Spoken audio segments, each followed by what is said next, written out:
landsfundinn. Staðan þannig að klukkan 9:30 hefst hér mjög spennandi málstofa sem að við kynnum betur þegar þar að kemur. Það að renna út núna framboðsfrestur til ritara, gjaldkera og formanns framkvæmdastjórnar. Kjörstjórn að mun síðan fara yfir gögnin og koma og kynna síðan þá aðila sem að eru í framboði. Þannig að við fáum bara tíma til þess að spjalla aðeins og frestum fundinum örlítið þar til að kjörstjórn tilbúin með gögnin.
okkur frá niðurstöðum eða hverjir hafa gefið kost á sér til formanns ritar og gjaldkera.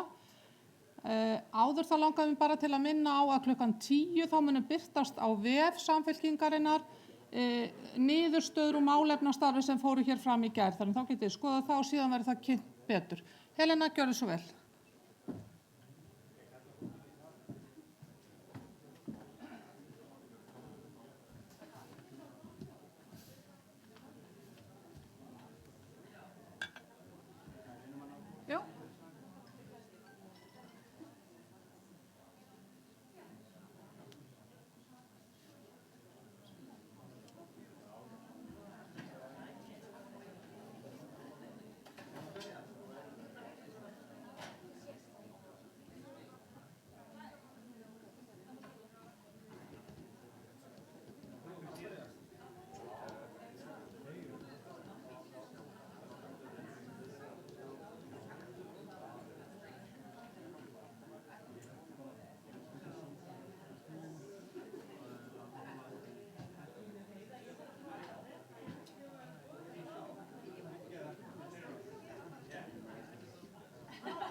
Kæru félagar,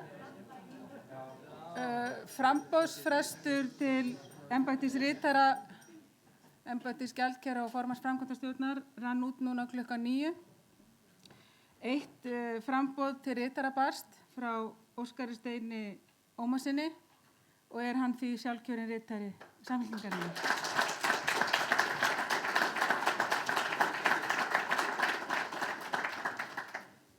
Sama varðandi embætti gjaldkera, aðeins eitt framboð barst frá Hákoni Óla Guðmundsssyni og hann sjálfkjörinn gjaldkeri.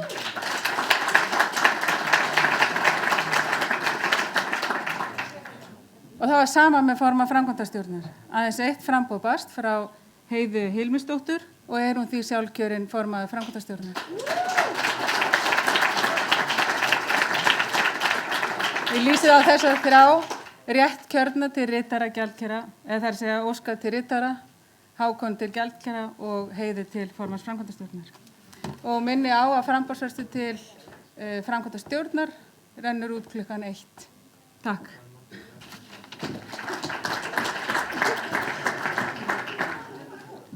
Kæru félagar og embættismenn flokksins, innilega til hamingju með kjörið.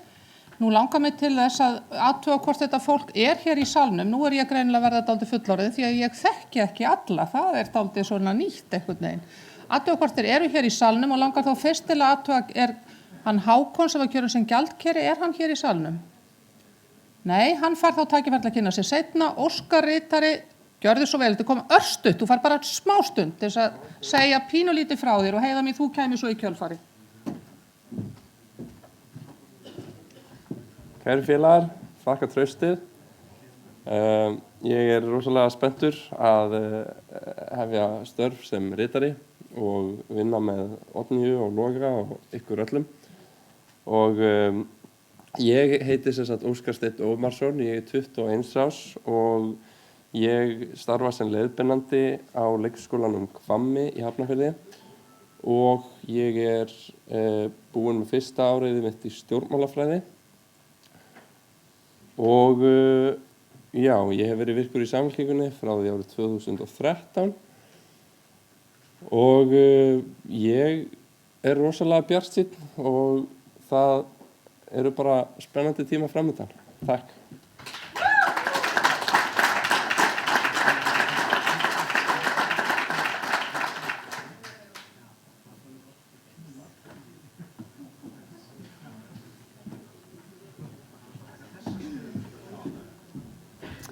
Kæru félagar og vinir, ég bara að þakka innilega fyrir traustið. Ég ekki með neina framboðsræðu en það ætlaði ég mér ekki þegar ég kom á landsfund að bjóða mig fram í neitt. En ég til í þetta, mér finnst við vera á spennandi stað ég held að sé mjög mörg tækifæri í því sem við erum að gera núna og fyrst og fremst þurfum við að vinna saman og vera samhent. Og ég vanur verkstjóri, þannig að ég bara spennt fyrir því að fá að takast á þetta verkefni. Ég heiti Heiða Björg, fyrir ykkur sem ekki þekki mig. Ég hef verið formaður kvennahreyfingarinnar núna í 3 ár og var búin að ákveða að hætta á næsta aðalfundi sem í haust og var svona að láta það orð kvisast út í gær þegar þetta kom upp allt saman. Þannig að ég borgarfulltrúi líka og sit núna í stjórn Sambands íslenskra sveitarfélaga og hef bara mikinn áhuga á samfélaginu og mikinn áhuga á samfélkingunni og ég held að við eigum margt og mörg tækifæri framöndan. Þannig að takk fyrir mig.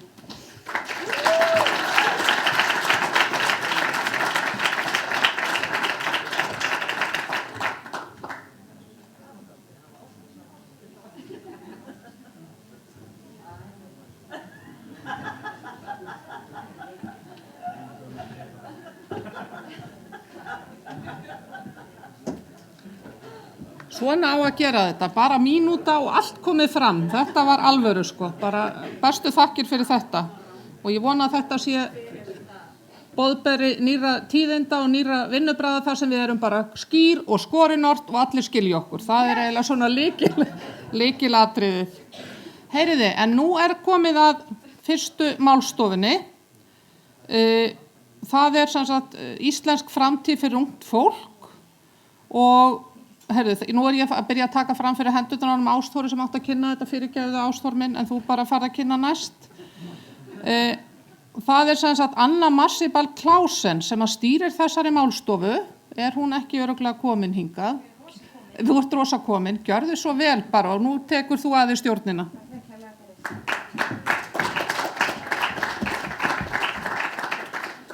Já, það kannski vert að taka fram. Í upphafi var orðið var á ensku. So this session will be entirely in English. Good morning, everyone. Thank you for joining us. For this session, we will be learning about millennials, a breed of Homo sapiens that should recently have crawled out of their parents' basements, but still hasn't managed to. My name is Anna Marsibil. I am a millennial, currently mooching housing of my older homeowner boyfriend. I am also a journalist for MBL.is. Some of you may know me from the chairperson debates last month, and not much has changed with me from that time. My boss is still running for president. He doesn't know I'm here, so these are indeed exciting times. So I will be moderating the discussion here today about millennials, but we also have here with us some other wonderful experts on the millennial lifestyle. Anna Pála Sverrisdóttir, Pétur Ólafsson, Guðmundur Ari Sigurjónsson, and of course Kate Lyons. Kate is a journalist for The Guardian and oversaw the publication's coverage of millennials. And she will present to us the Guardian view, and afterwards she, along with Anna, Pétur, Guðmundur, and possibly myself, will discuss the situation in Iceland and answer questions. And we ask you all to please take part in the discussion. I see there are some older faces here, but you can, I'm sure you know the art of tweeting already.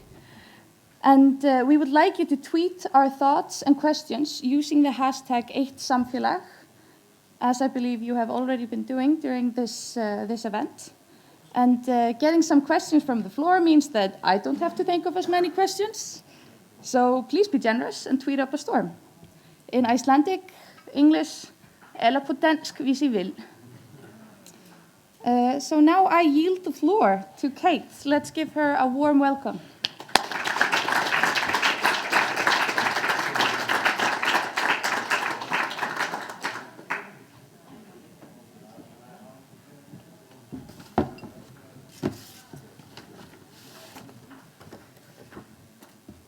Well, thank you so much for having me. Thank you for putting up with my inability to speak Icelandic for this session.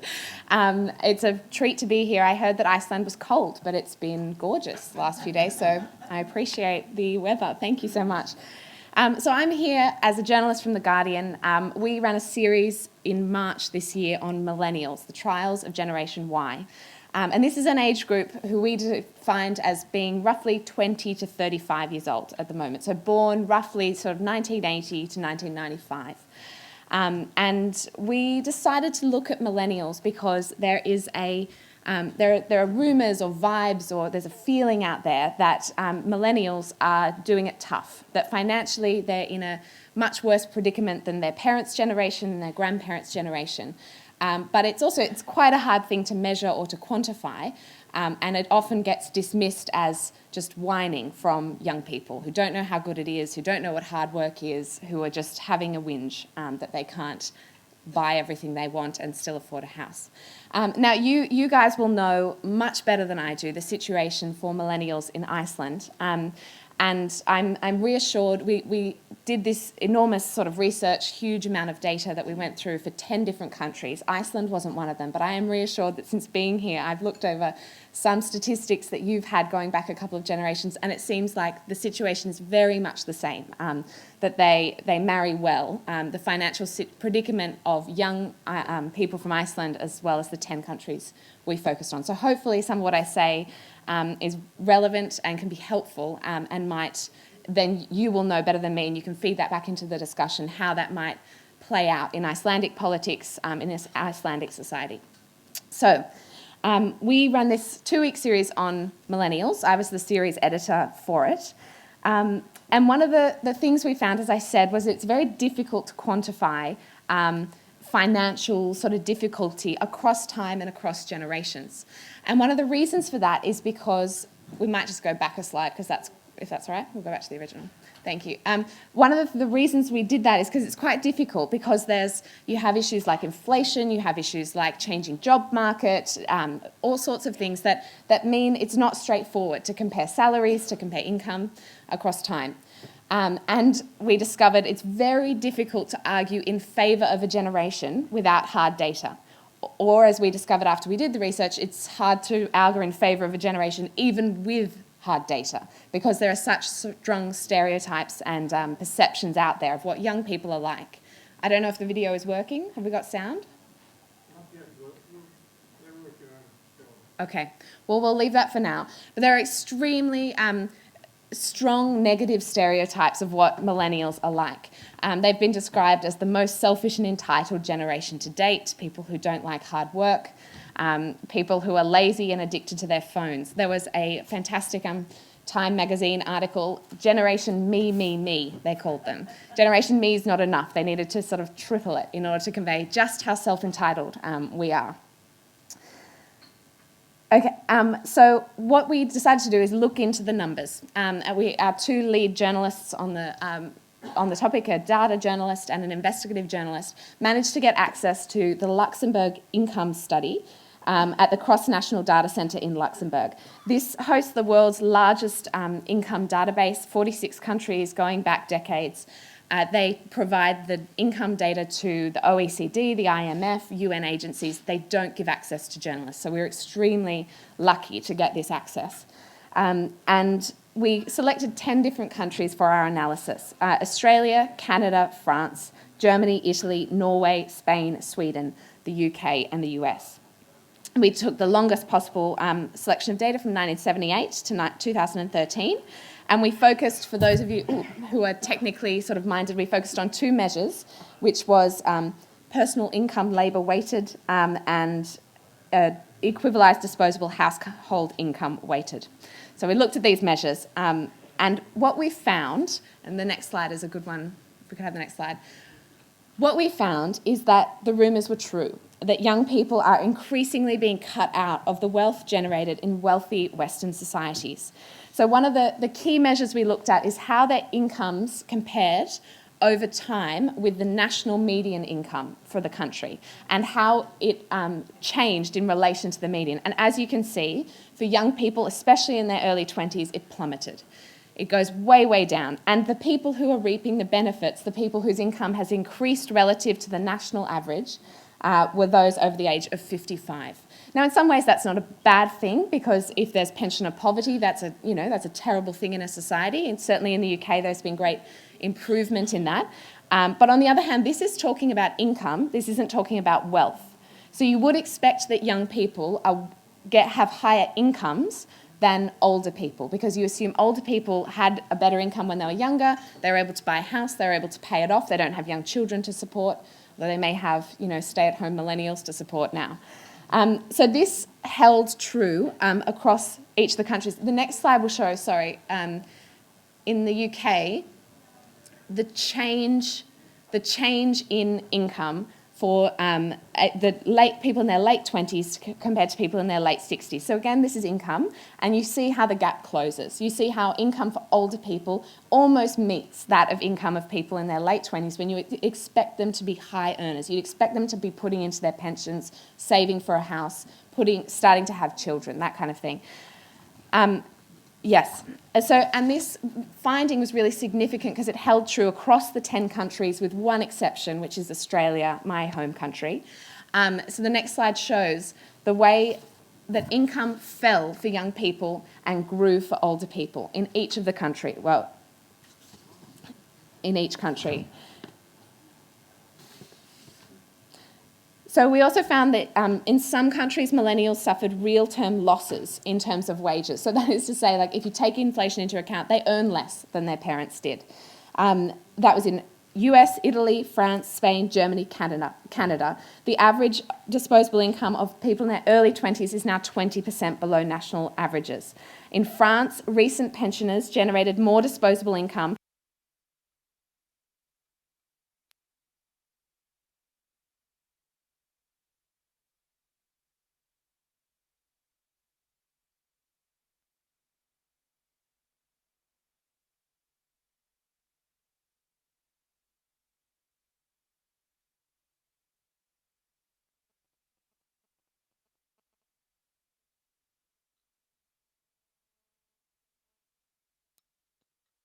And we also found that while incomes were recovering somewhat across these 10 countries after the financial crisis, they were recovering far more quickly for older people than for younger ones. So between 2004 and 2014, the median equivalized disposable income of households headed by someone in their late 20s fell by 3% in real terms.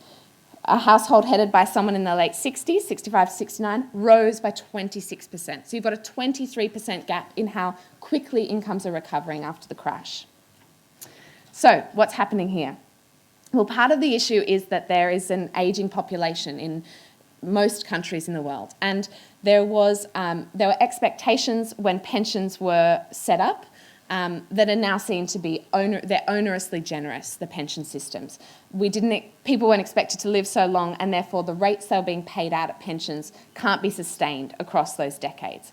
And the brunt of that is being borne by younger people in terms of salary cuts, in terms of lack of investment in them when they're young, because the companies simply can't afford to pay out very generous pensions and to support younger people. One of the economists we interviewed, who's a pension expert at Willis Towers Watson in the UK, said, in the end, it's the young who are bearing the burden of those past pension mistakes. And there are also, when it comes to government payouts, older people receive far more from their governments than they did a generation ago. And again, that can be really positive if a country was stingy towards its older people. If there was pensioner poverty, it's really important, that, obviously, that the government is paying more generously to support people into old age.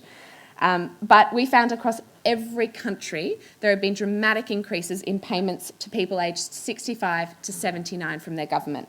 The lowest increase was in Germany. That was 26%. The highest increase was in the UK, and that was 146% increase to people aged 65 to 79. The situation is so serious that Lawrence Kotlakov, professor of economics at Boston University, said of the situation in America, the US is out to bankrupt its children, which is quite a dramatic statement. Another issue we found was the steep increase in house prices over the last decade. And I've heard that you have a housing crisis here in Reykjavik. There's certainly one in London. There's definitely one in Australia, despite us having so much room to build houses, perhaps a little bit like Iceland. But a dramatic inability of young people to get on the property ladder. Ipsos Mori found that in 1998, the average 27-year-olds, so Generation X, 55% of them were homeowners, compared to millennials, there are only 32% who are homeowners in the UK. And it's not just buying that's unaffordable, as these slides show. This is the access to affordable rental properties in the UK. So what we decided to look at was, where in the UK is it affordable for you to have a child, to start a family? And the measure we took for that is it needed to be a 2-bedroom apartment, so the kid could have its own room. And it needed to meet the affordability threshold of being 30% of one person's income, of the median income of that area.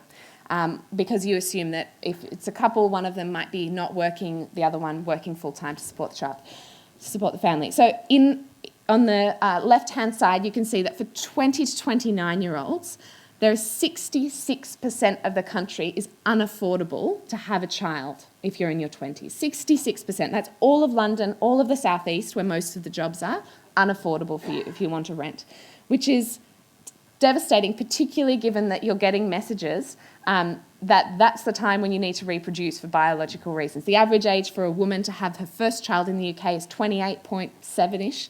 So they're in this age group and they can't afford to rent a house. It gets a bit better for 30 if you're in your 30s. There's still huge swathes of the population where it's unaffordable. We're talking the southeast and London. Again, it's 60% of your income to rent in London if you're in your 20s. 44% of your income if you're in your 30s to rent in London. It's just not affordable to have a child. And all of this means that people are living at home longer than they used to. I love this statistic. 10% of men in their early 30s, under the age of 35, live at home with their parents. It's very striking, and it's a difference compared to Generation X. So often there's this criticism of young people that they're sort of parasites on their parents. In China, they call them the generation that eats the old, that they sort of live off their oldest and betters. And that makes sense. That's certainly true for some of us.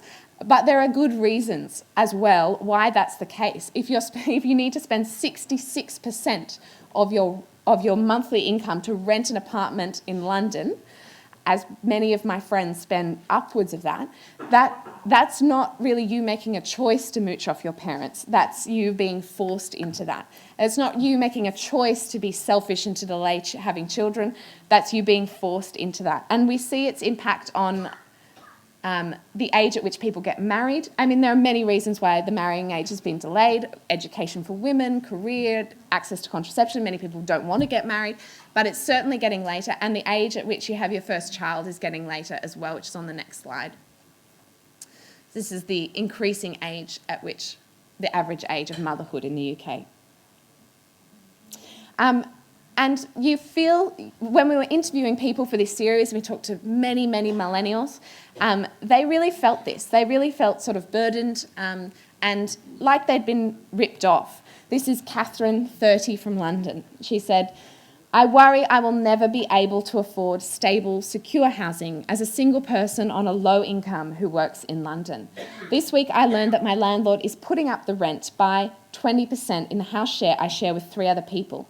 I already pay half my monthly income just to live in this house share. Will my only choice be to endure the stress of a constantly rotating stream of housemates, moving house every time a landlord decides to spike the rent or sell? Since moving to London 5 years ago to find work, I have already lived in 5 different flats and had 16 different housemates. I don't care about owning property, I just want some stability." And that's something that certainly resonates for me and the people I talk to. This is Jane, 29, from Essex. She's had 2 children. She seems like she's doing quite well, but even she really struggles when it comes to housing. "I worry that I'll never be able to provide a home for my 2 children. I work 3 jobs. I earn quite a lot of money, but on a single income, I can't get a mortgage for a 2-bed flat, like 66%, as it is the case in 66% of the country. Each time I get a better paid job, the housing market jumps further out of reach." And this is really telling, this next quote. I think this was something that resonated for a lot of millennials. Back the second half of that last quote. "I did all the things we were told to do.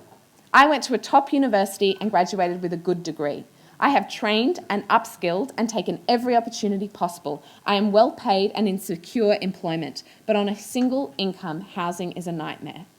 And that's a really hard thing for some millennials who think, I did it right. I did everything my parents told me I was meant to do. I went to university, I got a degree, I started working. I get pay increases. I look for chances to better my opportunities, and still I can't do the basic things that you're meant to do as an adult. I can't meet the markers of adulthood. I'm not able to afford a house, and it seemed like it was so much easier for my parents. And as the numbers show, it was easier for our parents to buy a property. And that exasperation, I think, feeds into the sort of world weariness of millennials. It feeds into the exhaustion and the frustration. And I think it also feeds into the attitude of, well, so what then? I'm going to go on holiday to Bali. Because they feel like I could live like a pauper, I could scrimp and save, I could be as frugal as possible, and I still wouldn't have a shot of getting a deposit on an apartment. I still couldn't possibly invest enough in my pension to take care. I couldn't save enough to keep me for a rainy day because my landlord might just kick me out and then I'm in a rental accommodation that's 3 times the price. And so why not buy an iPhone 6? Why not go shopping for good clothes? Why not go off on a lovely sort of 6-month trip around the world and fritter it all away? I think that really feeds into that attitude. So when we see millennials spending, I think that's often taken as a sign of how dare they complain that they're poor when they're going shopping. In the same way that people say of Syrian refugees, how can they possibly be refugees? Look, they've all got iPhones. When you think, no, that's absolutely not the case. I mean, what would you grab if you were fleeing your home? You'd probably want an iPhone. And also, what would you do if you couldn't possibly save enough? Wouldn't you spend? Wouldn't you at least have a nice time while you're here until the rainy day comes? And this is something, we'll come to that in a sec. Hold on. This is something that's really important as well. We looked at this in relation to the Panama Papers revelation, which The Guardian was involved in. I wrote a piece connecting Panama Papers and the revelations about offshore companies owning property with millennials. I wasn't involved in the Panama Papers investigation. I can't take any credit for that fantastic work.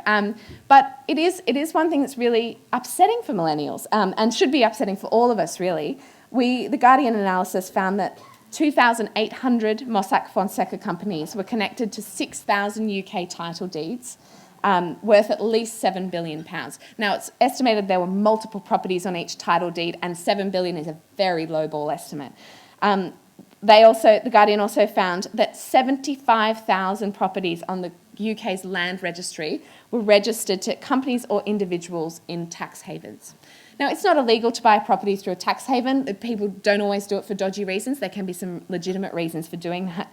But a company through a tax haven, that's owned through a tax haven, buying a property, does so for very different reasons, with very different resources at its disposal than a 32-year-old aiming to buy their first apartment.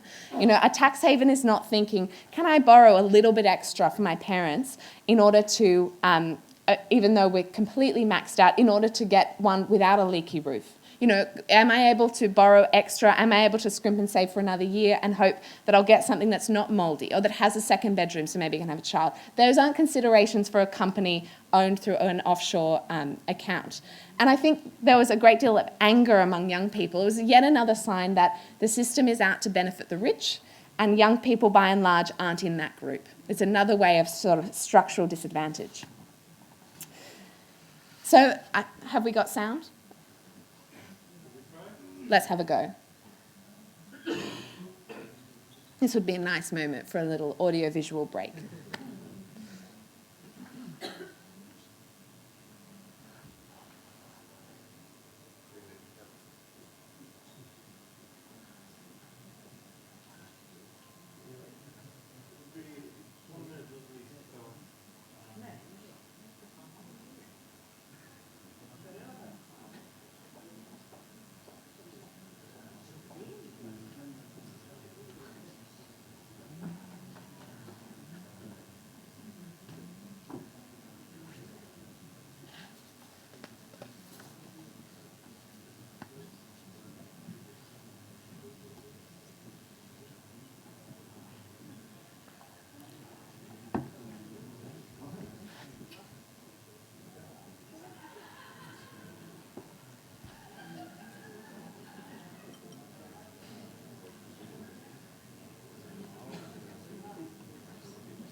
Lead us all in a little exercise.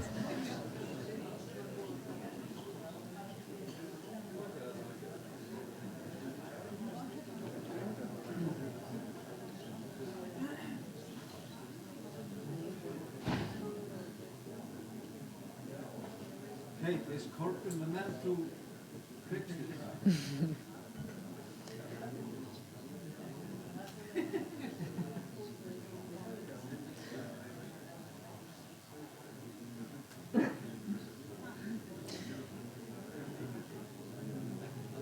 Well, maybe while we're waiting for the video, how are we doing over there? All right, the video was one that has millennials who we interviewed for our series responding to different real life things that had been written about them in news organisations, including in The Guardian. And it gives a bit of a sense of some of the perceptions that are up there and the exhaustion they have with these stereotypes. And I'll tell you a story to illustrate for you what the video might. This is one we encounter time and again. My colleague, Keelan, who was the data journalist responsible for a lot of this research, she did an interview last week with the BBC. Someone had written a newspaper article talking about how at 31, with a full-time job and a partner who had a full-time job, she still felt too poor to have a child. And she sort of outlined the reasons why. She outlined her rental situation, all of that. And there was the BBC programme looking at this issue. And they interviewed Keelan, because she's done all this research, and said, look, isn't it just the case that their expectations are way too... Oh, here we go, that sound. No? Yes? We have sound, but no video. I'll keep telling the story, and eventually it'll all come together.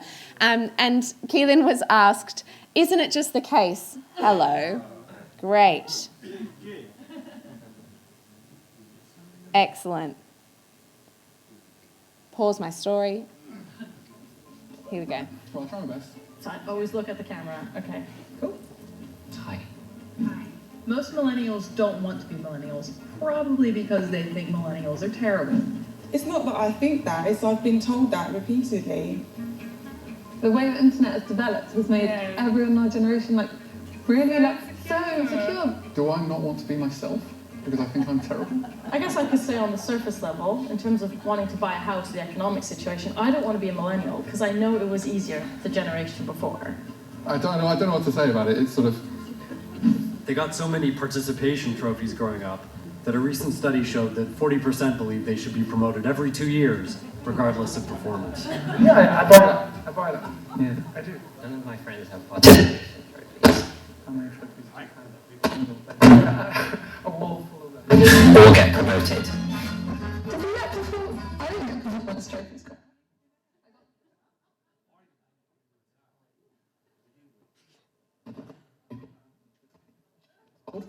They're not going anywhere. They're the ones who state their ambition is to be a Big Brother contestant.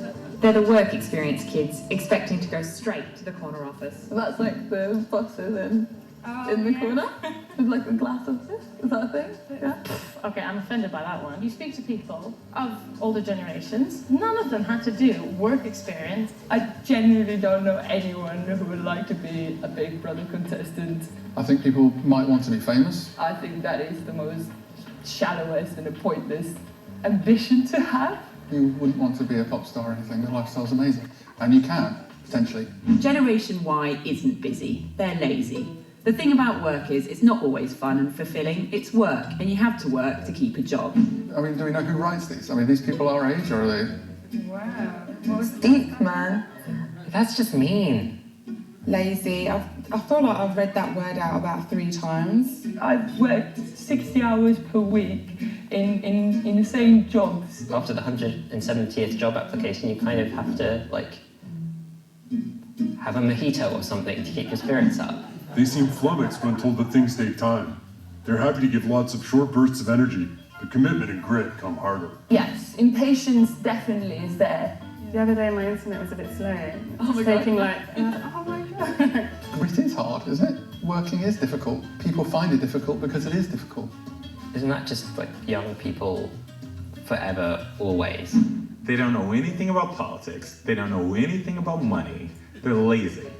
Maybe I don't know anything about money because I don't see any of it. They're the most useless generation, the spoiled ones. I can't get too angry about this one. And they're so lucky. You know, young people think they are very smart till they get older and you learn otherwise. Well, I think you did the same, you as in the other older generations.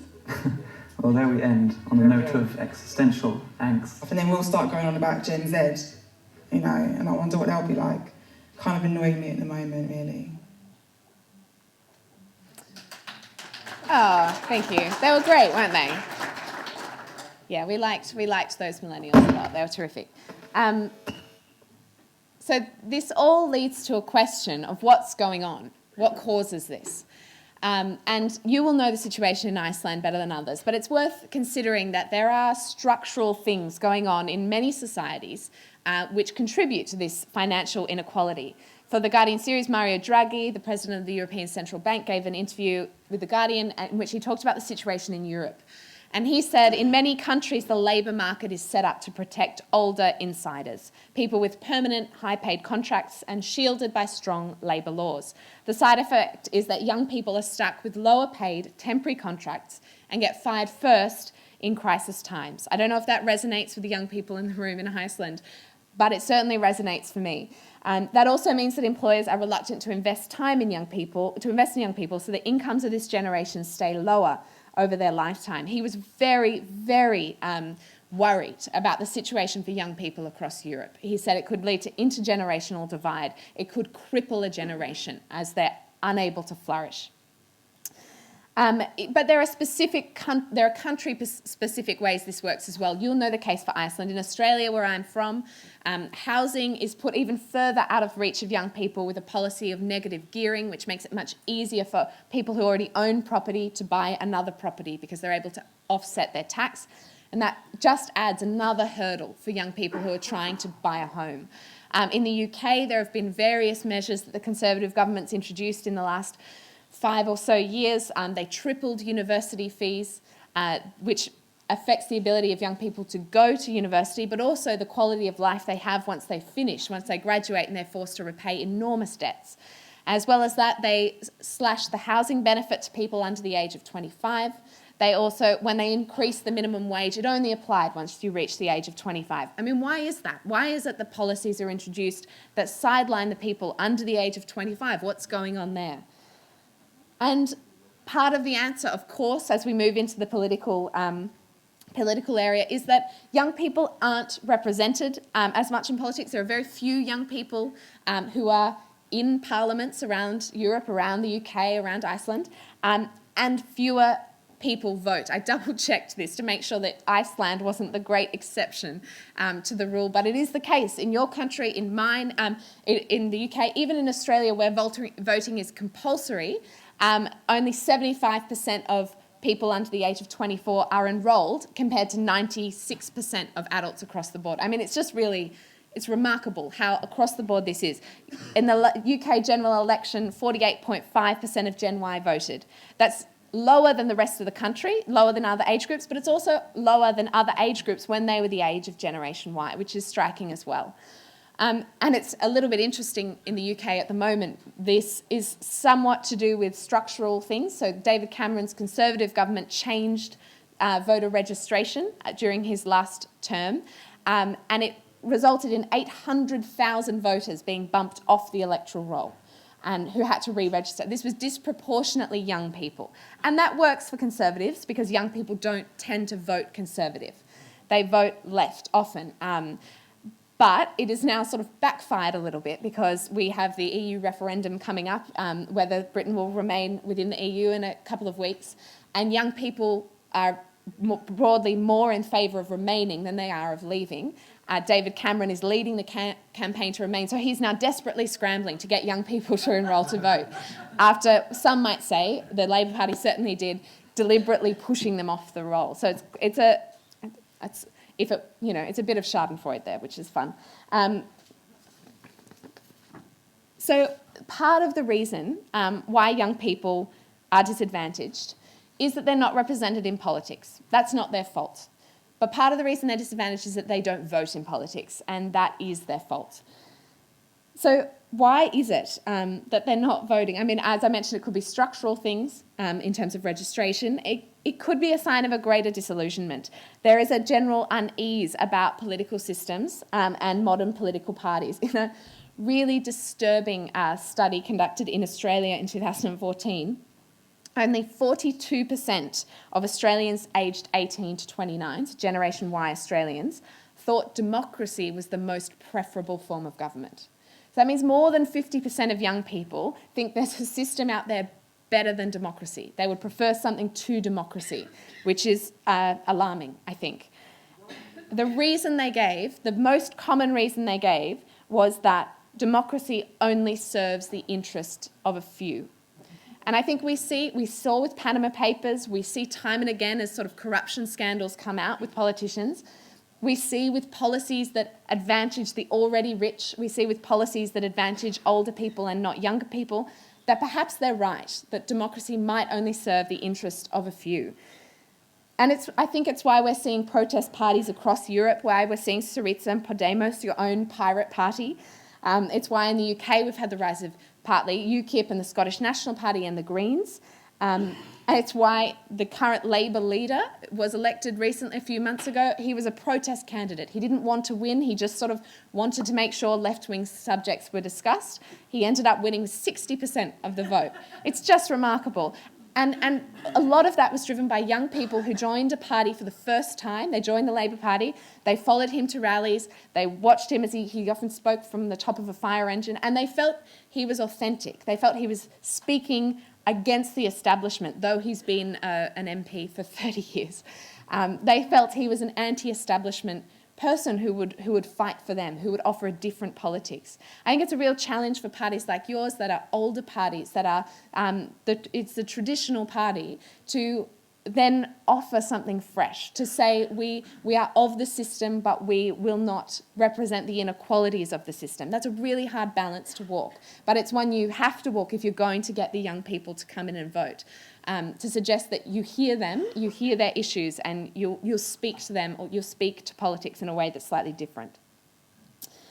So one thing I would recommend for young people, for engaging with young people, is we're used to being told that we're ridiculous, that our concerns are ridiculous. You saw that video, these things we read time and time again. That first quote, no one wants to be a millennial. Most millennials don't want to be millennial, mostly because they think millennials are terrible. And the first response from Rachel was, it's not that I think I'm terrible, it's that I've been told that repeatedly. So my suggestion, if there's a take home from this research we've done, is it isn't just them complaining. It's not just millennials making things up. It's not the same situation as it was for Generation X, for baby boomers, for older generations when they were young. There are specific financial problems that young people find themselves in, and unless those are taken seriously by political parties, they will not engage with you because they're used to being dismissed and put down, and they will just switch off from the system. They just won't turn out to vote. So if you're going to get them on side, it's important to remember, especially for left parties, progressive parties, parties who've traditionally fought inequality and fought for equality, to recognise that now inequality is not just a matter of class, of gender, of race. When it comes to financial inequality, we're now talking about a generational problem, and that needs to be engaged with if the young people are going to come out to vote, but also if we're going to have a fair society. Thanks very much.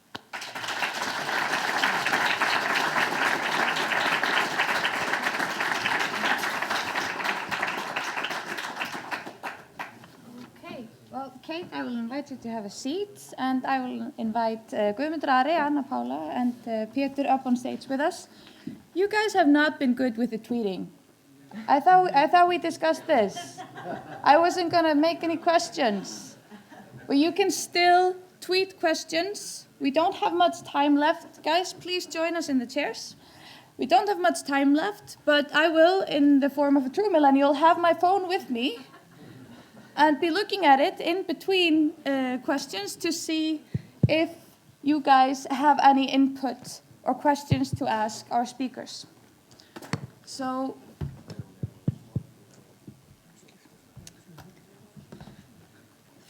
I will actually... Hello. I will be also laid back and sit here in between the wonderful speakers. And first of all, I would like to invite you guys to tell us more about your thoughts on this and the situation in Iceland. Maybe starting with the question,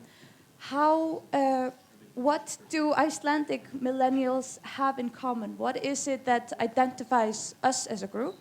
Like Kate said, in China, they are called the generation that eats the old. And in Germany, they're called the maybe generation because it's said that they have so many opportunities and they can't choose which ones to take, so they just say maybe to everything. And in Spain, they're Generación Nini, because it's no job, no school. So what would our generation be called in Iceland? Guðmundur, if you would start. I think I've been calling it the homeless generation.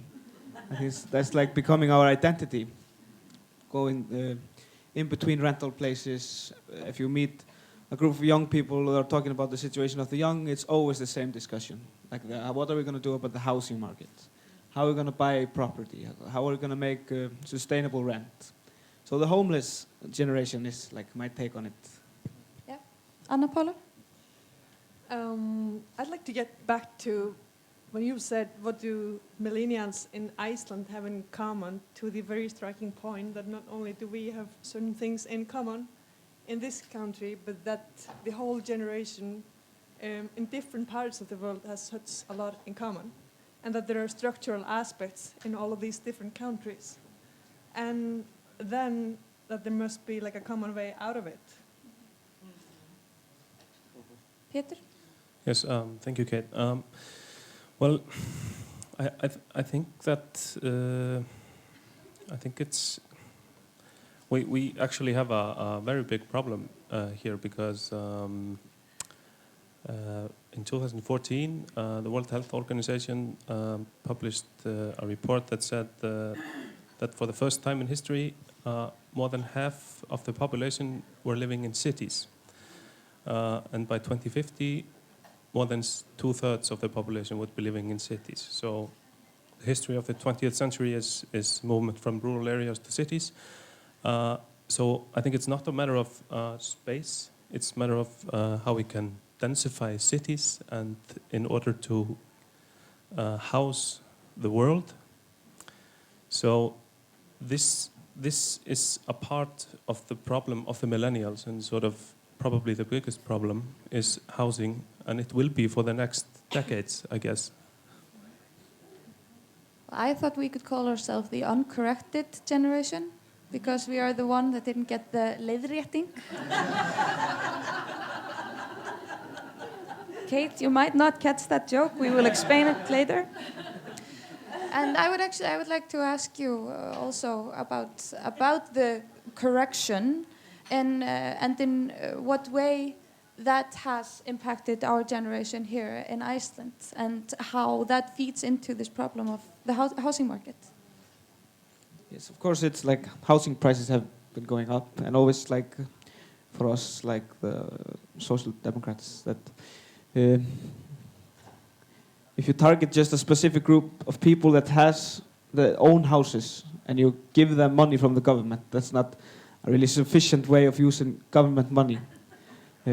Especially like in Iceland, because like the only like the best investment that you do in Iceland is in concrete, and you feel it so like there's becoming this generation gap. And because I was able to buy a property last year, and I see it with all my friends who are not being able to make it, you feel like you can see that graph, how it's going to go, like the ones who have property and the one who are going to be stuck on the rent market, and it's just going to be a huge like, you know, class difference. So yes, and it just helped the class difference. It was like the jumping something platform for that. Yeah. So using government money to invest in people that have houses and raising the prices for young people, I think that's a really bad thing to do. Yes. And seems to be the general policy in Iceland these days to invest in people who are well off, taking money from these who are less well off. I think definitely the housing situation makes the by far biggest difference in Iceland. I also think that when I look at the so-called millennial generation, that there is a difference within this group. Take me, for example, I'm 32 years old. I was able, by living nowhere, basically, for 6 months in the year of 2012, and then taking 2 different loans, one of which has an 8.3% interest rate, to buy my own little flat. And that has made the whole difference for me. Then I have a sister who is 9 years younger than me, and I wonder what will her situation be, or that of my brother, who is 3 years younger and has a kid to provide for, and is a journalist. So, it must be wonderful. Absolutely, yes. Yeah. So I think that's also something we need to look at. There's a gap starting with the generation homeless, and we must sort of make sure that we don't see that kind of intergenerational justice. Yeah, well, I think the correction is sort of feeding into this frustration of the younger generation, the millennials. We have seen the quality of living sort of increasing all over the 20th century, and so expectations of this generation, they are high. They have access to information where they can see how their counterparts in other countries are doing, especially in the Nordics. They see that they have more income. They have access to affordable housing. So that feeds into distrust in the political system and the political elite. So I guess we are closing into a perfect storm of frustration of a generation that sort of sees an inequality of generation. It's not equality between the youngest generation, the millennials, and the older ones, and that's a big problem we have to tackle. Yes, all generations do face a different set of problems when they're young. And there are certainly many people that face worse conditions than the average millennial in the Western world. And so maybe to play devil's advocate and buy into the spoiled idea, could it be that we are just a bunch of spoiled children and we should just pay our dues and wait our turn? Because certainly our parents didn't have much power in the political arena, for one, when they were young. Kate? I mean, obviously, in many ways, our generation is sort of gifted. We have access to sort of to travel, to information, to education at greater levels. That's wonderful and not to be taken lightly, definitely. But there is a difference when it comes to these financial measures, which was really satisfying to find in the data that on every single measure, when it comes to income in real terms, income relative terms, income relative to the rest of the population, access to housing, and the precariousness of the job market, that it was more difficult for young people than it was for older generations when they were young. And maybe a good example of this, I have a friend who works in a creative industry in London, so a tricky industry to get into. And she'd been there at her employer, place of employment, which was a great place to work. She'd been there for almost 3 years. She'd been hired on a very, very low grade contract that was far beyond her skill set, even when she was first hired. She was so happy to get the job. And what they did, rather than put her onto a permanent contract, which would have given her certain benefits and entitlements and much better pay, and bring her under the protection of the union, rather than do that, they kept her on this rolling contract for 6 months at a time.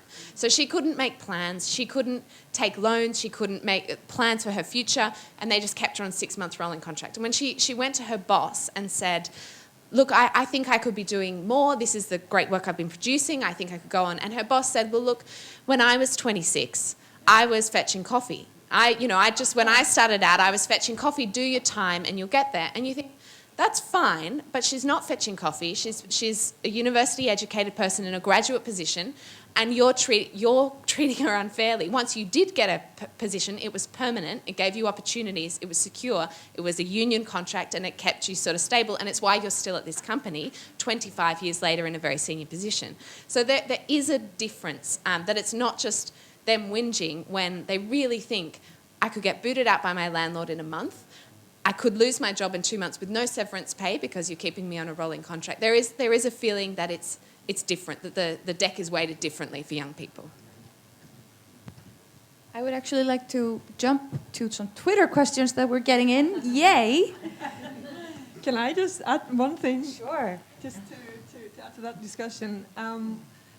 I think you've already established that it's not just Generation Y whining about their situation, or our situation, however we refer to it.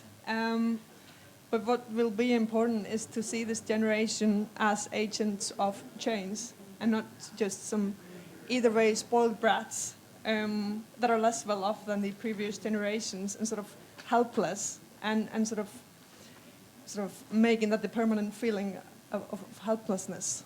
So that's definitely going to be what we'll have to be working on here. And I think that's going to be really important in Iceland, which brings me to that we need more young people in parliament, also to represent this party specifically.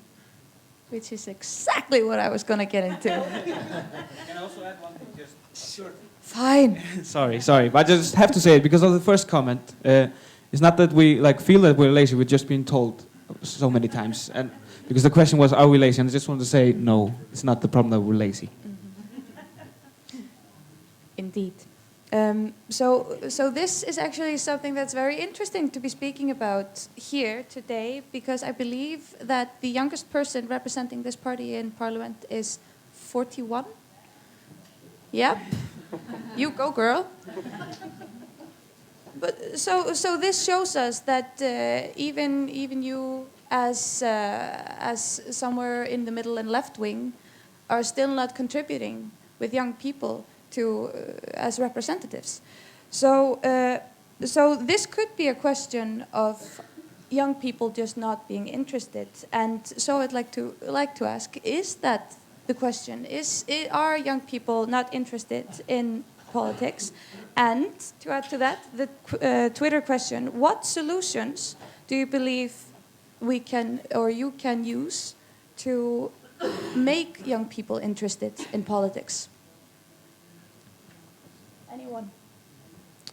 Our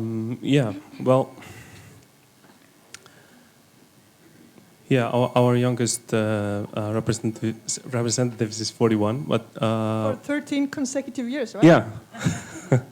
But we have had, she entered Parliament when she was relatively young, so that was, then we had broader representation.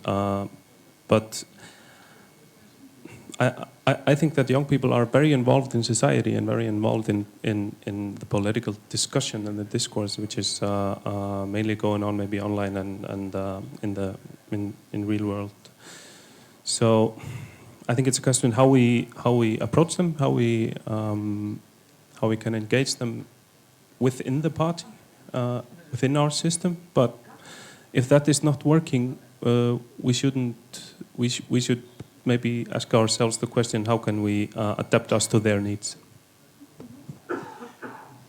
Maybe I'd say I'd pick up on that point that Peter made, that people are actually engaging. They are all over. The Slut Walk Reykjavik would be like just one example. Young people are definitely engaging with civil society, and they are being politically active. They're just less politically active within the political establishment, which tells us the political establishment has to change to meet sort of that new atmosphere and meet the interests of younger people that don't see the point of staying in sort of meeting rooms where there's one podium and people come up one after another and make like monologues. That's a culture that we need to change within this party. And maybe we can look into the history of the women's movement within politics, such as here in Iceland, where we have seen that different methods of having dialogues have made a huge difference for getting women involved in politics. So why don't we apply that methodology to engaging young people in politics? Like free the nipple and fuck ofbeldi. You should free the nipple more. Yeah, I think unapologists hit it on the head. We need to be less of an establishment, more of a platform for people to make real change and feel that it's easy to just walk in there and start changing things, not walking in there, listening to a bunch of speeches, have to wait, then go to a different meeting, then get elected to some board, then maybe you can, have some change in the party. It has to be like a movement that's constantly moving, feeling the people, oh, they're going this direction, so the party can go there. Quickly, easy, yeah, simple. Simples. And also, what can we do? Like, I'm looking over this room, okay, we have the young people over here, but most people are maybe a bit more older, and I just want to say to you guys, we need to invest in the young people. We need to believe in the young people. And I want to say to the young people, we're going to have elections. I hope that many of the young people sitting here are thinking about going and taking the fight to the parliament. And then I'm going to say to you, the older guys, you need to invest in these guys because these are smart people, they are interested, and they could make a real difference to the party.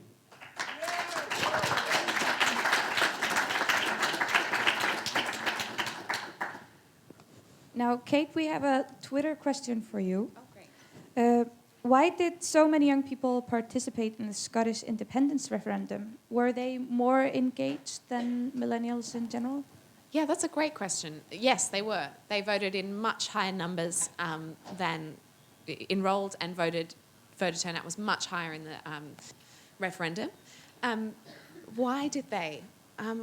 That's a great question. I think they could feel that the issue directly impacted them in a really concrete way that they could understand.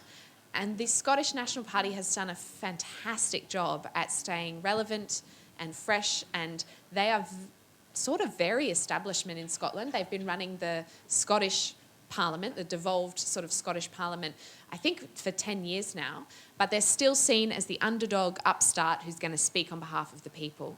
And they do that by all sorts of ways. They do that by good community engagement, by not being afraid to sort of speak frankly and honestly, by being obviously different to the Conservative Party, and so they're often a more effective opposition in Westminster than the Labour Party are, which is really interesting. But yes, young people really turn out to vote. I wonder if that's a referendum issue rather than, which is sort of clear-cut, it's yes or no, rather than the machinations of your particular party seat. But yeah. Maybe it's the knowledge that your vote may actually make a difference, Yeah. Because it's a very clear-cut question. There will be an answer to it, and your vote might actually change something. Yes. I think that must probably be the problem, that people don't feel their vote doesn't have an impact. Mm-hmm. We also see that young people can't get excited about elections, even if it isn't young people that are running. Who here loves Bernie Sanders? Yeah. Just, a quick comment, I feel the burn. But so in my workplace, I can feel very clearly that I'm of a different generation than my bosses. My workplace is very hierarchical. I can't pronounce that word. Hierarchical. Yes. And so while I want to have some power in my workplace, and I want to have some say in my publication, that can be hard. That can be hard for the more higher ups to understand. And I think that in some ways has a lot to do with the way we do politics as well. So my question would be, what is the situation like in your workplace, and how, because you speak about changing the system, or adapting the system to younger people. How can the system be adapted to younger people? Maybe both in terms of the workplace and in terms of politics. Anyone? Whoa. Well, the fundamental thing I would say is attitudes. And I think probably both the attitude of those who are in power and of the younger ones who have less power. The book, I keep referring to the women's movement, which I think is a great comparison. The very highly debated book Lean In by Sheryl Sandberg, the Facebook CEO, that told people, women specifically, to lean in and reach for what they want, I think rings partly true, while the other sort of side of it is that definitely that's not going to be enough, if the system that you're part of is unjust. But I do think you will need to see both aspects if real change is going to happen. You will have to have people who believe that they can make a difference and that they can get to power and will handle it well and so on, and have self-confidence and see themselves as agents of change, and that would be the millennials in this question. But then we also need positive attitudes of those who are in power, sort of respecting that we represent different groups and everyone needs to be represented. And I represented this party in Parliament at the age of 26, when Skúli here was on paternity leave for 3 or 4 months. And that was a great experience, and I thought that being the youngest person in Parliament was a great social experiment, because I felt most people would respect me and see me as one of the parliamentarians, but that wouldn't always be the case.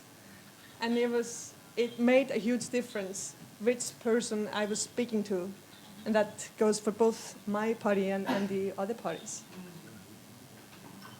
Yeah, I think it's just in general concerning this, it's very important to acknowledge that the systems are made by us and made by people, and we can change them if we want to. So. Yeah. So we are running out of time, but one article in the Guardian View that I found very interesting was about the next generation, which I believe was called Generation K. Yes. So, or what we would probably call the selfie generation. Will our generation help the next generation more than the previous generations help us? And maybe if Kate can tell us, what problems are they facing? Yeah, they were really interesting. We had a sociologist who did some research on this generation. She called them Generation K, short for Katniss Everdeen from the Hunger Games, which I thought was quite an insulting, patronising title, but that's her thing. And she found that they were an extremely anxious generation. So they were very aware, they were very tolerant, which is a positive of our generation as well. I should mention creative, tolerant, and often quite open-minded, which is a good thing. But very, very anxious. They were aware of world events. They had grown up. They'd never known a time without sort of global terrorism sort of threatening them. They could see it right in their pockets. They could get ISIS videos, images of destruction. So, and the financial worries and the insecurity of sort of coming of age at a time of financial crisis really affected them. So those are some very serious issues they're fighting. They'll come up against. But again, like us, they really value authenticity, people being genuine. So I think those things feeding into the politics of being genuine or perceived to be, and also addressing the reality of fears, not papering over it. I think that will be a real thing for them. In terms of how they'll go in the workplace or financially, that sort of remains to be seen. But yeah, I think it's quite important that the people with, we know this, the people with power look out for those who don't have it. The people with representation look out for those who aren't represented. And there will come a time when our generation, for better or worse, is running the world. I think we need to remember that there will be Generation Z and K and whatever else they get called underneath, and not to sort of look out for our own bank balances and mortgages at the expense of them. I think that will be really important. And to add to that for you guys, before you answer, a Twitter question that ties into this: should the voting age be lowered from 18 to 16 to encourage the rights of young people? Well, I think the older generations have always looked at the younger generations as lazy. That's just it has always been like that. So I hope that we will be the exception here. But concerning the voting age, I think we should at least try it, right? Maybe Most definitely. in one presidential elections or something. Yeah, most definitely lower the voting age. But I worry about because our reality and okay, we are politically active. We are speaking how can we change this and how can we fix the problem? But the people are just in their own, just trying to buy their house, trying to save the money, try to get the jobs. I worry that they're going to be really holding on to power and money because they had to fight so hard to get it. Then just some new generation, I think. If we don't start to work together, there's always going to be this class struggle between the generations if we keep on this path. Okay, we are, as I said, running out of time. Thank you guys so much for your Twitter questions. I didn't even get to all of them because you really took to the millennial idea after I asked you the second time. That sometimes has to happen. That's okay. So just to close. Any closing remarks? Yeah, maybe to sum it up, just what we were talking about, how we're going to engage young people and how we're going to engage more people, and it's always going to be about topics. We need to move forward around topics, and the topics need to concern young people, because I agree, it doesn't matter the age of the parliament member, but we need to be speaking to the topics that are influencing the young people, that the young people are talking about when they're meeting in their, the hot tubs or wherever. So we need to move forward about the topics, because people will get involved around topics. They have no interest in a political party, but they really like topics. Yay!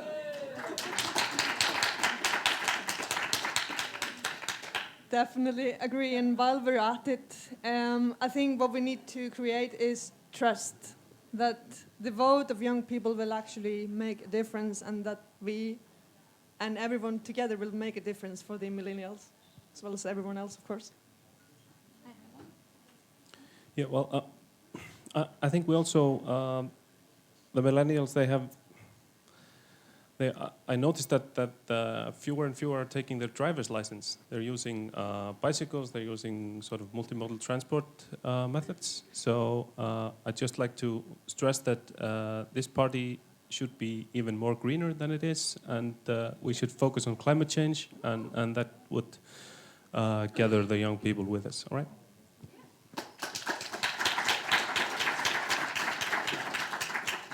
Yeah, on voting age, that was a factor in the Scottish referendum. They lowered the age to 16 and people turned out, so maybe that's a thing.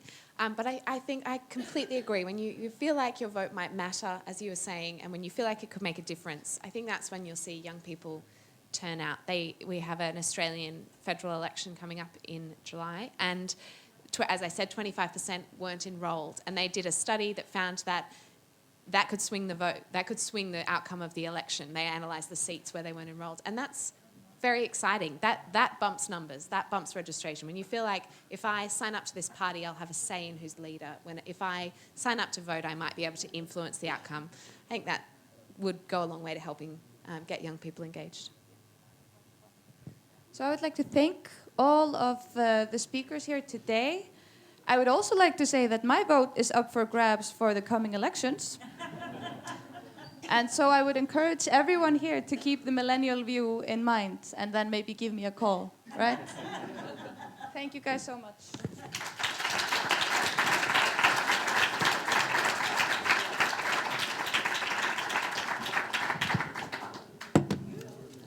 Takk fyrir, thank you very much.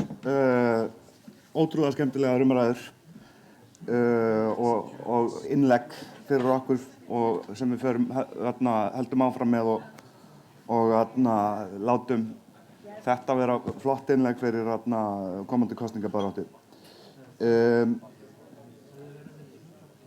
Við förum í næsta dagskrárlið bara strax, en fyrst tvær tilkynningar.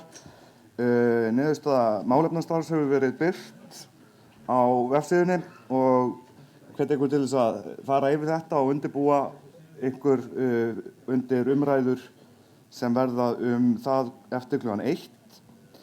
og síðan samkvæmt auglýstri dagskrá átti að vera kynning frambjóðenda til framkvæmdastjórnar klukkan 12. Það færist sem sagt til klukkan 1.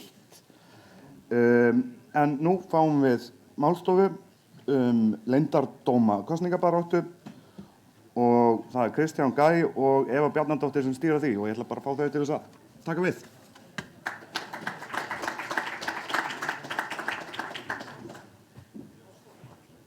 Já, takk. Gaman að sjá hvað eru margir í salnum núna á laugardagsmorgni og ég ætla ekki að segja ykkur hitastigið úti því að þá myndi hugsanlega vilja vera eitthvað staðar annar staðar. En við erum ótrúlega lánsam að fengið hingað mjög góða erlenda gesti og þið sáu það bara á framsögu Kate hvað það er mikilvægt fyrir okkur að fá inspirasjón að utan, fá fólk sem er virkilega að kafa ofan í hlutina og fyrir okkur að taka það til okkar hér. Núna er efni málstofunnar leyndardómar kosningabaráttu. Við hugsaðum sér svo þegar það var verið að skipuleggja landsfundinn að nú styttist í að við þyrftum að fara að hífa upp fylgi í kosningum. Og okkur datt í huga að það væri þá bara gott að fá fólk að utan til þess að segja okkur hvernig það yrði best gert. Vildi þannig til að ég keypti fyrir einhverjum árum bók sem var þá töluvert mikið notuð og heitir The Victory Lab og fjallaði það hvernig ætti að vinna kosningar. Og þegar ég byrjaði í nóvember í vinnu sá ég að Eva var með sömu bók í sjáu þetta er æsispennandi. Aldrei verið svona mikil spenna klukkan 10:30 á morgni hérna í þessu sal. En já, þannig að Eva var með sömu bók í hillunni á sér og þegar við fórum síðan og heimsóttum sænsku jafnaðarmennina í janúar og þau kynntu fyrir okkur sínar kosningaaðferðir, þá kom í ljós að þau hefðu jafnframt notað þessa sömu bók. Þannig að okkur datt bara í hug, heyrðu, við skulum bara skrifa stráknum sem skrifaði bókin og sjá hvort hann til í að koma og hitta okkur á þessum fundi. Hann tók vel í það og er kominn hingað. Áður ég kalla hann á svið, þá ætla ég að segja ykkur frá hinum tveimur. Við hugsaum líka, heyrðu, hvað er flottasta kosningabarátta sem við höfum séð í seinni tíð á okkar litrófi. Og það voru kosningabarátta frjálslyndra í Kanada, þar sem að þau rifu sig upp og sigruðu eins og Tom sýndi okkur í gær. Þannig að Tom Pitfield sem er einn aðalstrategistinn í því kampæni, hann talar hérna líka við okkur. Og svo fáum við Kristján Scharf sem er kosningaráðgjafi sænsku krátana. Þannig að við fáum hérna í þessari stuttusessjón eins mikla inspirasjón og við getum í því hvernig við getum unnið kosningarnar í haust. Þannig ég bið ykkur að taka upp glósubækurnar og nótera eins mikið og þið getið það sem við eigum að gera. En ég ætla að byrja á því að kalla þau öll upp á svið. So I'll switch to English now. I would like to call you all to the stage, the participants in the session. So first, Sasha, come and take a seat. It's Sasha Isenberg, the author of the Victory Lab. I will, just take a seat now. And Tom Pitfield, where are you? There you are. Okay. And Kristján Scharf, velkommen. Og Eva, hvað líka?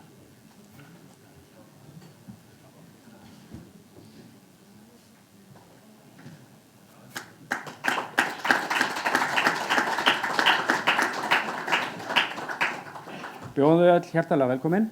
Og so first we'll invite to the podium Sasha Isenberg, the author of the Victory Lab, the secret science of winning campaigns. And he will speak to us from the podium and listen very, very, very carefully. Thank you.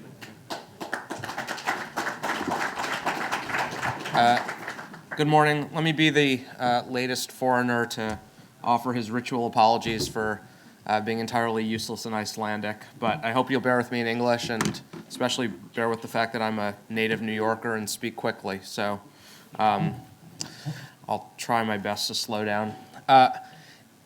I'm a journalist, so unlike the other guys on stage who get people elected, I write about elections for a living. And the stuff I talk about today came to me, the origins of it were about 8 years ago when I was a political reporter at the Boston Globe newspaper covering the 2008 election. And I spent a lot of time covering John McCain that year, but also Barack Obama and Hillary Clinton, and I flew around on their planes and rode their buses and sat through a lot of speeches and rallies and debates. And ultimately what I was sort of mandated with trying to accomplish every day, which I think is what most political journalists set out to do, is to try to isolate the big things that would shape the outcome of the election as ideally as early as possible. What were the one or two big issues that would on which the election would hinge? What are the states or counties or media markets that would be crucial? What are the demographic groups that would make the difference? What are the sort of big strategic decisions or tactical moves that on which the outcome in November would rest? It was only after that election had ended, after Barack Obama won, that I sort of came to realize that that whole way of thinking about elections was wrong. And part of it was that I stumbled into a world of people I will very affectionately call geeks, who were working in campaigns. I had not known that many of these people exist in the campaigns when I was out traveling with candidates. I didn't even know that a lot of their job descriptions existed in politics. But more and more people inside the campaign headquarters had jobs that had absolutely nothing to do with the things that I had paid attention to. Their jobs every day had nothing to do with what the candidate said, where the candidate said it, the big sort of mass media events like debates and rallies and speeches and conventions.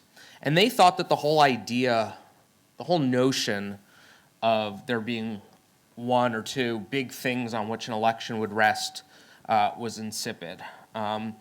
They sort of understood that something as big and complicated as a presidential election in the United States wasn't moved by big things, but by lots of small things that interacted in ways that were sort of previously imperceptible. And their jobs were largely based on trying to isolate and identify and track and shape all those small interactions that would ultimately come together to affect the outcome of the race. Now, 8 years ago, or 7 years ago, after the election, when I sort of stumbled into this world, I was onto something that I think very few journalists at the time knew about. Now, everybody knows about it, as I will illustrate from this article in the Associated Press recently. Quote, "I've always felt it was overrated," unquote, Donald Trump said in an interview Tuesday. "Obama got the votes much more so than his data processing machine. And I think the same is true with me."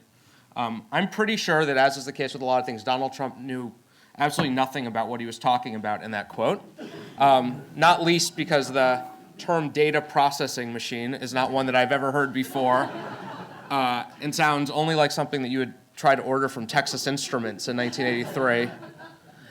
So what I will try to do over the next 15 minutes or whatever is try to make sure that you're more knowledgeable on this than Donald Trump is. And then we could get to, foreign policy, national security, monetary policy, and all the other areas where in 15 minutes you could probably become more knowledgeable than he is too. But there are sort of two big innovations that took place in American campaigns over the last 15 years that ended up coming together to sort of shape what the Obama campaign and what the Clinton campaign and what campaigns down to the local level are doing in American politics. And the first of them is data. Now, I'll step back a little bit and tell you a bit about sort of what data is in politics in the United States. It's quite different than it is in Iceland and many other European countries for a number of reasons.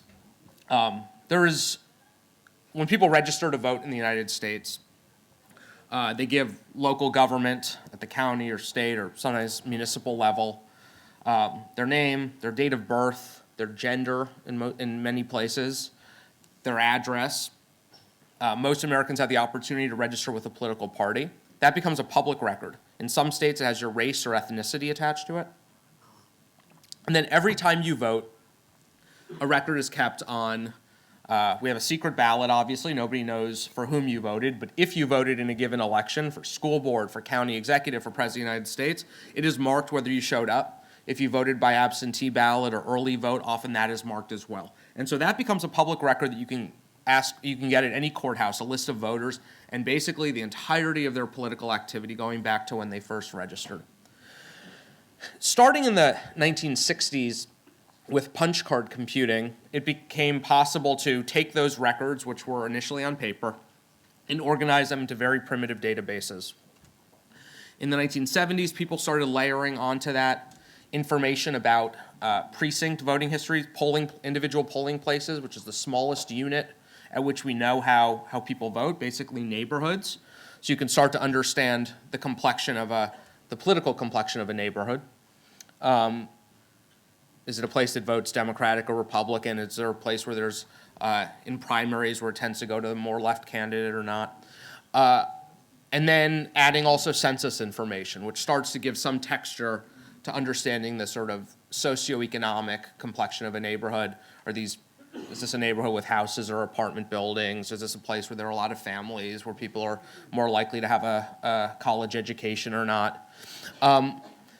It was only by the late 1990s, so all of this stuff sort of got cobbled together in databases, and so you might have a few dozen variables about each individual voter, their individual history as a voter, and then a lot of indications about their neighborhood.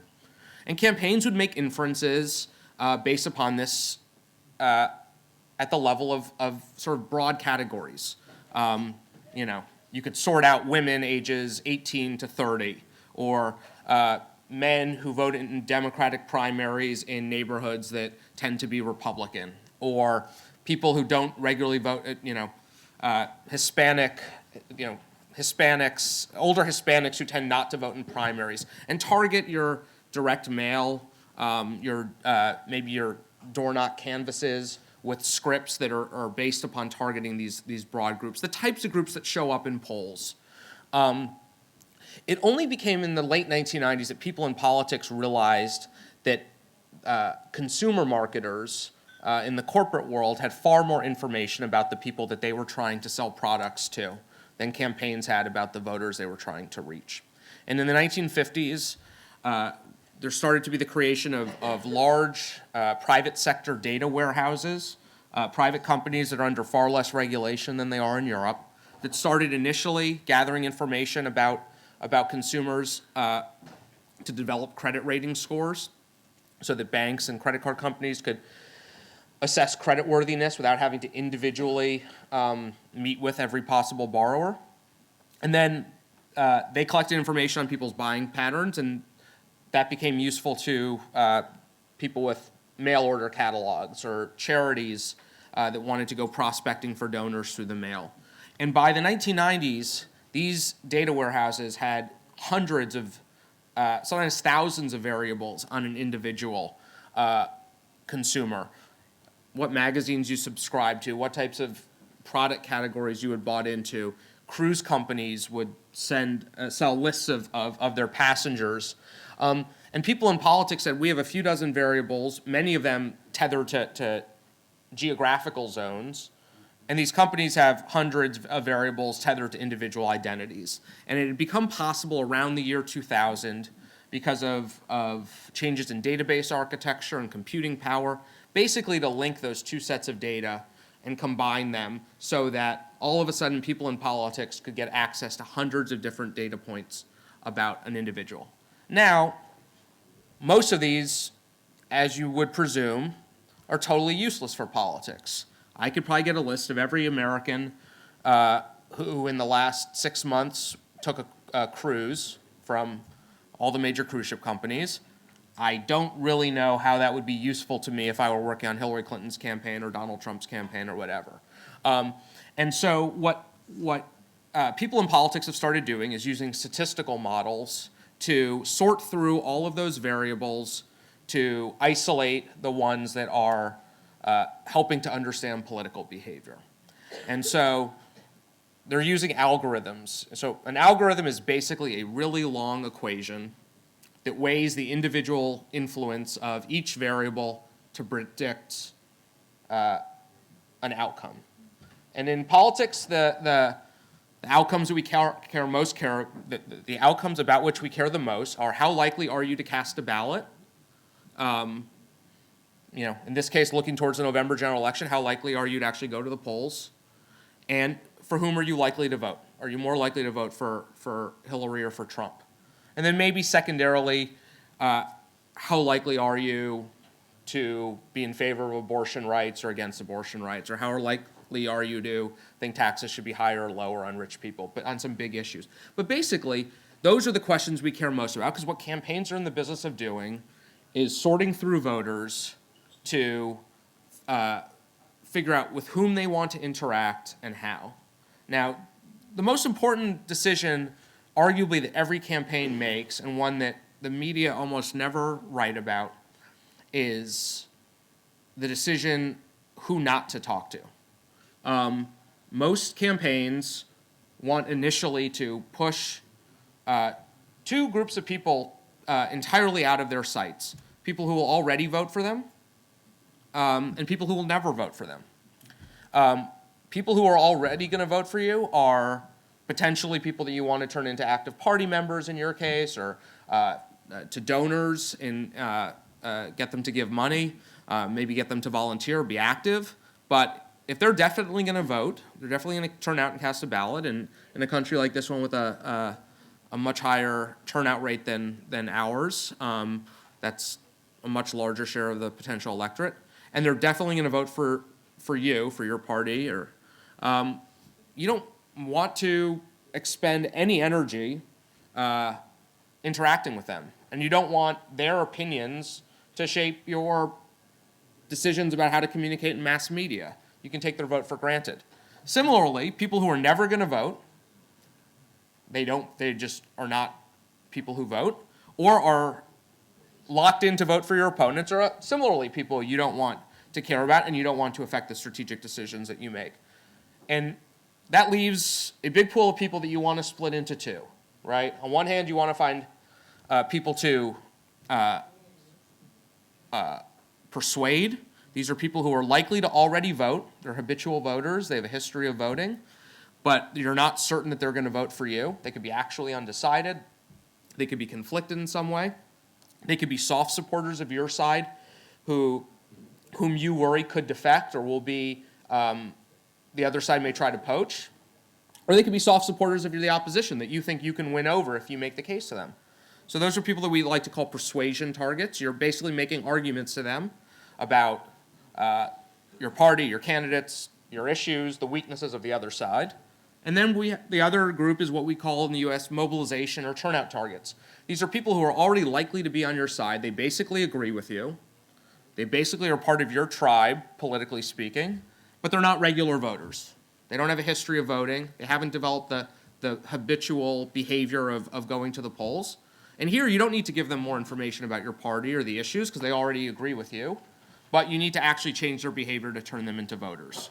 And so what the data allowed, these statistical models allowed campaigns to do was to basically automate the process of sorting people into those, of pushing aside the people who had a high likelihood of voting for you or not voting for you, and then sort through the group of people in the middle without having to interact with every one of them individually to determine which group they belonged in. And so that was the big breakthrough that took place in American politics a year ago, the sort of automation of sorting voters into groups. And in many respects, I think it is done for American politics what those credit rating scores did for the consumer credit business, which is it basically allowed, it used to be that if you wanted to take out a loan, you had to literally go into a bank and sit down with a loan officer who would make an individualized assessment of your worthiness for a loan.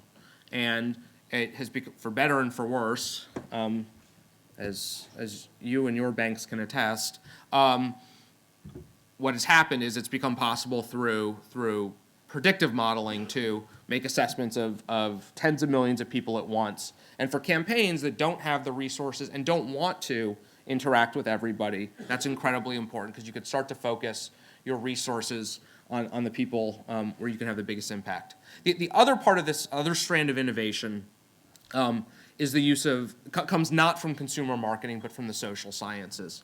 I write in my book about two political scientists at Yale University who in 1998 went out onto the streets of New Haven, Connecticut, and they ran an experiment.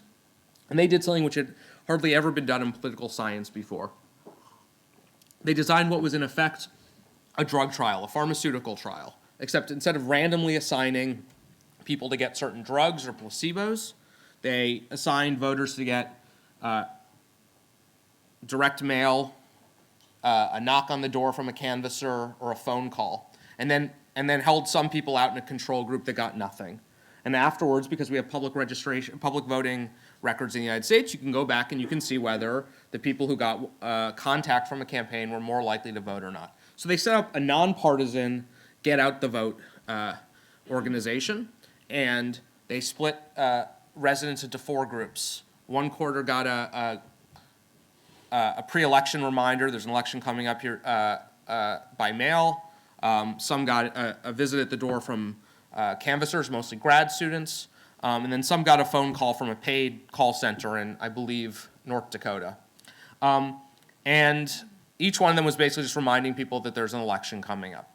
And they went back afterwards and were able to see that the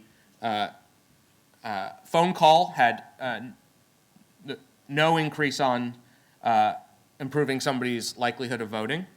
The mail had a small but appreciable increase in changing the likelihood of voting.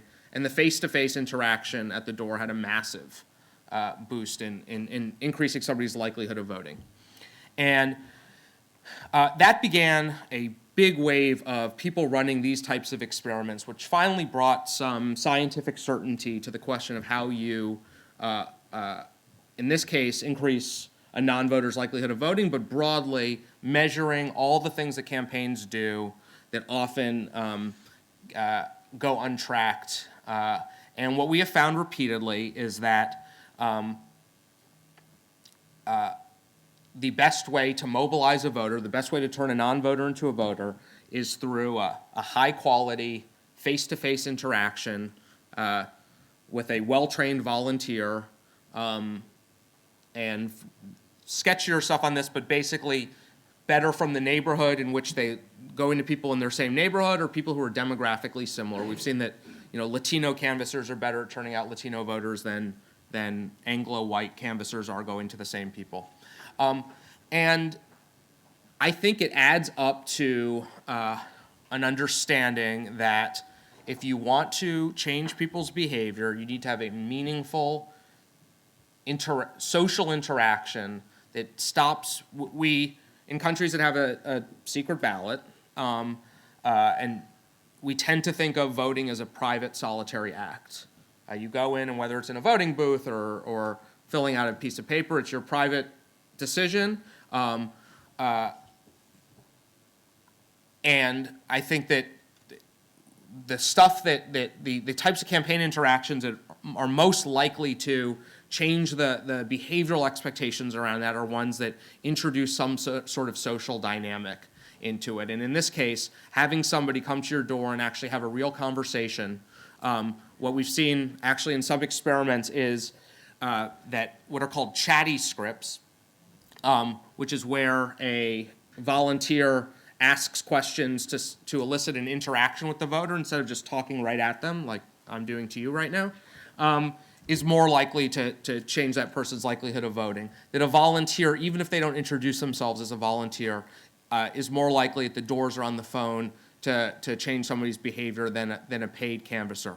Real human interactions that elicit actually interactions, not just one-way contact, are the things that are going to change people's behavior. I'll give you one example of what we know is the most successful, through these experiments, the most successful tool to increase somebody's likelihood of voting. I write about a guy named Todd Rogers, who is a behavioral psychologist at Harvard, and he, in the fall of 2003, he was a graduate student, and he went up to New Hampshire to volunteer for Wesley Clark, who you'll be forgiven if you forgot, but he was the Supreme Allied Commander of NATO, ran for president as a Democrat in 2004, ended up losing to John Kerry. Rogers went up to offices in New Hampshire where volunteers were calling voters before the election with reminders to vote. And they would say something like, in the last election, tens of millions of people who could have voted didn't. This is referring to the 2000 election, which obviously was so close in Florida. Imagine if all those people had voted. Don't be part of the problem of low participation. Come out and vote. And this has kind of always been part of the language of civic engagement in the United States, talking about what a problem it is that we have much lower voter turnout than in often people cite Nordic countries as the model. And especially for people on the left, there was some idea that if only everybody voted that things would be fine. And so the language became talking about this as a problem. And Rogers, who had studied behavioral psychology, thought that was going about it entirely the wrong way. And so he thought back to a very famous experiment that a psychologist named Robert Cialdini had done in the 1980s. Cialdini went into hotel chains. He worked with a hotel chain to design an experiment hoping to encourage guests at the hotel to reuse their towels. Okay, for hotels, every time they have to wash their towels, it costs them money and water and detergent. It also takes housekeeping longer to turn over a room. So hotels have a huge incentive in getting you to not need your towels washed every day. And most hotels, as environmental awareness took off in the 1970s, would put something like what I found in my room upstairs here. And I will read you the English side because I don't have to do any more violence to the Icelandic language. But it says, for the sake of our environment, and this is from the Icelandic Travel Industry Association. Dear guests, we all know that every day tons of detergent and much electricity are used to launder towels which have been used only once. If you spend more than one night in our hotel, help us protect the environment by using your towel again. And then there's a little diagram of a very nice looking old lady putting her towel on a rack. And so Cialdini went in and designed an experiment where basically half the rooms in a hotel got some version of this message, and half of them got something that said, most people who stay in this hotel room reuse their towels every day. Do what other people in your situation have done. And it turned out that people who got that second message were more likely to put their towel on the rack instead of putting it on the floor. And all it was somebody had what ultimately is a very low-cost decision to make. Do I put my towel on the rack or on the floor? And what changed their behavior was telling them about the ecological consequences of doing the wrong thing, but telling them what other people in their position had done. And so Todd Rogers designed an experiment where in 2005 in elections for governor in, I think, Kentucky and New Jersey, he randomly assigned voters to get one of two phone calls. One of them had that sort of traditional, it was voter turnout in the last election was a lower percentage than any other election in New Jersey history. Don't be part of this problem of low voter participation. Go vote. And the other group got something that was also factually accurate, because of population growth. You basically can make any election sound like it had the lowest percentage turnout or the most people voting. And half the people got a phone call that said, more people voted in the last election for governor of New Jersey than any other election in the state's history. We expect long lines at the polls on Tuesday. Go out and vote. And the people who got the second message were several percentage points more likely to vote. And that inspired a lot of efforts to learn from behavioral psychology, things that we know change people's behavior in environments like hotel bathrooms that have nothing to do with politics, and try to translate them. And so what we now know is the most successful tool for increasing somebody's likelihood to vote came out of an experiment that was done in Michigan in 2006, where a direct mail consultant named Mark Grebner sent voters several different types of mail, but one of them said, it was a letter that said something like, Dear Sasha, your history as a voter is a publicly available document on file at the Wayne County Board of Elections. Here's your history as a voter. You did not vote in the 2002 school board election. You did vote in the 2003 county election. You did not vote in the 2004 Senate primary. You did vote in the 2004 general election. And here are your neighbors' vote histories. And it had other people on your block and whether or not they had voted in those same elections. And then there was a threat. There's another election coming up, and afterwards, we'll send everybody an updated copy of this set. Mark Grebner very quickly got death threats. But he also saw turnout increase by 28% among the people who received that. It was the largest increase ever measured in voter turnout. And this was, people in politics are afraid to use this with their name as a return address, mostly because people who get into politics don't want to invite death threats. But it was just the most evocative example of something that unsettles the expectation that voting is a private act and starts to bring a social dynamic into it, can have a tremendous impact on voter behavior. And so before we go to Canada and Sweden, I'll just sort of leave you with the general idea. Our political cultures are very different. The types and quality of data that are available to campaigns are very different. A lot of the stuff that has worked in the United States, there's, who knows, millions of times more money in our politics than in yours.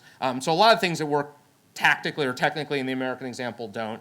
But I think broadly, thinking about ways to unsettle the expectations of voters about what voting is and ways to introduce a social dynamic, whether it's through sort of those psychological nudges that were in those phone calls or the direct mail, or the types of interpersonal interactions that happen when real people interact with other real people in their communities, are really important. And then using the data that is available to you to focus those interactions on people where they can actually have a difference to change opinions or change behavior where they matter, and not waste resources on people whose opinions or behavior are set, is really what campaigns are all about. I'll leave you to the others, and now you're all smarter than Donald Trump. So.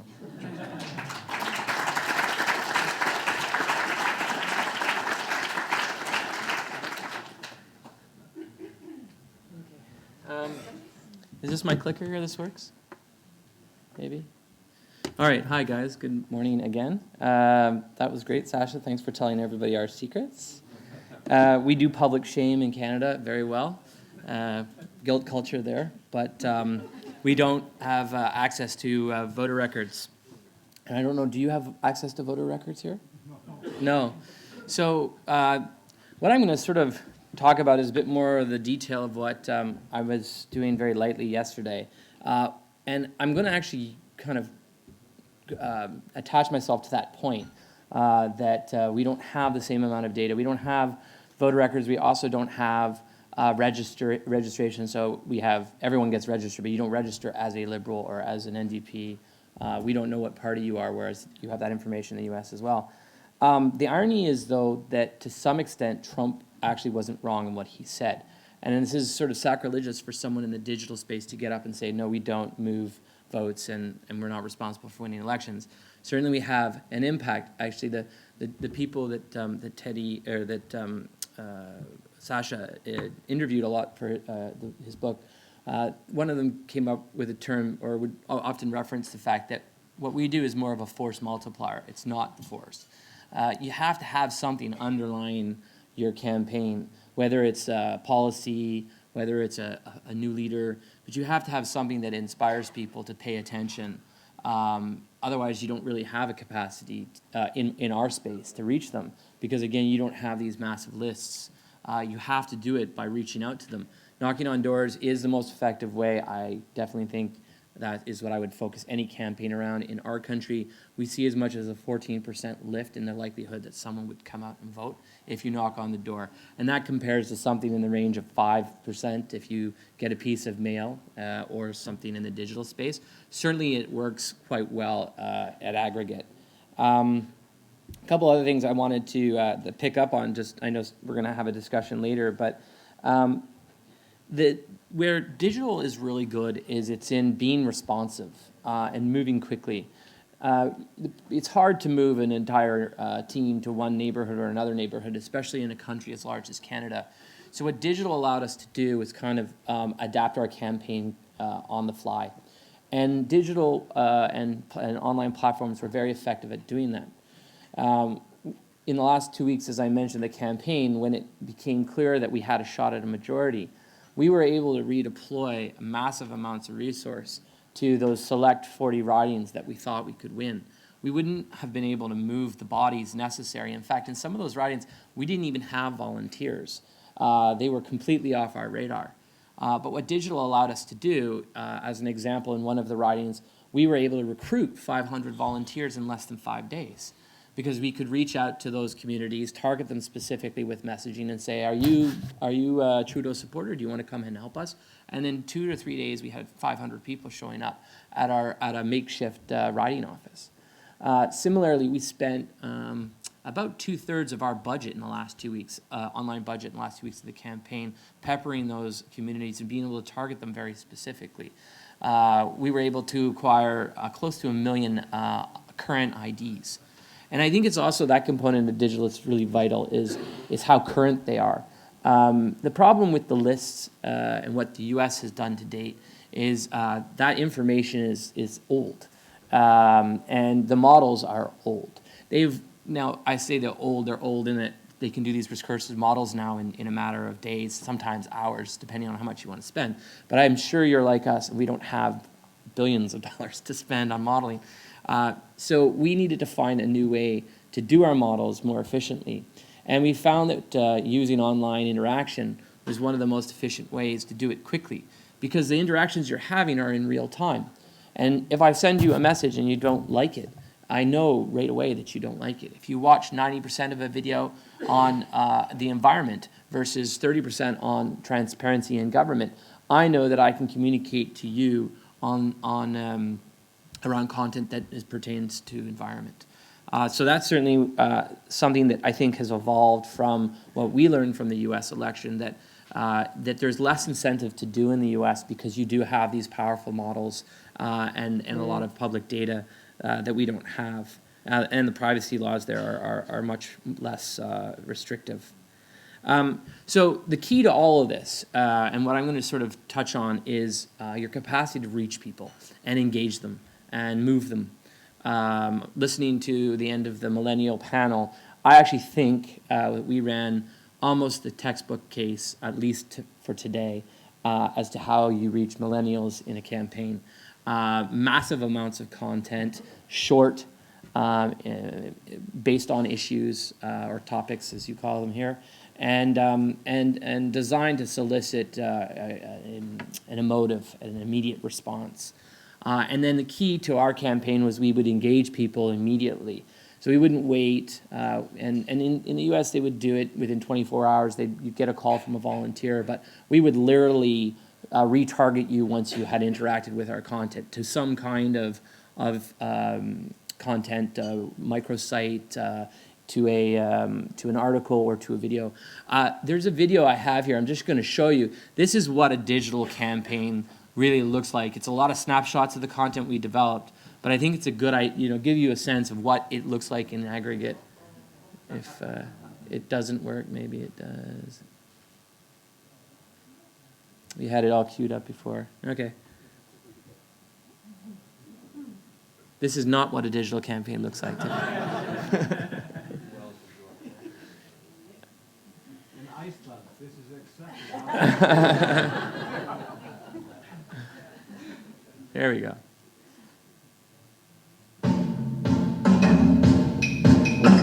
You can spot it in the wild or in attack ads. Stephen Harper's not telling the truth, saying that Justin Trudeau will cancel incomes for seniors. Le NPD promet de créer des places en garderie. Mais qu'y a-t-il derrière cette promesse? Pour le Québec, rien de nouveau, car nous avons déjà nos garderies subventionnées. Stephen, do I look scared to you?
our full platform in a couple of minutes.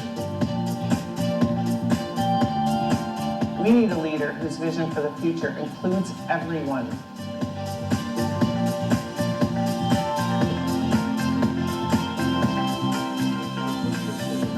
The question is, why is your policy so reckless? You want a number, Mr. Mulcahy? I'll give you a number. 9. My number is 9. J'ai un plan qui va créer des emplois qui vont avoir un impact direct dans vos vies. A Canadian is a Canadian. C'est une leçon d'histoire, là, mon amour. Mon ami, on s'en va vers l'avant. Non, excusez-moi, j'ai des chicanes avec mon papa.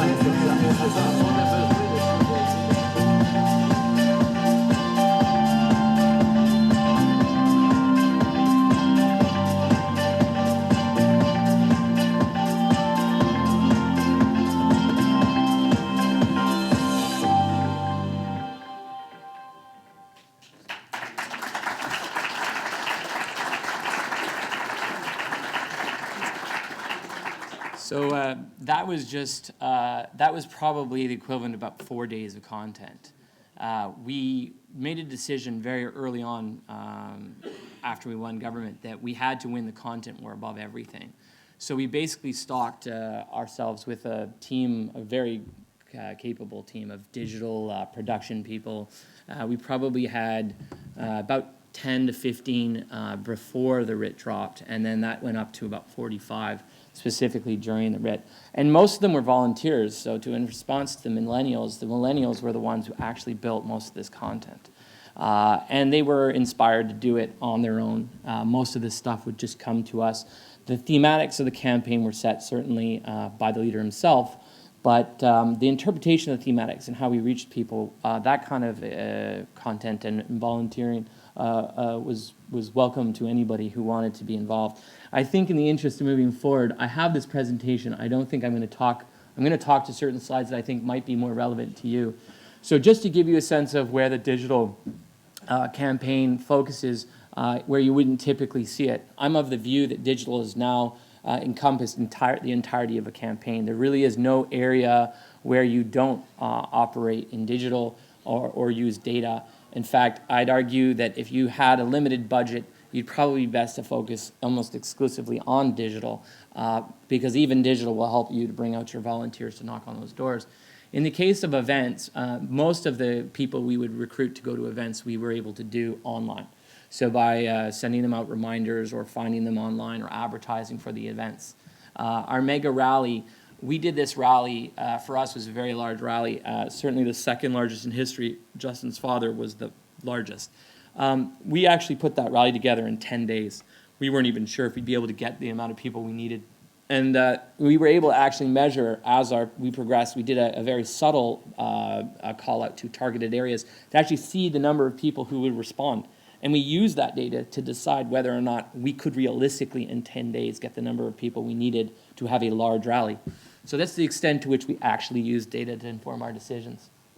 Matrix, this was the idea that you could move certain ridings if you targeted specific groups within those ridings, but you have to be able to reach those specific groups. And online media is very easy to target. So we were able to specifically, in like less than 1 week, find, say, 1,000 teachers to mobilize around Justin. And of course, the volunteers similarly. I talked about the debates, but in this case, the way we use debates is we pre-designed all the content that we thought would come up in the debates.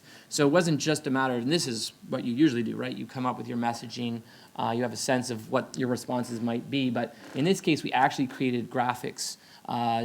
We had probably around 100 pieces of content, and we would push them out at strategic times. So what we knew was that when people were going to commercial or when people got bored, they would go to their phones anyways. Or usually when they were talking and they were saying, I don't think what Justin said was right, they would do it in a Twitter community.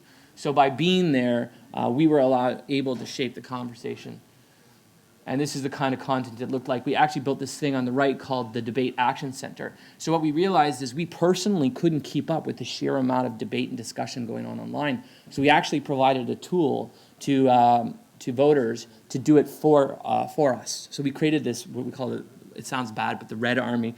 And basically they use this tool and we would push content to it that was relevant to what was happening during the debate. And if they wanted to share it with their friends, they could share it in real time. I threw this in just because I knew Sasha was going to talk about modeling, and this is getting complicated, so I won't get into a large part of it. But this gives you an idea of how modeling works. On the top left is if you were to randomly turn out. You know what? Forget it. We're not going to talk about it. Fundraising, right? We all have fundraising problems. Common, I hope. Do you have fundraising problems here?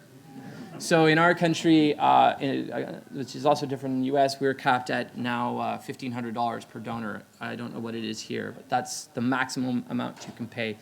In some provinces I work with, they're capped at $100. So you can imagine if you're going to build a movement, you really need to be able to get as many people engaged as possible. There are various techniques that have been developed to do this. A lot of them came from the U.S. campaign as well. One of the ones I'm a big fan of is one-click donate. The idea is that you acquire information like credit cards, and you process that person's first transaction, but then you ask them, hey, do you want to save your account information? Not too different than when you go to Amazon and you're buying something there. What they found out in the U.S. is there's this concept that they coined called drunk donating, and if you were able to find somebody during a situation, a large public media event or something where they were very passionate about it. If suddenly someone started attacking, this happened to us. I'll give you the example. Justin went into a high school to talk to children and young people, and they were asking about legalizing marijuana, which was part of his platform. And he had a very informed and dialogue with some young people, as he should, about the issues. That it would be regulated, but just the same, yes, it would be legal. The opposition twisted that and said that he was basically at schools advertising drugs to kids or something just ridiculous. And we could see that people were infuriated by this misinterpretation of what he had done. So shamelessly, we exploited this, and we sent out emails and we sent out online messages saying, the opposition is trying to twist what Justin said in the school. We want to get the message out that this isn't true. Here's the video of him in school. Help us pay to get it out there. And because all the person had to do was click one button, as opposed to enter all their information. If they were at a bar at 7 o'clock at night and enraged that this had happened, they'd be inclined to push that button in 10 times. So it does work, and I encourage you to look into that technology. We sent a lot of emails. I always get the question, how many emails is too many emails? There's no such thing as too many emails. Send. The people who don't want to respond to it won't respond to the first one, let alone the 10th or 20th. But most people are busy and they don't always see the content when it comes. And I spoke a lot about digital IDs. This is a new concept, something we kind of pioneered here in Canada. They weren't doing it in 12 to the same extent.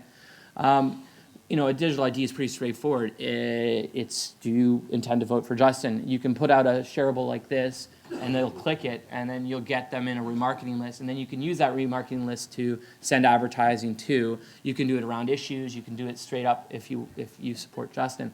And what we found was the fact that it was current data dramatically improved the effectiveness of our campaign. Again, that is the difference between when you build your engagement off of old lists or you have to wait for models to return versus someone just read or watched a video and was engaged by it, and then they went and saw this, you do support Justin, and at that moment they did, and so they'd click through. And we could see that the conversion rates were higher. The average donation is $85 usually, so it would jump up to $102. So definitely it was a useful way to develop our fundraising initiatives. We literally paid for our contact acquisition in real time by redirecting them to donate after we had acquired them. So highly recommend you try that approach. Research and testing, as I said yesterday, is pretty much the most vital part of what we do. I don't know if you can honestly call the ad budget an ad budget anymore. I think of it more as my research budget. because any ad that I put out there can actually be a test. So this is one example I showed you. You saw it on TV. Stephen Harper was basically saying that we were going to cut income security for seniors.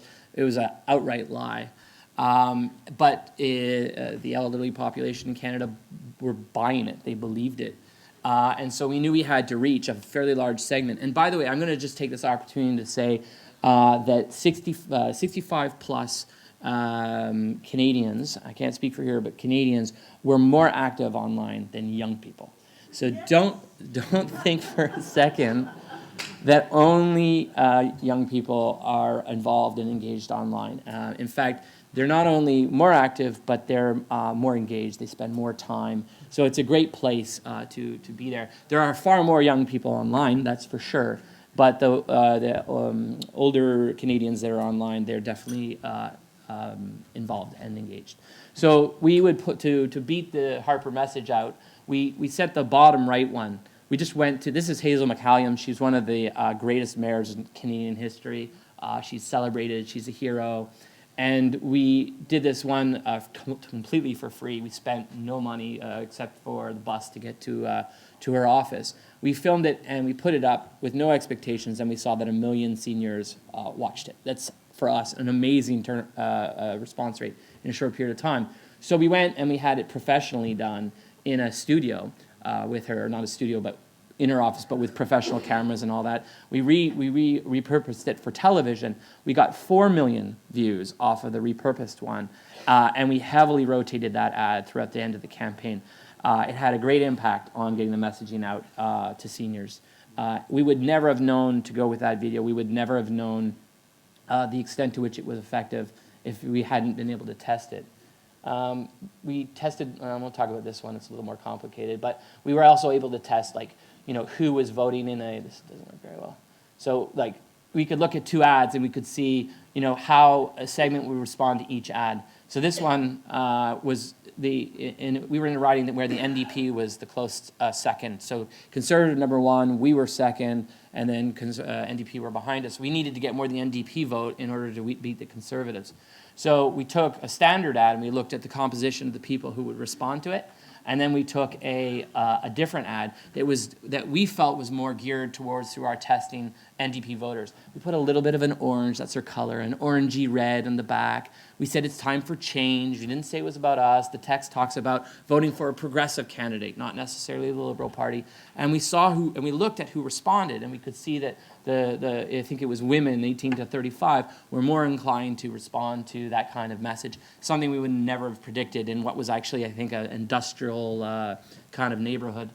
2 more things on the testing side. So we never went negative, and that was part of what was signature about the leader.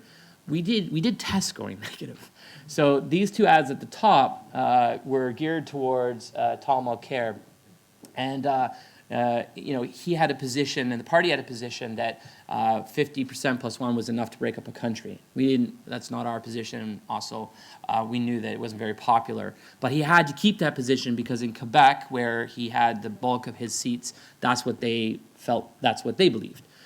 So we wanted to see how that would resonate in Ontario. And so we took 3 or 4 ridings that were kind of our ridings where either the NDP was in the lead, the NDP had just taken over, or where there was a 3-way race. And we tested these 2 ads that you see there, and we tested them in heavy rotation. So much so that to this day, we have the highest, this ad, the top 2 right ads have the highest retention numbers that Google has ever measured in Canada. We tested before and we tested the market after, and we found that it had no impact. Highest retention ever in Canada, but no impact in someone's likelihood to change their vote. Had we just guessed it or pushed it out across Canada, we would have been seen as the negative people, and we would have gotten no results for it. So this helped us avoid a bomb. And then the last test, which is one of my favorites, that worked really well for us, is there was the Ready ad. It was the ad that got us really back into the game, where the first part of the text is Justin walking to the camera and he says, Stephen Harper says, I'm not ready. I'll tell you what I'm not ready for. I'm not ready for blah, blah, blah. So in the first 5 seconds of the ad, he said, I'm not ready 3 times. And we're trying to tell people that he is ready. And as most of you know, the majority of people only watch the first 5 to 10 seconds of a video. In fact, you get most of your conversion power in the first 70% of any communications. I'll get into that data later. The point is, because you're doing so much in that first 5 seconds, he was basically telling everyone, I'm not ready, or there's an issue about me not being ready because you didn't know that yet. Now you should go look. So we looked at how people who we had a control, we had the online group. This is something Google helped us with. And we looked at the two groups, and we realized that people who had seen the ad were 26% more likely, 26.5% more likely to search the Liberal Party after seeing the ad. Not bad. Probably that kind of data would tell you to keep advertising. But we looked at what if they'd searched Conservative Party after, and they were 61.4% more likely. So they were almost three times more likely, or actually double more likely to go and search the Conservative site to find out why they were saying Justin wasn't ready. And that is something you don't want to do. How much time do I have? All right, I'll keep going until you tell me. So here's another thing we tried, which I think I was a big fan of. In the US, they don't really do platforms. I think you do that here, right? Releasing the platform's a big deal. Is that fair? Policies, and in the US, not so much. We do a lot of fanfare around it. We wanted to do a platform differently. Big, thick book that no one ever reads. Big online pages of stuff, not very interesting. So we built this thing on the top left, says, what does real change mean to you? You go to it, you pump in a word. So if you say in the environment or schools or security, and it would literally filter like Google through all of our content and would put up a very consolidated mini platform paper that you could take, you could print it, you could share it with friends, but it would digest all that into the stuff that actually meant something to you. So you didn't have to read all the other content that didn't really mean anything to you. It also meant that you could network, you could go out to your network. So if you were an environmentalist, the chances are that most of the people who you interact with on a daily basis were also environmentalists. So this way you could give them a very consolidated justification for why you were voting for Justin and why, if you supported the environment, you should also vote for Justin. In fact, one of the key things we learned is you were far better to, instead of directly influencing someone, you're far better to influence through your networks or through friends. So we didn't serve ads for the most part directly to you. We would serve ads to your sister, to your brother, to somebody who works with you. Because then they would take that ad, turn around and say, you know, this is, I believe in the environment, and they would send it to you and say, hey, Bob, look what Justin's saying. And you were far more likely to watch the video or engage in the content if it came from a friend. Persuasion, I love this one, and I talked a bit about it yesterday, so I won't go again, but great line from Teddy Goff, Hillary Clinton's chief digital strategist and Obama's. If you see a parade, get in front of it. In the internet is the cheapest way to get a lot of free stuff. It doesn't matter. If it's exciting and interesting, just jump in there and find a way to make yourself relevant. But it's actually a good point. I talked about impressions, but I mean, again, I want to just go back quickly to this one. You know, each piece of the content that's up here had a purpose. It was designed to solicit something. It was supposed to get you to vote. It was supposed to get you to engage in a type of content. This, again, would have been the equivalent of like a week. So the more content you get out there, the more you're going to learn about people. Rapid response, obviously, this is just, you got to be listening all the time. We had a massive team of listeners. People always think of digital as something you do outwardly, but what's new about digital now is you can collect and inform yourself, and you can figure out what's playing well and what's not playing well. People don't spend enough time listening. The Matters campaign, so again, this was something we did for young people. I heard you talking about Matters. We found the same thing. I was having this conversation last night. The difference here is a nuance, but we put Matters, period. It's not Matters like, you know, your vote matters, because most youth in Canada didn't believe for a second that their vote mattered, and it would go contrary to the message of authenticity or real change that we were talking about. This was delivered more as a challenge. It was to say, if you care, and you want to be disobedient or you want to fight back against the man, then do it, because it does matter, and help us to do it. And I think the call to action worked really well. These were all real young people who had come and engaged in the campaign, each with their issue: marijuana, education, transgender, and I think it was a very authentic, well-received campaign. I think that I will, just looking if there's anything else here, this is worth noting, mobile. If it's like, if Iceland is like Canada, everything is going mobile in Canada. If by 2019, if you're under 44, the door online is pretty much the only way you're going to reach somebody. In this campaign, only about 42% of our voters were on television, and we only had about 25% of the capacity to reach them by phone. So it really is something you've got to think about now.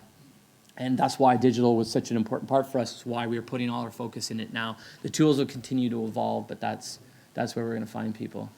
And that is, there's a lot of other stuff, but you know what? I think I'll stop there so we can have a nice debate.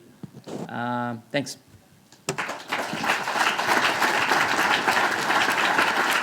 you so much. Thank you so much, Tom. Next is Christian. I'm sure hoping that Trump is not watching our live YouTube feed right now because we're learning a lot.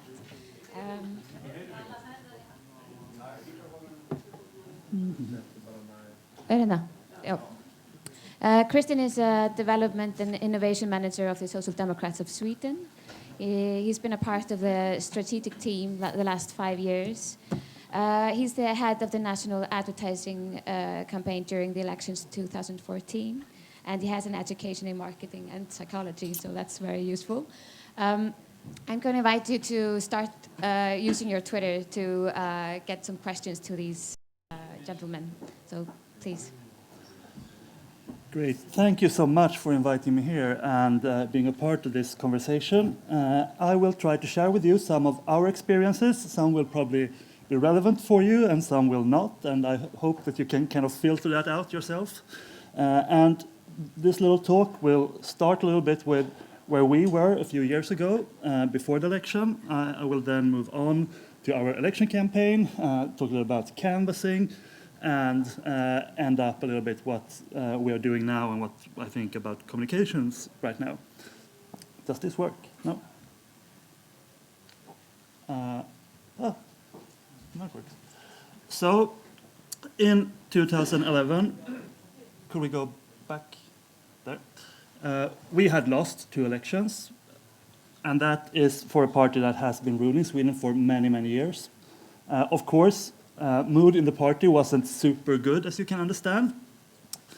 This is a diagram of our members. We have a members panel.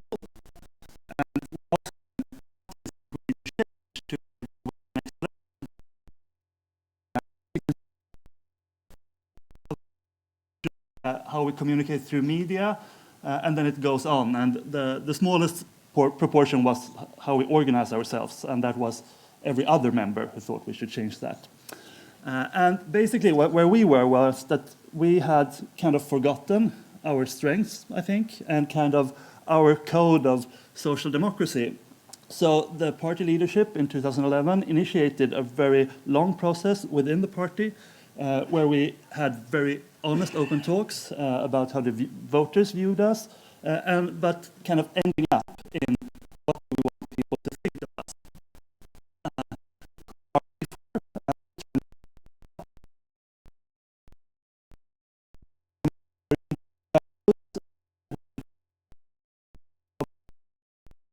But many of them did not vote for us because they felt that we hadn't been able to develop our values into concrete policies that was relevant for today. So we had this conversation of, okay, who do we really want to be? Because we are a little bit dissatisfied on how we are now. This was strange. That ended up on some much clearer priorities. Starting out with jobs, schools as the main priorities. And that, of course,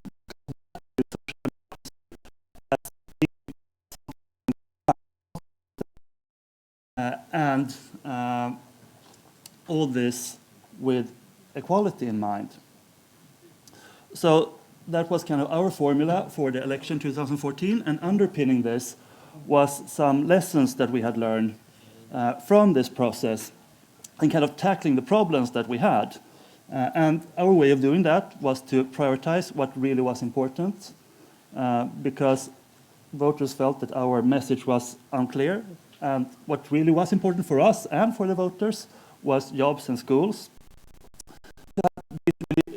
Typically social democratic broad solutions to make sure that, for example, the benefits for families are for all families, not only the poorest, to make sure that we have solutions to the problems in schools, like smaller school classes that are relevant for many and will help many people.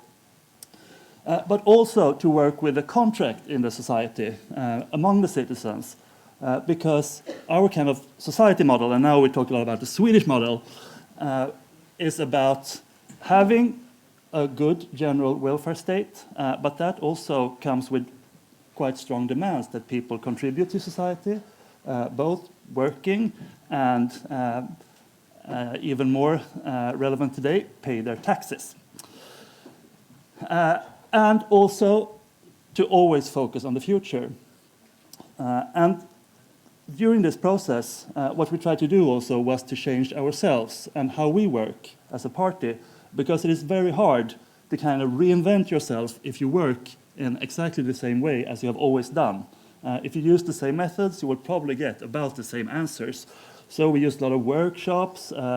People even had to cut in magazines, and we used up crazy amounts of Post-its, and tried to change our party into being more engaging and more open, more connected to people, and basically using also our members better, because we have a lot of members that feel like they want to spend more time, use more of the time for the party, but sometimes have a hard time kind of getting it done. And jag vill bli läkare och jobba med henne när jag blir stor. Hon säger att jag måste plugga och vara bra i skolan. Många bitar? Något kul, men matten är svår. Filip får hjälp med läxan av en kille som kommer hem till dem. Mamma säger att inte vi har råd. Om ni inte lägger av det så ringer jag efter.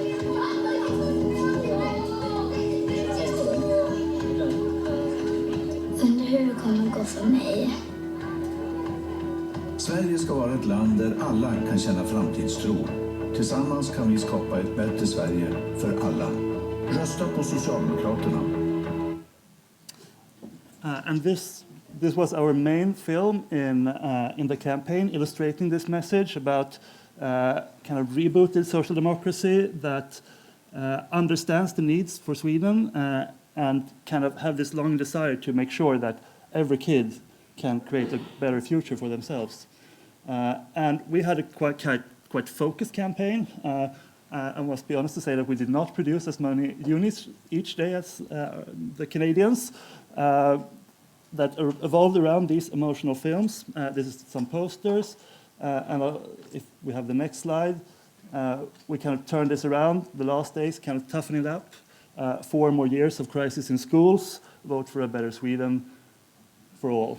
And this was basically our campaign. Also, of course, talked about jobs, because if you don't fix jobs, you will have no money to improve schools, and voters understand that. And jobs is kind of the key for us as social democrats. And this all was about kind of bringing out the best in us, because we had kind of lost it over the years before. And I think that kind of resonates with the Swedish people. But that's just like one part of the campaign. And I think a lot of the things we're talking here about is also getting elected by really trying. And that brings us to this with canvassing. That was a very large part in our campaign, a much larger part than in our previous campaigns, because normally we have been doing all kinds of stuff with our members. We would arrange meetings, we would have people hand out folders at train stations, But in this election, we said to our members, okay, we have looked at the research, the data, you know, and the best use of your time is to go knock on people's doors. And I actually think this is one of the statistics. I don't know if it's from your book, Sasha. I think it may be from another book from the US. And what it says is that if you go canvassing, knock on people's doors, for every 11th door you'll knock, you will get one person more to vote. However, if you do telemarketing, on average, you will have to call 38 people, and if you hand out leaflets, you will have to hand out about 200 leaflets, and even at that number, it's very unsure if it will have any impact at all. So instead of kind of having this menu of all kinds of stuff to do, we said, okay, you should do this. And we also replicated some of these results in an own study that we did in the European election. And there we could also see that canvassing, when it came to getting people to vote, was most efficient if it was directed to people who voted normally in a national election, where more or less everybody votes, but not in a European election.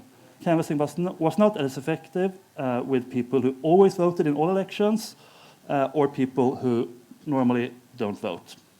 And of course, in the first case, because since they already vote, it's hard to get even more of them to vote. And in the second case, probably because you need to do a lot more than knock on their door one time to get them to vote.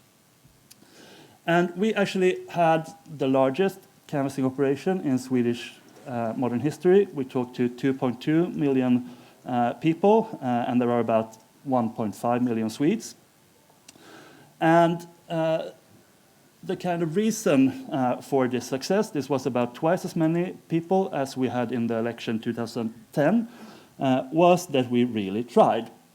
And one part of really trying, if we can, was to, of course, set a goal and also divide it up per local branch and get everybody to agree on, okay, here in Stockholm, we'll knock our 122,000 doors.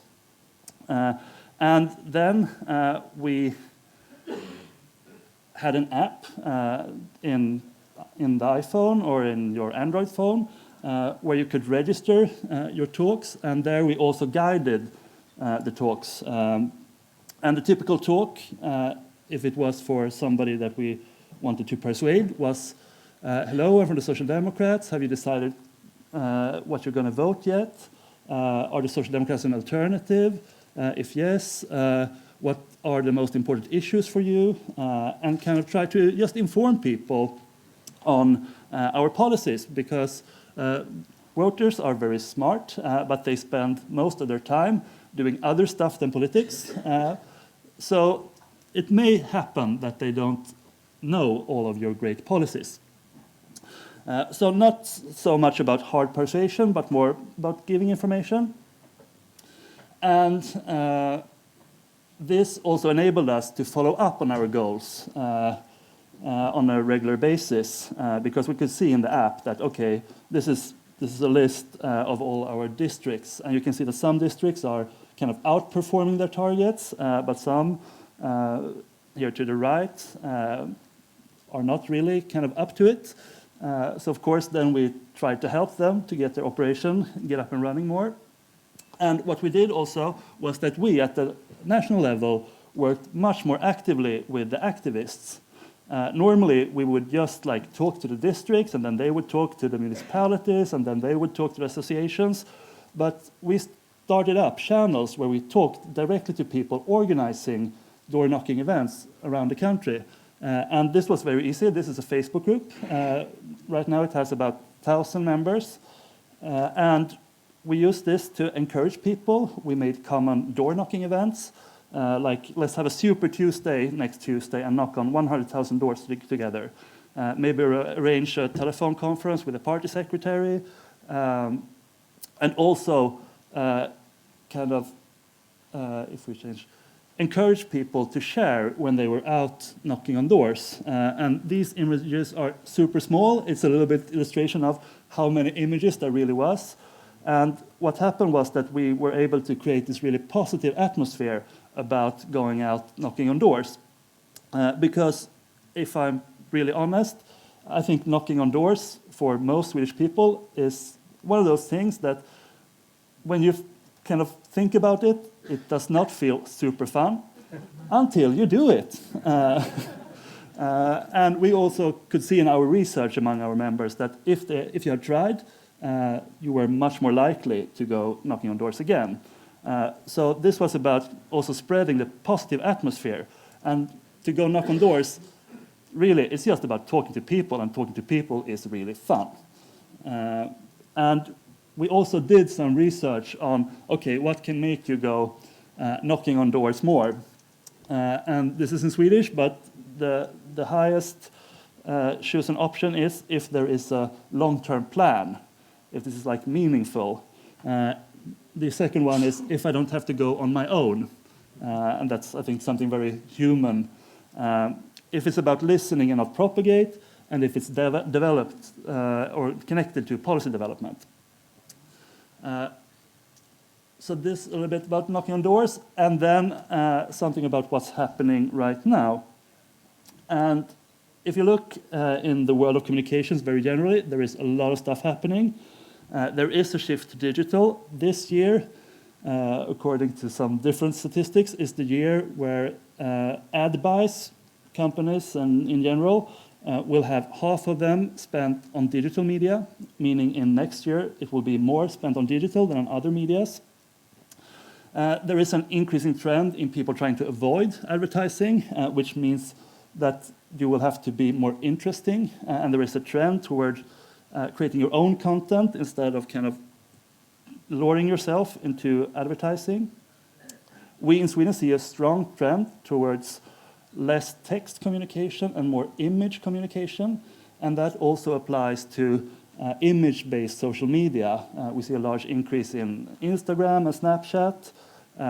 In videos, we can see that on Facebook we get a lot more interaction when we do video stuff than just text communication or images. And several have touched upon this trend of really kind of trying to cut the filter between politicians and people. And I'll just show you some examples on how we have worked with that, because as I hope you saw, in the election year, we were really emotional in our communications. We did not use like a lot of numbers or fact arguments. But then afterwards, we kind of fell back a little bit into this kind of way that you can as a political party that makes you communicate more like some kind of governmental organization. So here are some examples from how it looked this autumn. This one is about removing a time limit in healthcare insurance that the right-wing government had applied. This is about our agenda for jobs. And at the same time, we had this really creative digital team that did a lot of stuff that they just kind of kept in their computers. So we said to them, okay, let's try this out. So then it looks something like this. Yay, governmental decision, 120 million to classes for all children.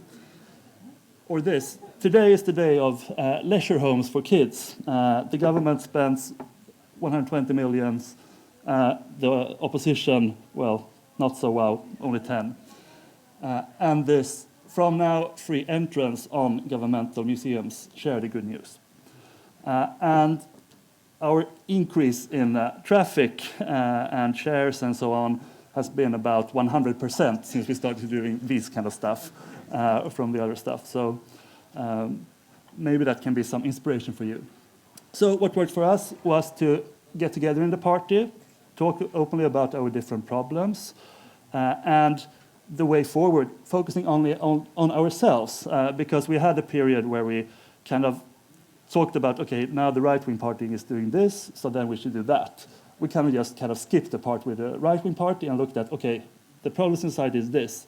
As social democrats, we want to do that. We really tried to change for real, and we are still working on that. Communications was not our only problem. We work very hard on having clear priorities and a clear message, because if people don't understand what you want, they will probably not vote for you. And have a very structured campaign, because that can unleash the power. And finally, you should do at least some communications once in a while that makes your stomach ache and sleep hard. And with that, I want to say good luck from the Swedish Social Democrats.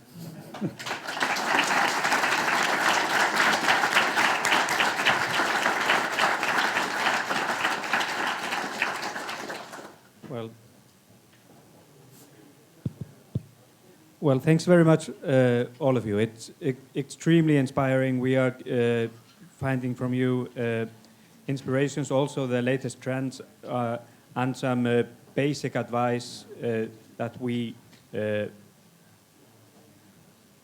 really in need of getting, because to focus on these things that you are all united in describing is something that this party hasn't necessarily always been very good at. So this is something that's, in my opinion, quite important.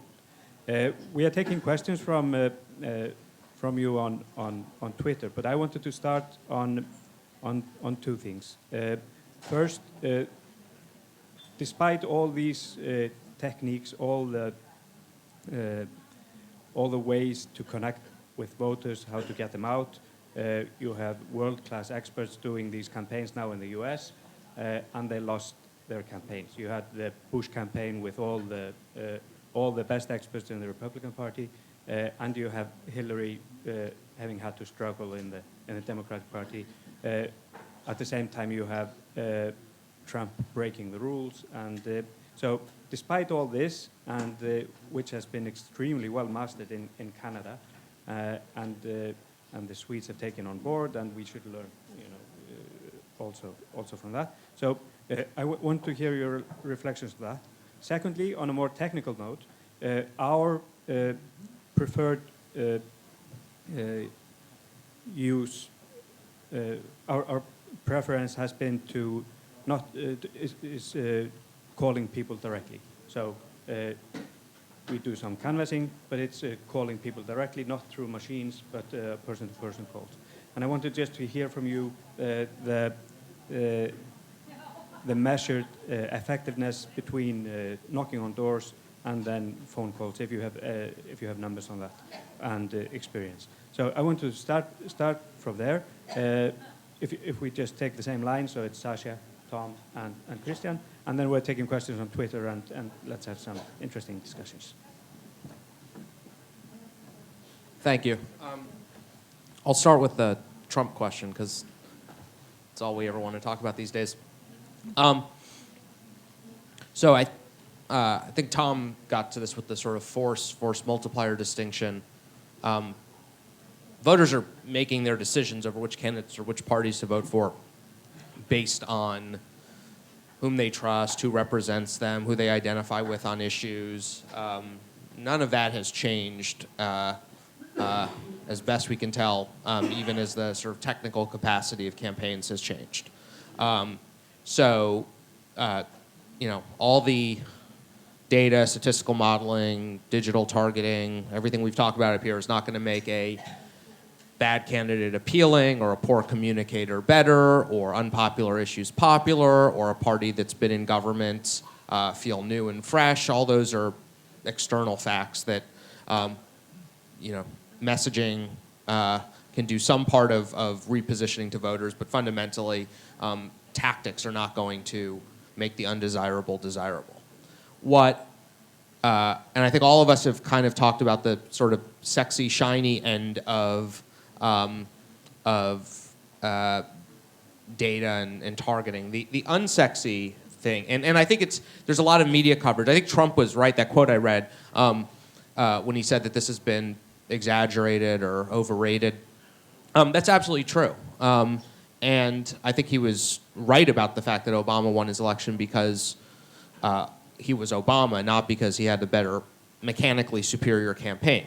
And I think that a lot of media coverage perpetuates the idea that data and what has been called in the U.S. micro-targeting somehow manages to, is sort of this magical alchemic process whereby you find these unknown pockets of voters and this sort of magical set of issues that you go and talk to them about, and then all of a sudden you get these votes that no one else knew existed. That's not the reality. The reality is a lot less sexy, but universally valuable to campaigns, which is that in every instance, data and analytics are worthwhile to find efficiencies in things that you would already be doing. You know, if you are already going to be out making phone calls or knocking on doors or leafleting at train stations or putting out digital content or buying television ads or sending your candidates around to different constituencies, just being able to prioritize which train stations or which doors or which constituencies you go to will be of value. I mean, in the US context, the numbers are so big that it's very easy to describe. You know, if all a direct, you know, part of what all the analytics we talked about in that fairly complicated grid that Tom showed was about prioritizing your contact, rank ordering all the voters in the country based on their value to you if you can knock on their door or reach them on the phone, right? And so if you are in the US context, Hillary Clinton's going to spend $1 billion this year. She'll probably spend, you know, I don't know, $300-400 million of it on some form of broadcast media, TV, radio, cable. She'll probably spend a few $100 million of it digitally. She'll probably spend tens of millions of it, maybe more on direct mail, phone calls. If she could just get 10% better about not contacting people who are already going to vote for her or are never going to vote for her, that means she can repurpose $100 million. And so I'm not sure that Jeb Bush I think he ran a poor campaign strategically, but I'm not sure mechanically he ran a bad campaign. You know, it might have been that Jeb Bush got, I don't know, he got 9% in New Hampshire. He might have gotten 6% in New Hampshire if he had run a worse campaign. But the fact is that every institution can do better about finding efficiencies and measuring efficacy of things that you would already be doing with the candidates and issues and parties that you have. And so I think that's the value of modernizing, not necessarily that it'll save you from doom. Some of this varies a little bit. This varies a lot by context, so I'm not sure that what we know to the second question, we shouldn't assume that it applies everywhere, but we've rather reliably seen in the US, at least for turnout, that face-to-face interactions is several percentage points more effective mobilizing non-voters than phone calls. The study we saw here, you know, by and large reflects what we've seen in the US when people have consolidated lots of different studies in lots of different areas with different types of voters about the average number of contacts that you need to create a new vote. Now, that shouldn't necessarily be, you shouldn't end with whatever the numbers we had there, 11 door knocks and 38 phone calls. To me, if you're actually practically running a campaign, that's the start of the question. The next question is, how many of those can you do in an hour? If you're in an urban area where you can knock on 11 doors because they're all in the same apartment building, or it's a university campus where you have people living there and you can knock on 11 doors in 20 minutes, that's great. If you're in a rural area where you have to drive from house to house, you may reach more people in an hour with phone calls. And it may, if you start thinking about scaling this up, the geography is going to be incredibly determinative. Who are the volunteers that you have coming into your office? If they're young people who like to walk or old people who like to walk and want to walk, great. If there are people who will be more productive making phone calls because they're more likely to come in because you can tell them they can come in and make phone calls, then you might get more out of phone calls than having them walk. In the United States, and we saw this in the Swedish thing, if you can do it, when you ask what will make people more likely to canvass, if they can do it by themselves, well, if people need to double up, if you have to send 2 people out to canvass 1 door, you've now cut your efficiency in half because each of those people could be on their own phone simultaneously. So start thinking, you guys have part of the year where there's daylight all day, and then part of the year where probably walking around is a lot less desirable. So all of these things are sort of context dependent. So I think you want to measure what is effective, but then look at the sort of resources that you have. Who are the volunteers that you have? What can you get the most out of them doing? And who are the voters that you want to reach, and when are the times that you want to reach them? And try to extrapolate that, because your ultimate efficiency is the number of votes you'll mobilize. You can change the inputs that you have, but the sort of tactical pathways should rely on the context you're in and the people that you want to get to.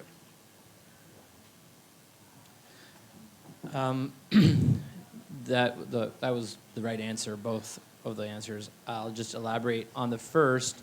I think that for sure the digital and the data components will help your campaign, period. But you can't make up for a really bad candidate or a big snafu. One of the things we found with our leader was, and certainly at the beginning, for all intents and purposes, he wasn't doing well, is that the digital can help you figure out what you should be saying and how you should be saying it. And I think that does help you in situations where you're not finding effectiveness. One of the examples was we started the campaign, even before the campaign, we started with and we heavily invested into a narrative around fairness. That was what we were trying to describe as the middle class problem. And it just didn't resonate, didn't catch, and frankly, people didn't buy it, coming from someone who presumably came from privilege, whose father was a prime minister, who had spent his youth growing up at the best schools, and so on. And we saw that. We saw it by listening to the digital channels, and we were able to understand not just the communities that were responding against it or didn't buy it, but what they were saying about why it didn't feel right. And then we were also able to test different approaches, different ways of communicating things. So I think for sure, even if you have a weak candidate, there's always opportunities. Another example is, we're working with the Ontario Liberal Party.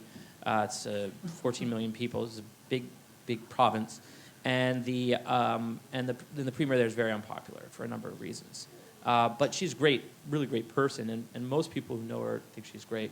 So it's one of those situations where you have a leader who has done a number of things that aren't popular, because that's the price of governing. I think you know that experience. And she's had to figure out how to redefine herself. And we've been very successful we've landed on the environment as being something that they really see she's championed well, and we're emphasizing that in the campaign. And then the second thing I would say is time. We spent 3 years underpinning what Prime Minister Trudeau stood for, or at the time Justin Trudeau stood for, who he was, with proliferation of content. So when people came and tried to do the superficial thing, like, he's not ready ads and things like that, it didn't stick the same way. And I think the digital really helps you to make things more of the fabric of your community. It makes it more tangible. You see it everywhere. You're reminded constantly. And to the point you've probably seen, all of us have given you content. We've demonstrated the degree to which the community starts to build its own content. So, in some ways, the community is helping you along, figure out how do you make your leader more palatable.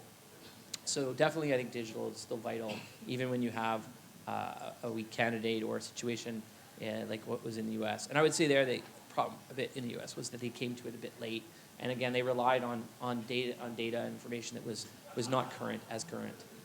But predominantly, you can only do so much when people want you out. And then just quickly on the second point about canvassing versus calling. Canvassing, by far, still the best tool, and a good canvassing program is vital. One of the things we did were these days of action, where you would basically mobilize for a whole weekend the entire party and their friends and their family, go out and knock doors. It was a celebration. There were parties after. We'd have Google Hangouts across the country, and everyone would go, and the Prime Minister would talk to you after, and people got competitive, and they talked about how many doors they had knocked, and And we actually did most of our door knocks in those periods of time. So if you see our graph of our door knocking, it's kind of like this, and then like that, and then this, and then like that.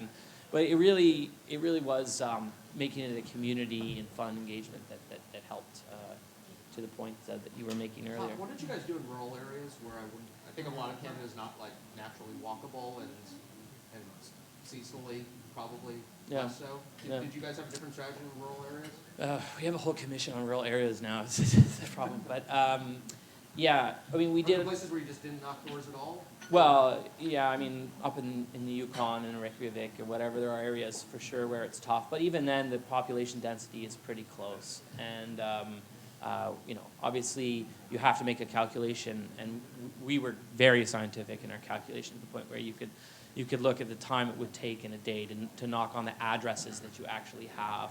And there's lots of software out there that'll help you develop knocking algorithms. It changes a bit, when you're doing modeling, because you can actually crisscross all over town trying to find your voters as opposed to just working a whole block. But no, there's no trick that we've found for rural. You'd be better to talk to some of the people in rural. I'm sure if you're from a rural area, you figured out tricks. I wouldn't know what those were. From a digital point of view, it doesn't matter. That's why digital is so great, because when you're focusing on person A and person B, it really doesn't matter where they live, and you'll reach them and you'll communicate with them. And though there are less people in rural areas in Canada who are connected, and we're trying very hard as a government to change that, you still are better to get reliable responses from the 30% you can reach than the time spent going door to door otherwise.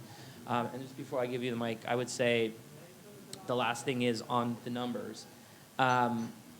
The phoning, so there's two things. Phoning, I think, is inefficient in that first of all, our numbers were not that reliable. So you'd lose, if you had 100 people, you'd lose 30% right off the bat that you'd never reach. Then when you'd reach them, you'd probably lose another 30% on people who just don't want to talk to a canvasser on a phone. And then finally, the actual responses you get, we tested, and they tend to be the least reliable on a phone canvas, unless professional firms are slightly better, but pretty unreliable. So door knocking is definitely the best, because if someone answers the door, they're going to give the courtesy of a conversation. And then the last thing related to that would say SMS. So this is a new area that they're developing in the U.S. So I'm now watching them with interest, but they're developing techniques to network SMS canvassing because everybody's on a phone and everybody reads their SMS. So I think that's something to watch. Be interested to see.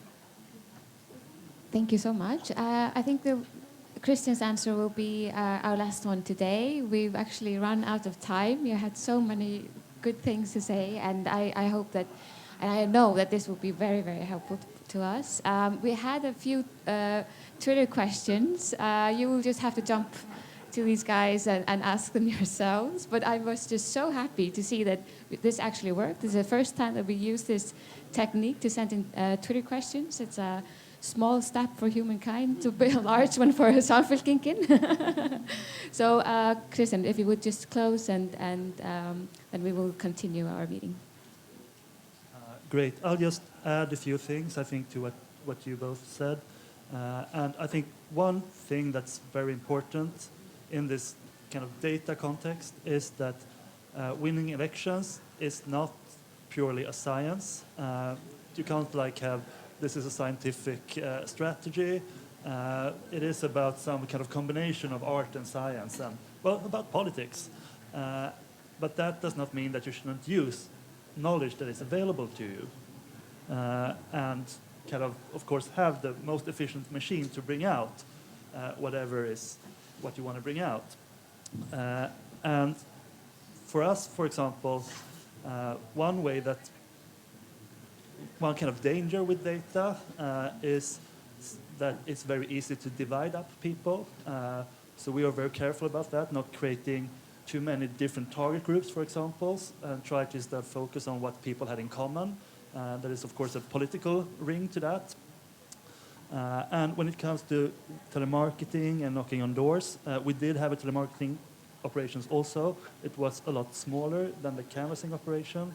And it was about both using volunteers' time, because some people want to work their volunteer work on during daytime, and it's not a very good time to go knock on people's doors. I do not have any comparison data, but I would agree with both of you that I think canvassing is better. I was a little bit in the telemarketing operation, and you notice that it's a lot harder to have a quality conversation over the phone than if you're like face-to-face to somebody and you see how they react and so on. But of course, and also for rural areas, I think.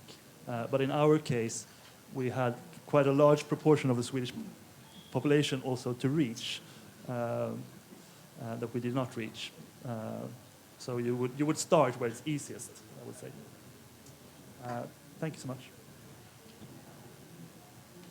So thanks to our very impressive guests, Sasha, Tom, and Christian, and we will continue our program here in the session. Thank you.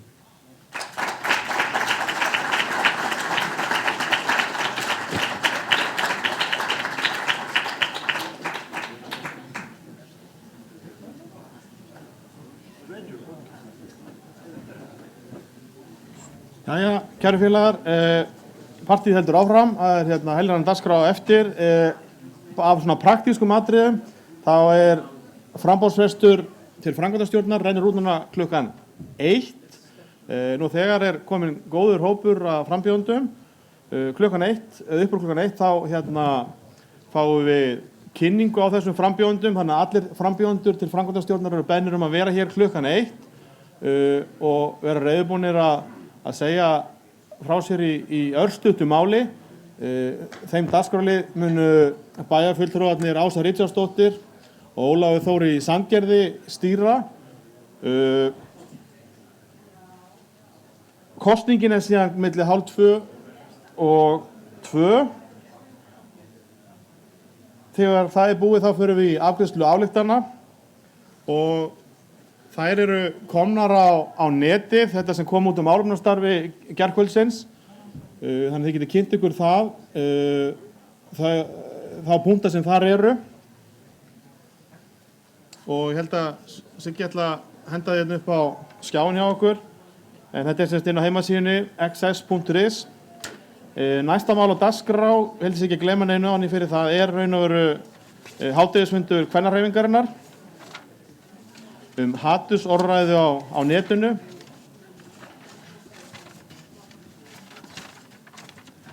Orðum fylgir ábyrgð, hann í þessum sal hér. Fáum hérna 3 gesti, Marja Sjóhunudóttur sem segir frá greiningu sinni á hatursorðræðu, Kate Lyon sem var hérna í morgun, fjallar umfjöllun blaðsins hatursorðræðu, greindi milljónir kommenta. Sem Erla Serdar ætlar að segja frá eigin reynslu, hún hefur hérna tekið þennan slag, og það Heiða Björg Hilmisdóttir, formaður kvennahreyfingarinnar og nýkjörin formaður framkvæmdastjórnarflokksins sem hún stýra þessar umræðu. Þessi fundur byrjar hér innan skams. Takk í bili.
Yeah.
merki það að það tímabært að koma sér aftur í salinn.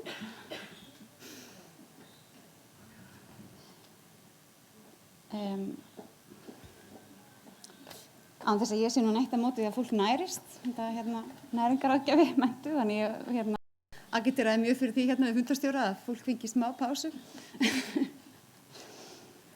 En okkur fannst mikilvægt í kvennahreyfingunni að setja hatursorðræðu á netinu á dagskrá, af því að þetta eitthvað sem mjög mikið rætt.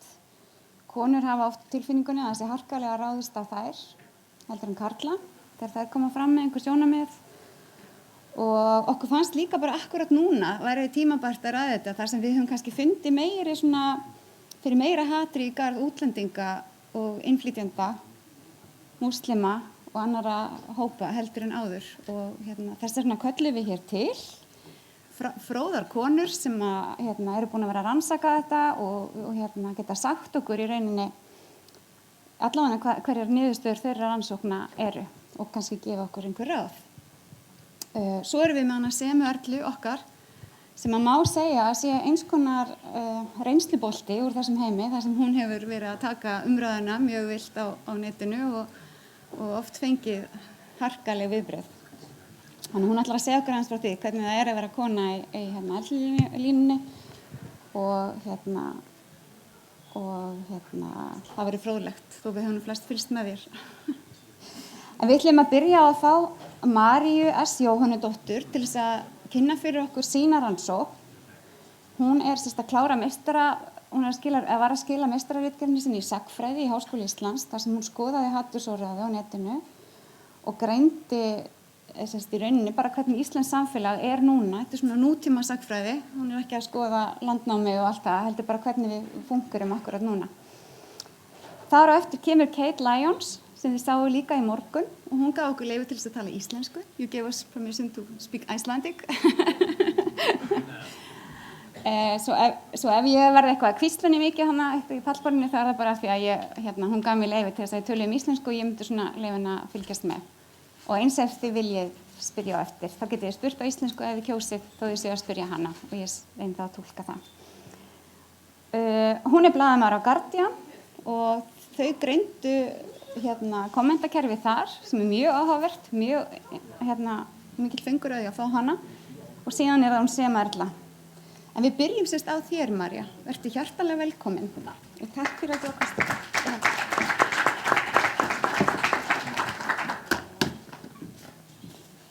Góðan daginn. Í dag ætla ég að segja ykkur frá meistararitgerð minni sem ég rannsakaði orðræðu 2 stjórnmálaflokka.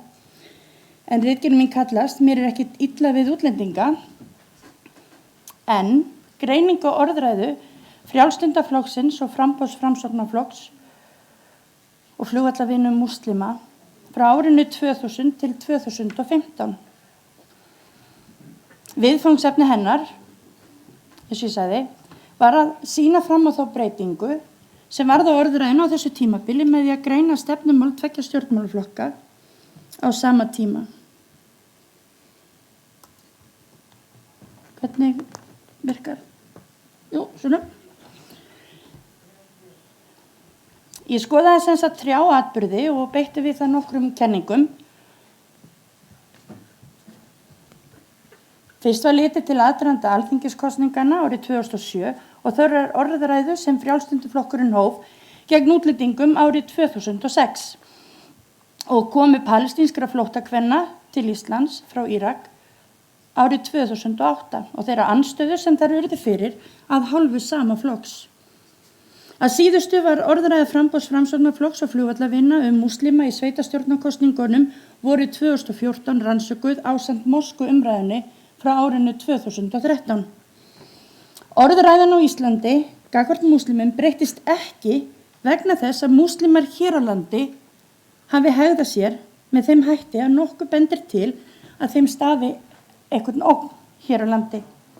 Allt bendir til þess að orðræðan utan úr heimi og svo breyting sem varð á henni í kjölfar hryðjuverkaárásana 11. september á Bandaríkin hafi haft afgerandi áhrif hér. Orðræðan á Íslandi byggir því ekki á reynsluheimi okkar, heldur reynsluheimi og fordómum annara, svona í flestum tilfellum.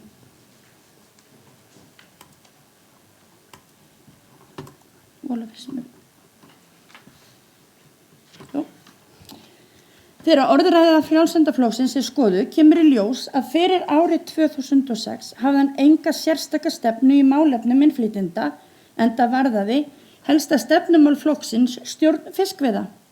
Í lok apríl breyttist málflutningurinn þegar ríkisborgarar 8 ríkja gátu komið til Íslands á grundvelli EES samningsins en lítið fór fyrir gagnrýni á múslima. Greina má málflutning Frjálslynda flokksins sem útlendingaandúð og þeir sem voru á móti málflutningi hans voru sakaðir að vera haldnir pólitískum rétttrúnaði. Greinileg skil koma svo í orðræðu Frjálslynda flokksins með eingöngu stjórnmálahreyfingarinnar Nýs afls í flokkinn í september 2006. Áherslubreytingin sem verður við það kemur mjög vel fram í grein Jóns Ísland fyrir Íslendinga og ekki var lengur daður að ræða, heldur nú voru kynntar til leiks nýjar áherslur þar sem erlent vinnuafl var ekki eingöngu í aðalhlutverki, heldur líka múslimar. Orðræðan sem fylgdi í kjölfarið var meira afgerandi og bar þar á nýrri tegund orðræðu. Flokkurinn dró fólk eða hópa í dilka eftir því hvaða trúarbrögð það ástundaði. Þótt víða megi finna dæmi hastarlega orðræðu múslima á árunum milli 2006 og 2008 má segja hún fölni í samanburði við þá orðræðu sem spratt fram þegar félag múslima á Íslandi var úthlutað lóð árið 2013. Staðalímyndir, íslamóti, ný kynþáttahyggja urðu ríkjandi hjá sumum hópum samfélagsins. Og ljótasta dæmi hatursáróður var þegar nokkrir einstaklingar frömdu hatursglæp með því að henda svínsköngum, svínsblóði og blóði drifnum Kórani á lóð þar sem moska á að rísa. Lögreglan gerði ekkert og enginn var ákærður. Það var aftur á móti mun erfiðara að greina orðræðu hjá Framsóknarflokknum og flugvallavinum með þeim hugtökum sem voru notuð í ritgerðinni. Oddviti framboðsins gaf það hins vegar sterklega til kynna henni væri nöpuð útlendinga og múslima. Hún sagði fátt með berum orðum en á sama tíma virtist orðræða hennar höfða til ákveðins hluta almennings sem aðhylltist hinna ýmsu fordóma gagnvart múslimum.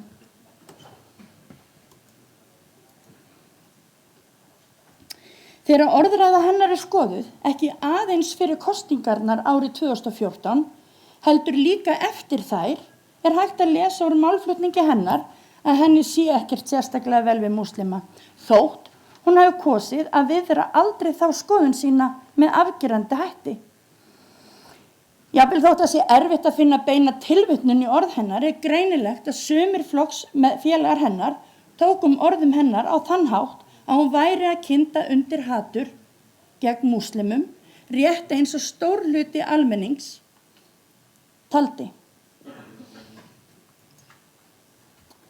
Fór það svo að nokkri framsóknarmenn sögðu sig úr flokknum og sagði sig einn frá framboðinu í Reykjavík.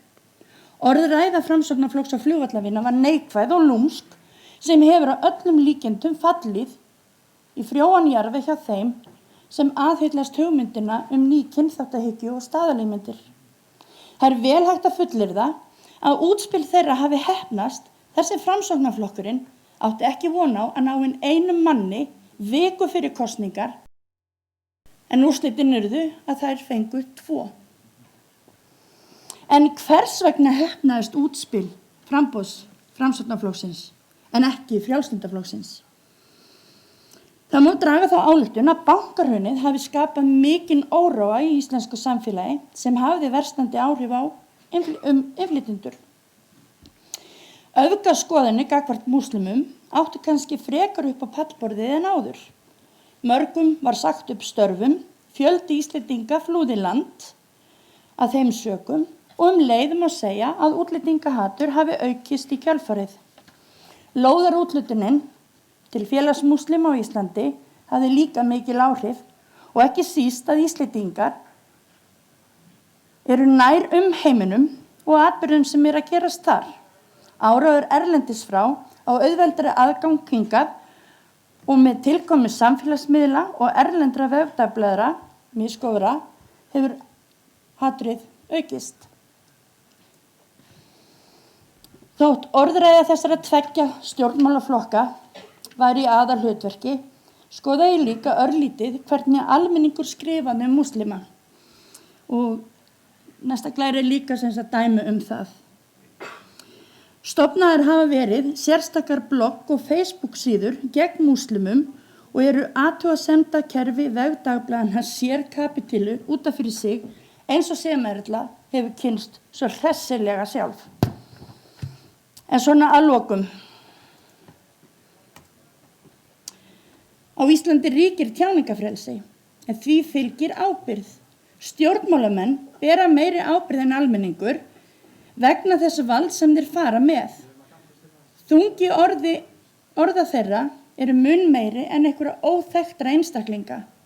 Vegna ráðandi stöðu sinnar getur þeim tekist að skapa og viðhalda ákveðnu staðalímyndum hópa sem iðulega eiga sér ekki stoð í raunveruleikanum. Í krafti valdsins bera þeir fyrir sig að hver sá sem andæfir sannleika þeirra hljóti að vera blindar af pólitískri rétthugsun. Það nefnilega óábyrgt að ala ótta við innflytjendur og múslima. Það getur verið hættulegt. Þar sem það gæti leitt gegn ofbeldis gegn þessum tveimur minnihlutahópum. Takk.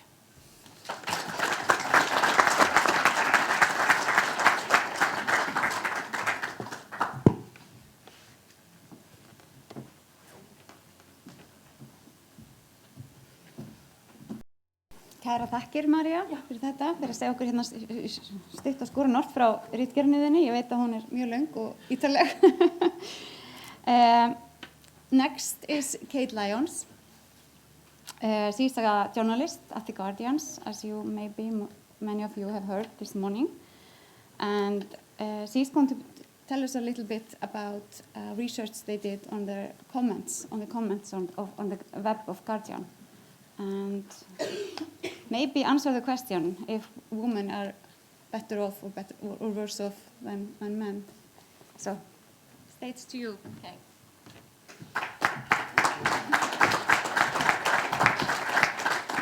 Thanks, everyone, and thanks for, again, letting me speak in English. I'm sure that was an excellent presentation. I didn't understand any of it, but I'm sure it was wonderful. Yes, so as was mentioned, I was part of the team that participated in this research into Guardian comments. So the Guardian's a very open platform. They do that, there's no paywall, so you can access it without paying any money around the world. It's one of the largest news websites in the world. I think it goes Daily Mail, Mail Online, and then The Guardian and the New York Times brand fight it out for second place, but The Guardian has been winning recently, so we're happy about that. Oh yeah, please do support it, actually. We don't get much from advertising, so thank you. Yeah, you can sign up for as little as £5 a month and, keep me in a job. So the comments are a huge part of The Guardian, comments below the line, and we get a large number of them. So what they decided to do, this was to look at all the comments that had been written on articles on The Guardian's website since 2006. So there were 70 million comments, which they decided to analyse. I'm just checking this. Is my mouse plugged in? Am I moving? Oh, yes, I am. There we go. Great. So they decided to analyse the comments that are left in The Guardian. The reason this was introduced is we got a new editor-in-chief, and she's female. And she's the first female editor-in-chief of The Guardian. And she has copped online abuse and wanted to see if it really was more prevalent, abuse was more prevalent for women than for men. So they analysed the comments that were left and the comments that were blocked, which is about 2% of comments on The Guardian site. So I think it was like 1 1.4 million. Does that sound right? No, is that 2%? Yeah, that's about right. 1.4 million comments were blocked by moderators, and that was because they were deemed to have breached community standards. And so often that's because they were abusive, they were personal attacks on the writer, they were ad hominem attacks designed to derail the whole discussion. They excluded anything that was spam, so that was factored out. They excluded any replies to abuse, which also they get blocked automatically. Yes, so this is the delight of what they found. So at The Guardian, like at most all websites, we have more articles written by men than women. That's the case in most news organisations. It's a good challenge to put out there. Does this create a masculine culture where male voices are more likely to be encouraged and female voices more likely to be dismissed? Maybe. So we found even though the number of articles, the volume of articles being written over time has increased dramatically, you can see that there, the gender gap remains about the same. It's bigger in some sections than others. So you can see this top line. Fashion was the subject where women wrote more than men. Then you look below at the stories more likely to be written by men, and they're in sport, they're in world news, and they're in technology particularly. So these are the three colourful lines below the axis. I don't think I have control over zooming at all.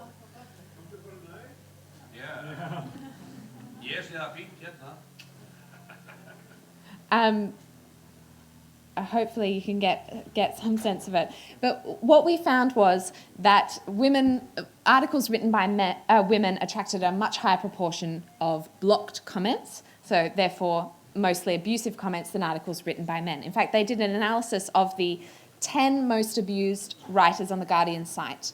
And despite the fact there's a dominance of white male writers, 8 of the most abused 10 were women. The 2 men were black. One of them was gay. And that is very, very striking. Of the women, 4 were white, 4 were non-white. So that's just really remarkable. 1 was Jewish and 1 was Muslim. So you have overly represented women, people of colour, gay people, and then the religious element is a factor as well. Two of the key issues that attract horrible comments, or 3 of the key issues, are Israel and Palestine. Immigration, attracts racist comments. Any article on refugees, and also feminism. They're the 3 of the most contentious subjects. They're the 3 subjects where when something goes off, the moderators have a bit of a fit, and you have to give them heaps of lots and lots of warning. You can only generally have comments open on one of the pages. So let's say we have another tragedy in the Mediterranean and a boat full of asylum seekers capsizes and people are dying. You're going to publish lots of stories on that because it's a really important subject. One story can have comments because you open them on many and they just cannot keep up with the bile, to be honest, with the horrific comments that get put out there. So this shows the subjects that attract the most block comments. So they're world news, opinion, the environment, and fashion, which is interesting because it's the only subject in which there are more articles written by women than men. It's also the only subject where male writers are more likely to get abusive comments than female writers. So there you go. Who knows what that's about? We're scrolling? We're scrolling, okay. And then there are some subjects that are lovely. Crossword, cricket, horse racing, jazz. They're really lovely subjects. Sorry, it's got a tiny bit of a lag in the scroll. I might need you to scroll down.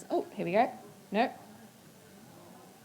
Okay, this is Jessica Valenti. She's one of our opinion writers. She's American.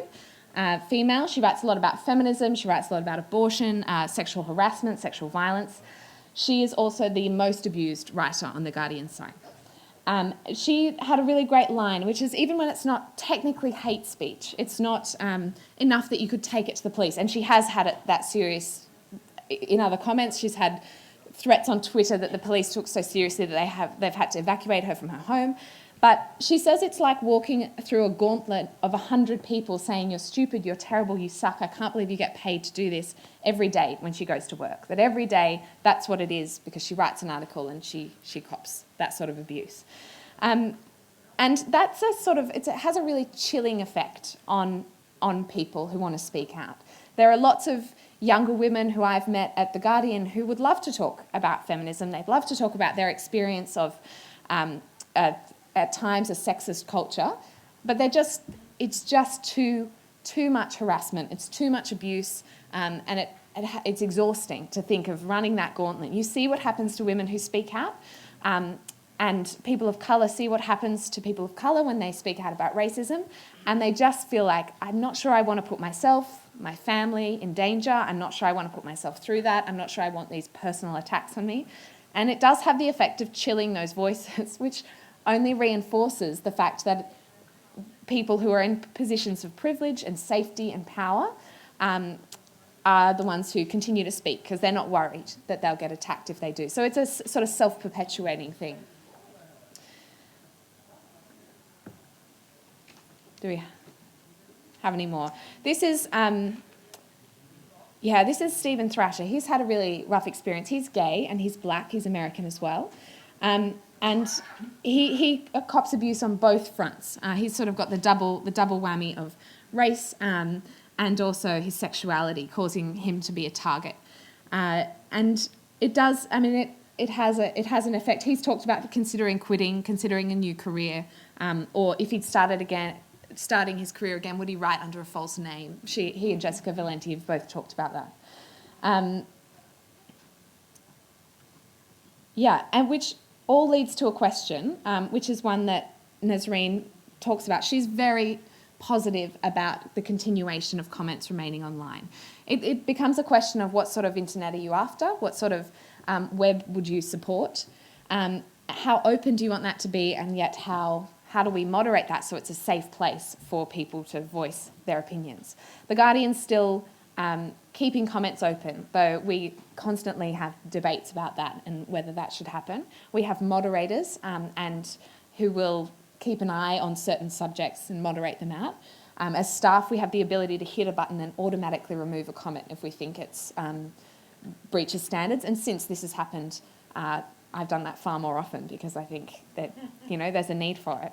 But on the positive side, one of the stories that I wrote for this series was interviewing some of our best commenters, people who create wonderful communities below the line, what we call below the line, below the article. And they were fantastic. I don't know why they love so much spending hours each day reading and commenting, but they do, and they develop relationships. They know who each other are. One told me about how he got quite seriously ill and people noticed his absence from the site and then just sent him all these lovely emails of encouragement.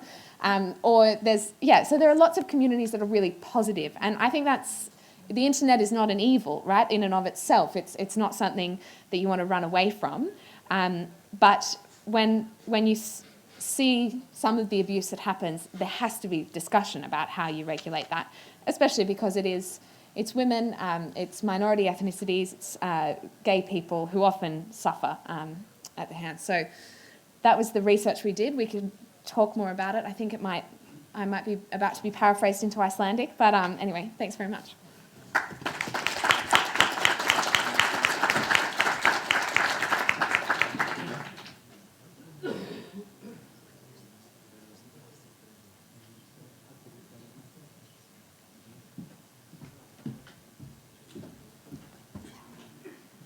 Thank you so much, Kate. As I said earlier, I think it's really interesting, and also not such a surprise that it was so much women, because that's what we have been feeling, that we get more response, hateful response. But still, what can we do about it?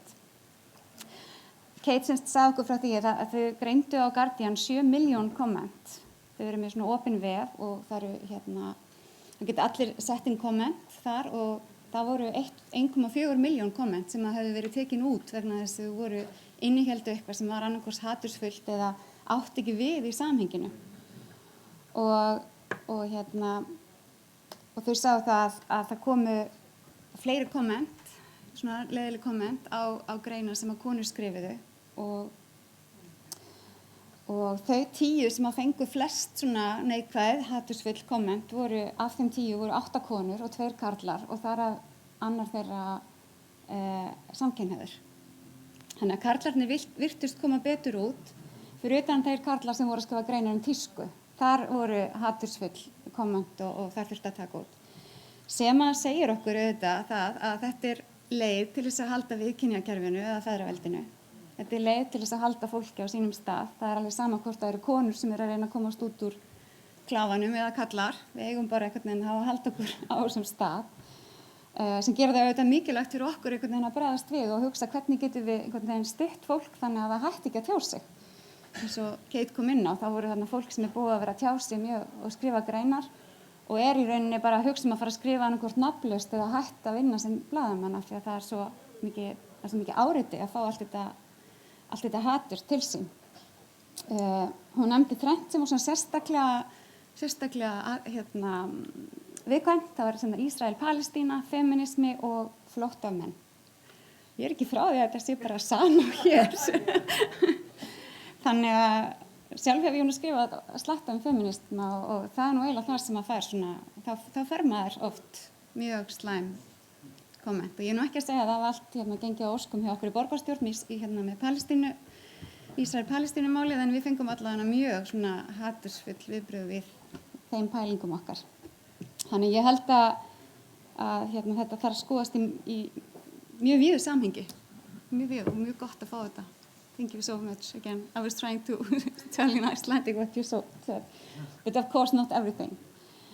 En netið ekki endilega vont, netið auðvitað gott og netið að gefa okkur tækifæri til þess að afla okkur miklu meiri upplýsingar en áður og ég er svo spennt að sjá hvernig næsta kynslóð verður einhvern veginn því þau geta nálgast allar upplýsingar, geta ekki svör við öllu bara með að íta á skjá, meðan þegar ég var krakki og þurfti maður að fara á bókasafn og fletta og eitthvað.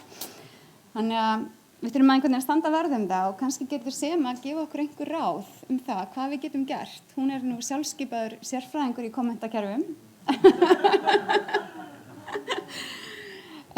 Líka nýráðinn fréttamaður og íþróttadeild 365. Nei, jók. Reyndar ekki, en þú veist, það hefði verið töff. Hún veit allt fótbolta, þannig að ef einhver er að hlusta þá myndi ég ráða hana klárlega.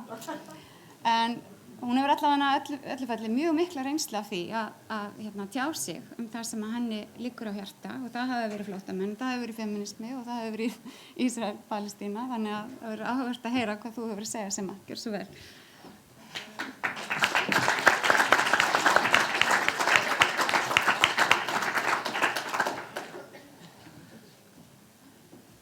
Ég er búin að tala svo mikið á þessum fundi að þessi kynning mín er nú mest myndræn. En Heiða einmitt spurði mig áðan hvernig viltu að ég kynni þig og þú ert svo margt og þá einmitt sagði henni að ég ákvaðan daginn að titla mig sem sjálfskipaðan sérfræðing í kommentakerfunum. Verandi ung kona af erlendum uppruna, þáttakandi í opinberri umræðu málefni eins og innflytjendamál, málefni flóttamanna, Ísrael-Palestínu og annað, þá er ég auðvitað besta sem hefur komið fyrir netnýðinga. En ef að lausnin væri komin, þá værum við kannski komin aðeins lengri í þessari baráttu, en það hefur orðin svona ákveðin vitundavakning í íslensku samfélagi að undanförnu fordóma, þessa hatursorðræðu sem er að eiga sér stað í íslensku samfélagi á netinu. Ég meina, netið er eitt dæmi, svo er það allt hitt. Ég meina, 70% innflytjenda á Íslandi þeir hafa upplifað fordóma í syngar. Það getur verið á vinnustað, það getur verið í skólanum og svo er bara netið svona enn eitt verkfæri fyrir það fólk að koma slíku á framfæri. Besta meðalið er auðvitað að lesa þetta ekki. Að lesa ekki kommentakerfin. En ég viðurkenni það nú bara hér og nú og það getur bara verið fjandi erfitt. Það er ekki hægt að blanda sér í þessa umræðu. Ef þú ferð að svara einhverju, ef ég fer að reyna að svara því að ég sé ekki múslimi, að ég borða alveg svínakjöt, að ég er fermd, það skiptir ekki máli. Þá þetta bara orðið, þetta í genunum, í alvörunni. Samkvæmt hinum sjálfskipuðu sérfræðingunum mig. Þannig að það heldur ekki hægt. Þannig að ég svona ákvað það á einhverjum tímapunkti að mín aðferð væri sem sagt þetta sem að kallast svona public shaming. Það bara að skila þessari skömm tilbaka til þeirra sem haga sér svona. Ég meina, þetta segir ekkert mig. Þetta segir mest þá sem að láta svona. Það var frétt á Eyjunni daginn. Það sem að ég sem sagt, þeir pikkuðu upp það. Ég sem sagt mótmælti því að fáni Palestínu var bannaður á Eurovision. Síðast þegar ég athugaði það voru 68 komment við fréttina. 1 fjallaði innihald fréttarinnar. 67 komment voru eins og ég ætla að sýna ykkur á eftir. Ég stakk upp á því þegar umræðan var hvað mest hælisleitendur á Arnarnesi að halda sameiginlega garðveislu. Arnarnesi, nei, Kjalarnesi. Ég sem sagt bara ég stakk upp á því bara hei, höldum garðveislu, ég meina kynnumst, tölum saman, lærum, kennum, bara við búum öll í einu samfélagi. Og þá bara átti ég að mæta þarna með svínakjötið á bikiníinu og ég átti að fara bara sjálf og þjónusta hælisleitundunar og þetta eru kommentakerfin. Það þurfti að loka fyrir kommentakerfin á DFF daginn vegna þess að þetta var orðið svo ógeðsleg umræða. Ég meina, kalla á umræða, þetta náttúrulega ekki umræða. Þetta er bara persónu, nýð og ekkert annað. Það þurfti að loka fyrir það, kommentakerfin, því þetta var bara svo gjörsamlega langt gengið, þannig að já, mín leið svona til að eiga við þetta allt saman er náttúrulega bara að skila þessari skömm tilbaka. En svo hefur líka orðið ein breyting á þessu og það er það að fólk í minna mæli að koma fram undir einhverju svona fake prófílum. Ég meina hún Ragna birtist bara með sinn vinnustað, sitt fulla nafn með myndir af barnabörnunum á Facebook og svo kemur hún að skrifa bara einhvern viðbjóð. Það er ekki lengur þetta Jón Jónsson mjög mikið. Ég meina, þetta endalaus skilaboð, þetta eru hringingar á kvöldin, þar sem fólk að hringja bara til að öskra mann. Þetta er endalaust. Ég til dæmis bara svona eitt dæmi að því að ég hitti sem sagt, eða mætti einni konu sem að, ég veit ekki hvort ég sá Kastljós, þegar Kastljós ræddi þetta daginn. Það var að tala við hana Hildi. Ég hitti hana daginn og ég sem sagt var inn í bónus, hún kemur inn í bónus, við svona mætumst á vart, hún horfir á mig, hún skilar kerrunni og lappar út. Ég meina, auðvitað gat manneskjan ekki hort framan í mig. Og ég meina, grundvallarreglan samskipti á netinu er bara svo að þú skrifar ekki neitt sem þú getur ekki sagt við manneskjuna þegar þú hittir hana. Nú veit ég ekkert hvernig þetta virkar. Nei. Já, þetta líka, já. Eins og ég ætla ekki að tala rosalega mikið þó ég sé búin að tala ógeðslega mikið núna, en ég tók saman svona nokkur dæmi, eins og ég sagði, þau eru endalaus. Er ekki hægt að senda þetta kvikindi heim, þaðan sem það kom? Já, kvikindi. En sorry, hún á íslenska mömmu og við bara sitjum uppi með þetta kvikindi. Hvað er þessi kona að gera hér á landi? Hún getur ekki aðlagast. Það væri miklu nær fyrir hann að vera í sínu heimalandi því eflaust kemur sá tími að henni og hennar líkum verður hent úr landi.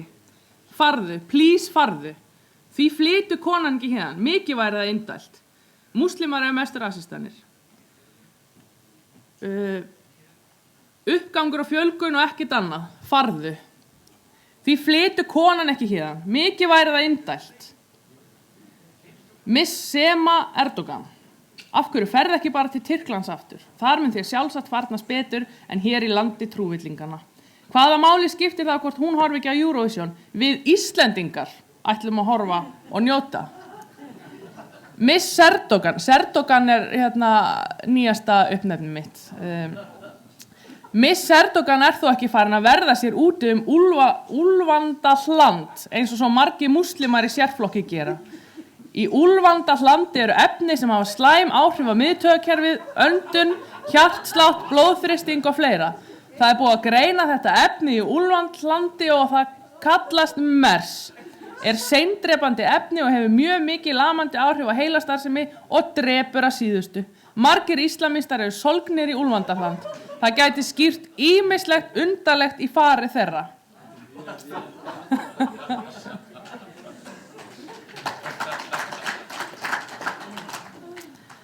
Hérna talað það að vegna þess náttúrulega, svo kom bara alveg skýrt fram. Ég fædd á Fjórðungssjúkrahúsinu á Akureyri. Ég fermdist í Bústaðakirkju, í bleikum kjól með kross hálsinn. Ég skráði mér enda seinna á Þjóðkirkjunni, en það var bara svona að því að ég vildi það, þannig að ég í rauninni trúlaus. Ég líka alveg jafnmikill Íslendingar og þið allir inni og þeir með sér sem að skrifa svona. En eftir að ég birti fermingamyndina mína, ég skil ekki akkur ég fattaði það ekki fyrir, en ég fattaði það einhvern sem að fyrir í vor, sett hann á netið. Bara, ég heldur hafa allir lifað af, en það hefur örugglega verið eitthvað að gera á hjartadeildinni á Landspítalanum þá. En þá breyttist þetta í smá tíma í það að ég var orðin einhverju múslimasleikju og eitthvað svona, en svo fór ég bara út í það að þetta í genunum, þetta bara eitthvað sem ég ræð ekki við. Pabbi minn frá Tyrklandi, þar af leiðandi hann múslimi og þar af leiðandi ég múslimi, þetta í genunum og þangað til ég ger einhverjar alvöru ráðstafanir til þess að segja mig úr múslimatrú með einhverjum undirskriftum á einhverja pappíra, þá bara ég múslimi. Þetta bara eitthvað, og þá ég réttræp, þannig ég náttúrulega get ekki gert það, þannig að þetta náttúrulega alveg bara gjörsamlega fráleitt. En þá var þetta komið í genin, þannig að ég bara ræð ekkert við þetta. Já, þá maður náttúrulega bara í vondum málum. En ég hættuleg og ég hávær og ég bullukolla og allt þetta og allt sem kemur frá mér viðbjóður og íslensku samfélagi stafar auðvitað ógna þessu og ég vil þvinga íslensku þjóðina til að, ég vil múslima við hennar, ég vil innleiða sharia lög. Hann hlær hér, Kristján Friðriksson byrjaði með þetta genin, hann einn af þeim sem að Kastljós hringdi, hann reyndi að kenna börnunum sínum þetta. Hann kannaðist ekkert við þetta, en svo mitt birti ég þetta með genin daginn. Ég skil nú ekki akkur maður ekki búin að skipta lykilorð á Facebook, sko. En þetta alveg heldur endalaust áfram, sko. Ég íslensk, spyr hann hér. Guði sé lofa, ég hef ekkert sambarlegt andlegt vandamál sem þú hefur og ert að auki með allt niður þig og getur ekki gubba frá þér einasta orðið til þess að rökstyðja viðbjóðin sem vellu frá því drullast að reyna að gera grein fyrir hálfvittanskapnum með að haltuður úti, fíbl, döðans. Vistu ykkur ekki málnulegt? Sem átt hálfviti. Hafið vita og haldaði saman greindin ekki meiri. Ok. Skammastuðin. Ok. Ég held nú frekar að hún sema samfélkingakona aðhyllist nasisma. Ég setti þetta upp vegna þess að það nefnilega líka svolítið annað í þessu. Ég til dæmis las frétt daginn þar sem að snerist að einhverju kynferðislegu áreiti á einhverju útihátíð í Þýskalandi. Hérna var verið að tala eitthvað sem kom mér ekki neitt við. Skrollar niður í kommentakerfin og það svona leið. Þetta eitthvað sem ég vil innleiða á Íslandi, þetta það sem að ég stend fyrir, þannig að þó umræðan snúist ekki einu sinni mig, þó ég hafi ekkert með hann að gera. Ég með það gæti verið útsala á hjólum í erninum og ég ógeðsleg, skilurðu. Þetta endalaust, þó að sé ekki neitt sem kemur mér við. Já, ég síðasta sort, hann Örn þekkir til þess, sko. Kristján, enn og aftur, hann alveg einn af mínum helstu aðdáendum. Ef þetta samið vanvitin og þóttist vita allt ESB, þá kemur mér ekki óvart þessi alvarlegi félagslegi vanþróski. Valdimar Jóhannesson, annar mikill stuðningsmaður minn. Nytsamur sakleysingi og allt þetta, sko. Já, samkvæmt múslískum hefðum múslimin hún gerir sérstaka ráðstafanir þar sem faðir hennar múslimi. Þegar hún segist ekki vera múslimi hún hreinlega að segja ósatt. Þetta ótrúlega ómerkileg skrif hjá Semu Erdogan Serdar. Hann Hilmar líka duglegur við að hjólasal í erninum og semur umuleg. Ég vil ekki segja þráhyggja, ég veit ekki hvernig að útskýra þetta. Tilfinningaklám Tyrkjagælunar, Konur komnar langt yfir seinasta söludag. Ég fann ekki upprunalega kommenti, en það var eitthvað, ég komin yfir seinasta söludag. Og Kristján, það hefur aldrei lengt sér á útliti flestra hvernig hlutur eru komin langt yfir síðasta söludag. Á mjólkurferð með gagnlegt að kíkja á dagsetningu áður en smakkaðir. Af hverju flytur hún ekki landi ef allt svona ómögulegt? Pálmar, af hverju situr þessi Tævik inn í dag fyrir dópsmikl? Skoðið hann og hennar nánustu kjölinn og engi blind augu þeim til handa. Einmitt. Svona lið sem fær að þrífast óáreitt verður samt hættulegt fullveldi Íslands þegar það fær að fjölga sér án mótspyrnu. Pálmar vill endurvirkja Tyrkjalögin, fer ekkert á milli mála. Segið það og segið það aftur og aftur, virkjum Tyrkjalögin, hann er náttúrulega bara að segja að ég vera réttræp. Jón Magnússon, við getum sjálfum okkur kennt.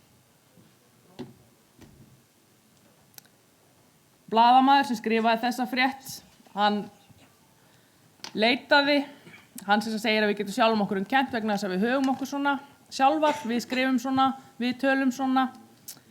En blaðamanni tókst ekki að finna nein dæmi það að við sem verðum fyrir svona árásum höfum okkur svona.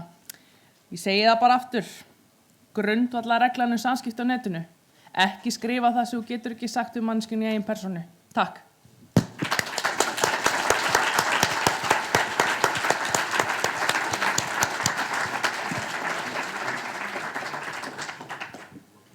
Já, það svona, þó við höfum hlegið að mörgu þarna, þá var þetta auðvitað ekki, í rauninni ekki fyndið. Og auðvitað ekki gaman, get ég ímyndað mér að vera heima á sér að lesa svona á kvöldin. Já.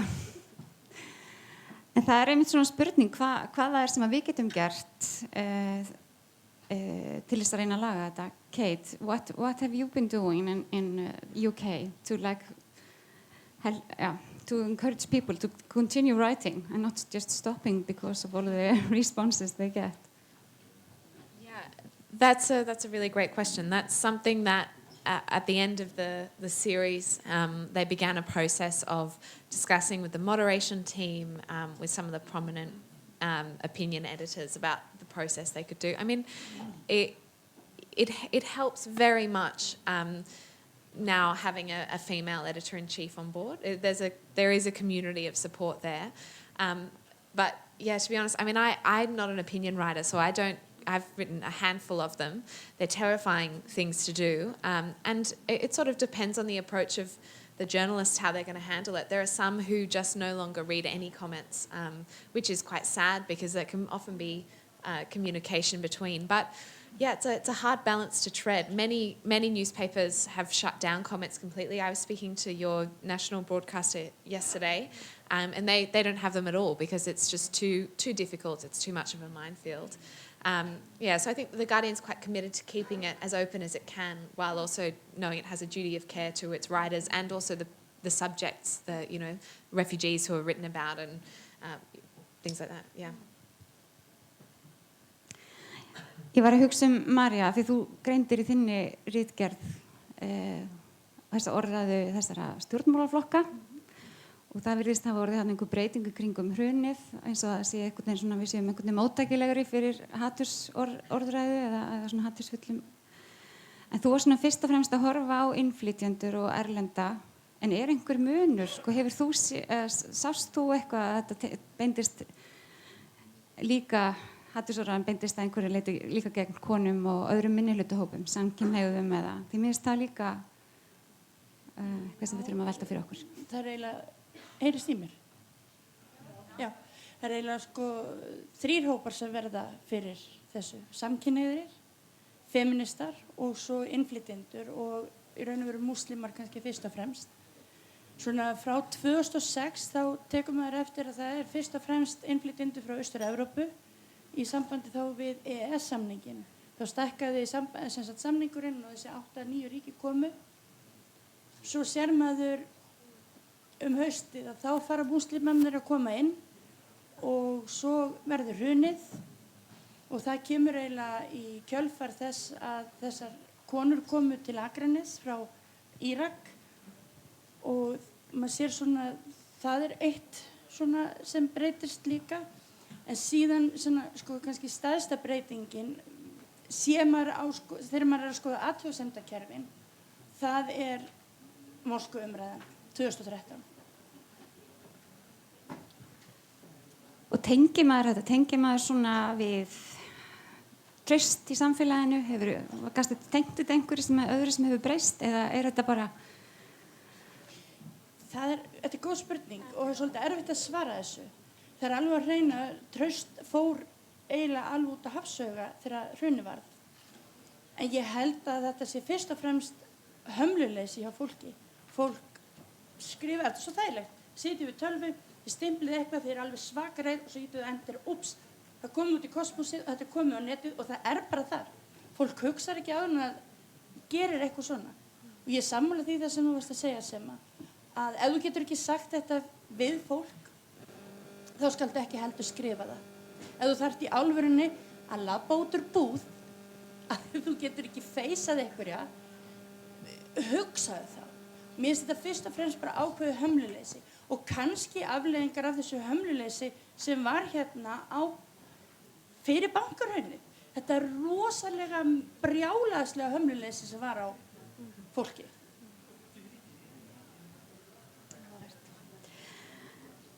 Sema, mér langaði að spyrja þig, af því nú ert þú svona, maður getur næstu kallað það bara fórnarlamb,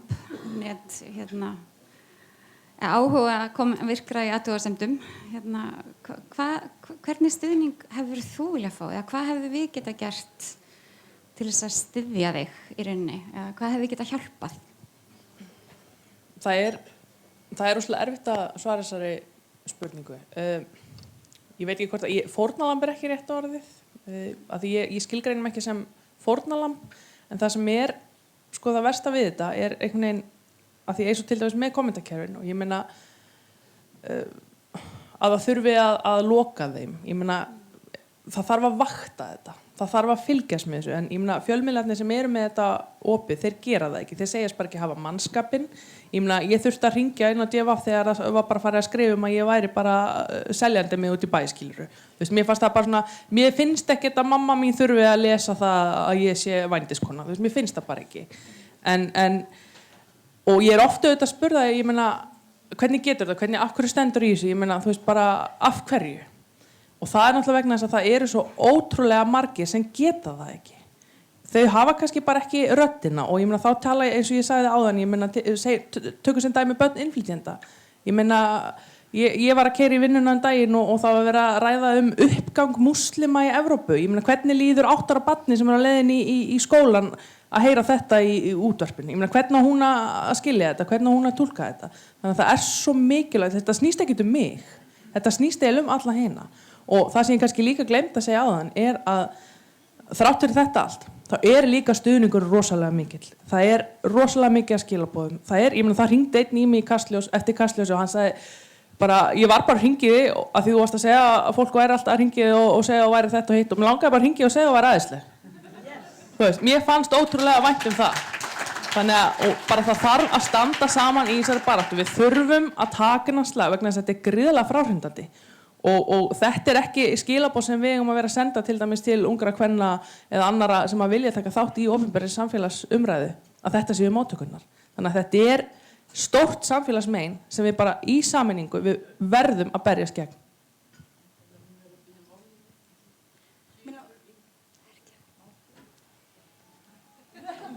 Því miður. Ég var búin að sjá fyrir mér að við gætum átt hér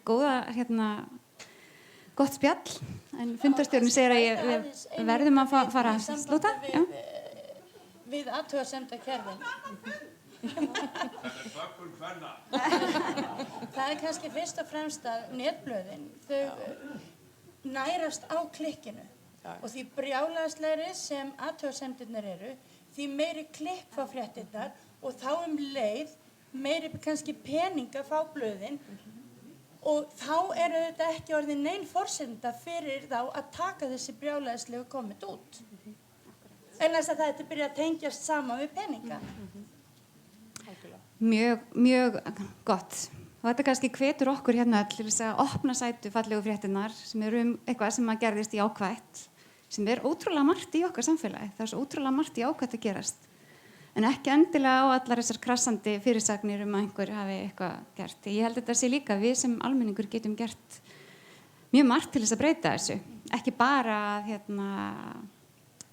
Ég veit náttúrulega enginn hér inni hefur verið að skrifa svona ljót komment, þannig ég þarf ekki að nefna það hér, en við líka, við sem viljum breyta þessi getum bæði þá stutt við þá sem er að gera góða hluti. Ég held líka að við ættum að reporta. Það er yfirleitt þannig að maður getur reportað. Ég held maður að vera óhræddar við það að ég hef svona, já, því að maður getur heldur ekki alltaf vera á vaktinni sjálfur ef maður er að skrifa. En mér finnst þetta, við vildum setja þetta á dagskrá núna því mér finnst þetta vera virkilega málefni sem við jafnaðarmenn eigum að láta okkur varða. Við viljum að samfélagið sé fyrir alla, allir eru jafnir og það er mjög mikilvægt til þess að sé þannig að allir geta átt sína rödd inn í fjölmiðla og ef það er verið að halda fólki frá því að tjá sig og frá umræðinu með því að reyna að hóta fólki í rauninni og halda fólki á sínum stað eins og ég sagði, þetta er bara feðraveldið. Það er bara verið að halda okkur í sömu hlutverkunum áfram. Kallar eiga að vera gagnkynhneigðir og konur eiga ekki vera að tjá sig alla hluti. Og það er bara mín persónulega skoðun. Þannig ég held við verðum bara að fagna því að fólk tjái sig og halda áfram að tjá okkur þó að þetta geti verið erfitt á stundum. Öll þessi mál og það sem okkur liggur á hjarta. En ég þakka bara kærlega fyrir. Mér finnst þess að við hefum getað haldið lengi áfram. Þannig að mér finnst alltaf erfitt að slúta þessu. En við bara, hver veit við höldum bara annan fund, Þórunn. Takk fyrir okkur.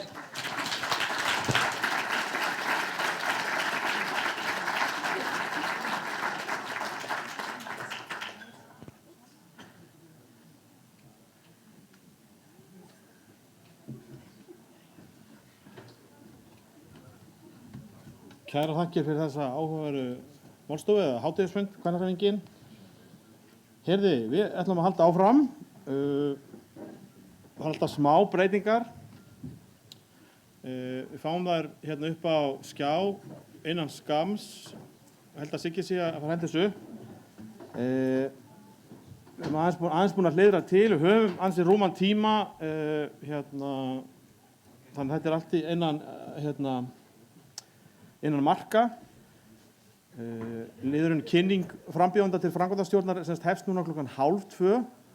Þá biðjum við þá frambjóðendur sem gefa kost á sér, sem eru, held ég, yfir 20 talsins, 22, að koma sér hérna fyrir á endanum, fá hérna stutta kynningu sem Ása Richardsdóttir mun halda utanum fyrir hönd uppstillingarnefndar. Kosningin verður síðan að vera opið fyrir kosningu milli 2 og 3. Milli 2 og 3. Varðandi vandræði sem einhverjir lenti hérna í gærkvöldi, þá er það þetta mjög miður.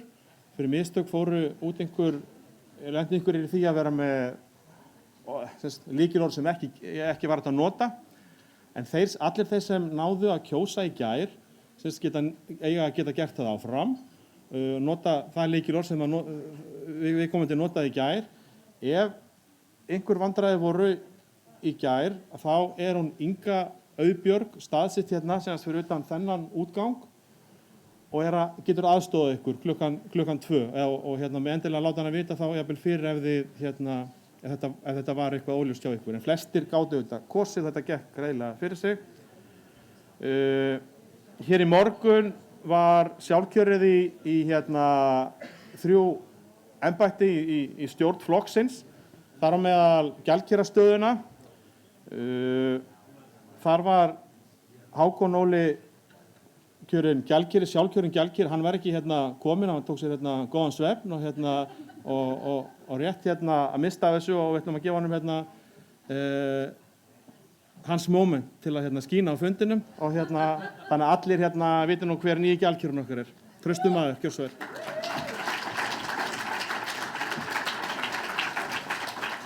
Ágætu félaga, takk fyrir. Ég ætla nú að segja bara hver ég er. Ég heiti Hákon Óli Guðmundsson og er 54 ára verkfræðingur. Bý í Grafarvoginum, en er fæddur á Húsavík og uppalinn þar. Ég hef starfað í hreyfingu jafnaðarmanna frá blautu barnsbeini, fyrst í Alþýðuflokknum og svo í Samfylkingunni og hef gegnt ótal trúnaðarstörfum. Þar á meðal hef ég verið í 10 ár gjaldkeri fulltrúaráðs í Reykjavík, þannig ég þekki nú gjaldkerastarfið svona kannski of vel. En ég er tilbúið til starfa og þakka ykkur traustið.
Takk fyrir þetta, Hákon Óli. Þá komið að næsta lið sem semst kynning á þessum frambjóðendum. Þeir eru 22 talsins. Þetta eru 6 sæti í framkvæmdastjórn sem kosið Kjósið 6. Þið þurfa að kjósa lágmarki 6, hámarki 12 og þetta skýrir sig allt. Þeir opnið fyrir kosninguna á eftir. En þá það bara Ása, bæjarfulltrúi okkar í Kópavogi sem ætlar að stýra þessum lið. Gjör svo vel, Ása. Takk fyrir, komið bless og sæl. Ég vil fyrir hönd okkar í uppstillingarnefnd, okkar Ólafs Þórs og Gunnars Axel sem eru hér vonandi einhvers staðar. Greiningu frá því að það eru 22 frábærir einstaklingar sem hafa gefið kost á sér í framkvæmdastjórn flokksins og í anda sanns jafnaðarmannaflokks að þá eru það 11 karlar og 11 konur.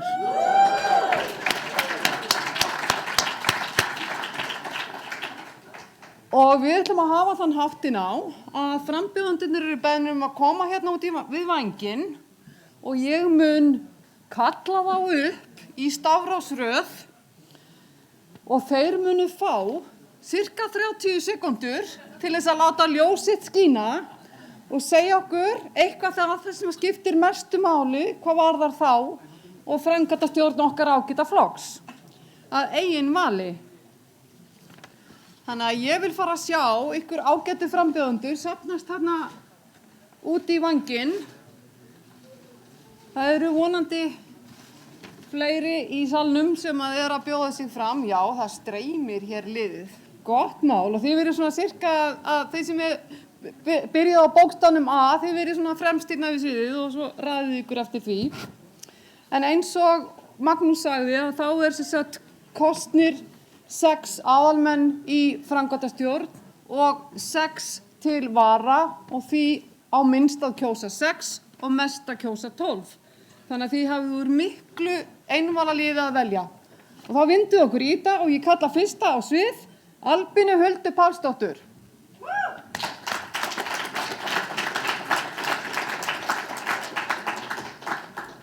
Sérst hérna okkur, ég er svo lítil. Já, ég heiti Albína og ég er 33 ára fornleifafræðingur. Mér langar rosalega mikið til að taka þátt í að vinna með Samfylkinguna fyrir þessar kosningar. Ég held að sem búin að fá fullt af frábærum hugmyndum og já, ég veit ekki, mér fannst bara búin að vera almennt góður andi hérna og mér langar bara virkilega til að taka þátt í starfinu á virkari hátt. Ég hef mikla reynslu úr félagsmálum, búin að starfa lengi í félögum fornleifafræðinga og ég held að bara reynsla mín geti nýst mjög vel fyrir flokkinn. Takk. Og þá það Anna Margrét Guðjónsdóttir, Reykjavík, 55 ára, framkvæmdastjóri. Anna Margrét, hún frammi? Við vindum okkur í næsta og tökum enn á eftir. Aron Leví Beck, Reykjavík, 27 ára, byggingafræðingur og málari. Ágætu félagar, gleðileg hátíð. Eins og fram kemur það heiti ég Aron Leví Beck og ég er byggingafræðingur og málari í grunninn. Einnig er ég í master í skipulagsfræði, borgarskipulagi. Eins og fram kemur þarna þá er ég úr Reykjavík en ég er Reyðfirðingur í grunninn og ég held að það sé svona minn styrkleiki að geta blandað saman höfuðborgarsvæðinu og landsbyggðinni og ég er bara tilbúin að bretta upp ermar og vinna fyrir flokkinn. Og bara takk fyrir kærlega.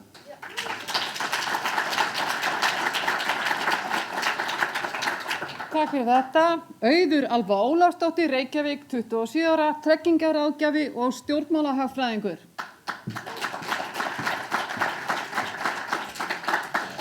Já, sæl veriði, ágætu félagar og já, ég heiti Auður Alba Ólafsdóttir og er 27 ára Reykjavíkumær og innstæðmóðir. Ég er lærður stjórnmálahagfræðingur. Ég tók gráðu upp á bifröð sem heitir heimspeki hagfræði og stjórnmálafræði. Ég starfa sem tryggingaráðgjafi í dag en er búin að starfa með markaðsmál seinustu 3 árin og hef velt mikið fyrir mér stöðu samfylkingarinnar í því samhengi og langar að notfæra mér reynslu mína af markaðsmálum til þess að færa flokkinn upp á annað level og ég bara, já, og skaptir jákvæðum viðbrögðum. Takk hérlega.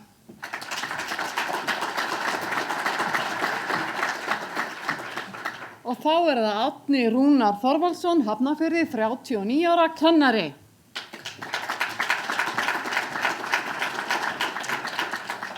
Já, fundarstjórar og ágætu félagar. Það gaman að vera með ykkur hérna á þessum góða og starfsama fundi okkar í Samfylkingunni og bara byrja á að þakka ykkur fyrir hann. En ég eins og kom hér fram hjá Ásu, heiti Árni Rúnar Þorvaldsson og kem núna úr Hafnarfirði en ég hafði áður, þið kannist kannski einhver við mig, hafði setið sem bæjarfulltrúi fyrir Samfylkinguna í sveitarstjórn Hornafjarðar í 7 ár áður en ég flutti svo aftur heim í Hafnarfjörðin. En ég gef nú fyrst og fremst kost á mér í framkvæmdastjórnina til þess að vegna þess að ég hef mikinn áhuga á því og mikinn huga á því að leggja mitt af mörkum til þess að Samfylkingin geti náð aftur vopnum sínum í þágu jafnaðarstefnunnar á Íslandi og ég tel að ég hafi ágæta reynslu að baki til þess að hjálpa til við það. Takk fyrir. Takk fyrir það og þá það Bergljót Kristinsdóttir, Kópavogi, 54 ára deildarstjóri og varabæjarfulltrúi og það varabæjarfulltrúin umboðsmaður hennar Kristín Sævarsdóttir sem kennir hana. Komið sæl, ég kosningastjóri Bergljótar. Ég hef starfað með Bergljótu í stjórn Samfylkingarfélagsins í Kópavogi og ég hef verið með henni varabæjarfulltrúi og ég verð bara að segja ykkur þá Bergljót kann allt og getur allt. Hún eina af þessum konum sem hvort sem þarf að þrífa gólfið og skúra eða bónleysa, gefa út blað, búa til heimasíðu, tala fyrir skólamálum, fara í framboð og fara á vinnustað og tala, hún getur þetta allt. Og þetta svona hamhleypa, hún nörd en hún samt svona people's person og mjög opin og skemmtileg og frábær og ég held bara að framkvæmdastjórn þurfi á Beggu að halda. Og hún ljósarð, það mynd af henni á borðanum hjá okkur, ljósarð og glæsileg kona og hún mun gera bara skurk í framkvæmdastjórn. Kjósið hana.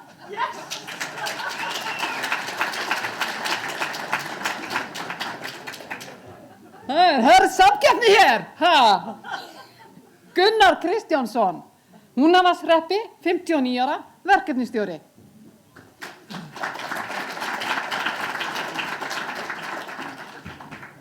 Já, Gunnar Rúnar heiti ég, fæddur og uppalinn, þar að segja ég ekki fæddur í þessu hverfi en ég uppalinn hérna í hverfinu, nánar tiltekið á Laugarnesveginum. Ég sauðfjárbóndi í Austur-Húnavatnssýslu og þó ég fái alla niðurgreiðslur sem hægt að fá, beingreiðslur, gæðastýringar, álag, geymslugjald og svo framvegis, þá hef ég ekki efni á að vera í þessari auðn, þannig ég í fullu starfi með þessu. Það sé með sauðfjárbúskapnum. Ég vil gjarnan vera í fylkingabrjósti til þess að við náum aftur að minnsta kosti okkar gamla styrk. Takk fyrir.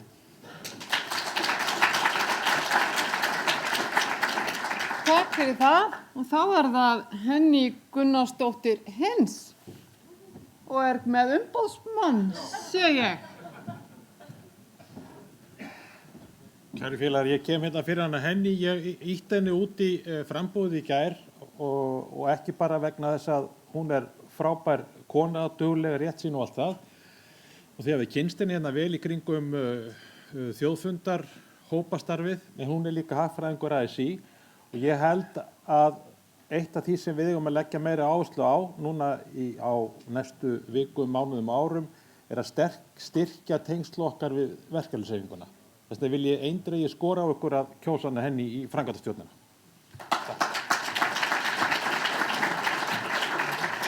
Takk fyrir það. Þá það hún Inga Björk Bjarnadóttir, Borgarbyggð, 22 ára. Næstum listfræðingur titlar hún sig á blaðinu á mér.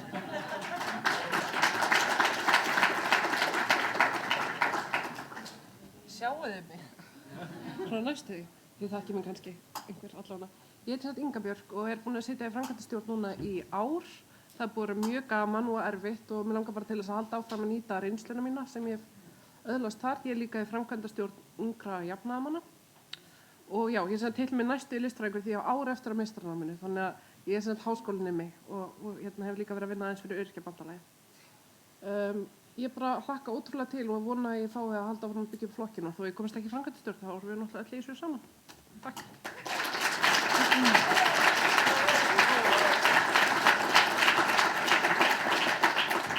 Takk fyrir það.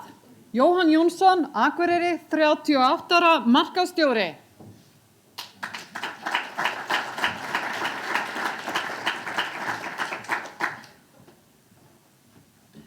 Já, komið sæl, ágæti jafnamenn. Ég vil óska ykkur til hamingju með þennan frábæra landsfund, en ég óska eftir ykkar stuðningi í framkvæmdastjórn. Ég er markaðsstjóri, búinn að vera síðustu 9 ár að vinna hjá Dekkjahöllinni.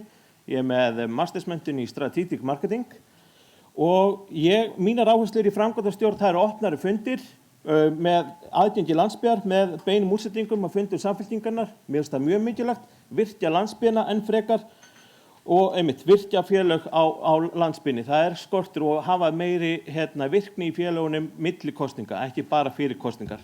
Takk hérlega.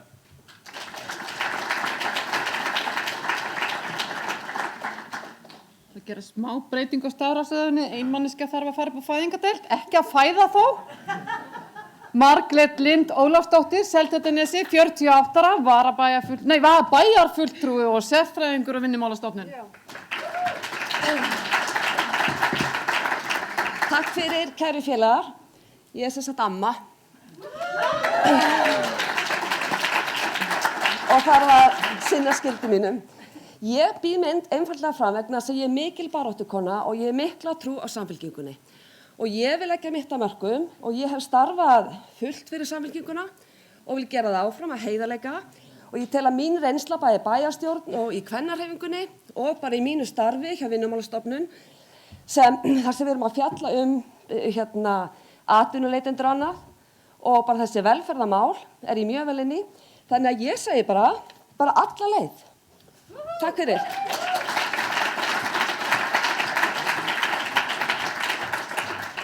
Þá fyrir við upp í Mosfellsbæ. Jónas Sigurðsson, Mosfellsbæ, 67 ára, eftir launaþegi.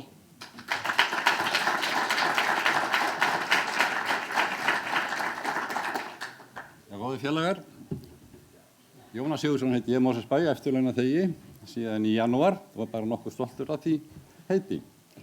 Nú ég hef starfað inn okkar hreyfingar í nokkuð langan tíma. Ég er upphaflega lærður sem húsasmiður og hef í 32 ár til í janúar síðastliðinn starfað sem vöruhúsastjórnun hjá stóru innflutningsfyrirtæki. En eins og ég segi, ég hef verið þátttakandi í starfi okkar hreyfingar. Þar má meðal annars segja að ég var bæjarfulltrúi í Mosfellsbæ í 20 ár, þar til núna í síðustu sveitarstjórnarkosningum, ég lét þar á störfum. Hef bæði starfað þar í meirihluta og minnihluta, verið forseti bæjarstjórnar, formaður bæjarráðs og hef þó nokkuð mikla þekkingu bæði á þeim störfum og störfum okkar hreyfingar. Ef að þið félagar teljið reynslu mína nýtast í starfi framkvæmdastjórnar, þá er ég tilbúinn. Takk fyrir.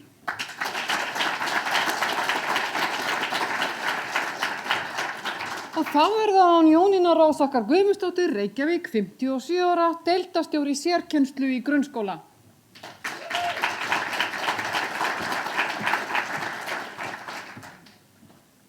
Kæru félagar, mig langar fyrst og fremst til að halda áfram að starfa í Samfylkingunni á einhvern hátt vegna þess að ég er með talsvert stórt jafnaðarmanna hjarta og ég held að það sé það sem öllu máli skiptir. Ég tel það líka skipta máli að ég hef búið hálfa ævina á höfuðborgarsvæðinu og hinn helmingin út á landi, þannig ég þekki ýmislegt. Ég hef setið í sveitarstjórn, ég hef setið á þingi, ég er mamma ungmenna í húsnæðisraunum, ég er amma, ég hef 5 sem eru komin og 1 á leiðinni og svo er ég sérkennari og ég er svolítið sérfræðingur í skóla án aðgreiningar. Ég held nefnilega við þurfum dálítið að vinna þannig líka í Samfylkingunni. Ég er orðin pínlítið leið á því að ég sé einhver miðaldra kettling og allt og gömul fyrir allt mögulegt. Ég er nefnilega mjög ung í hjartanu og mér langar ógeðslega til að við vinnum í anda skóla án aðgreiningar og hættum að vera alltaf að tala um hvað aðskilur okkur og tölum um það sem sameinar okkur.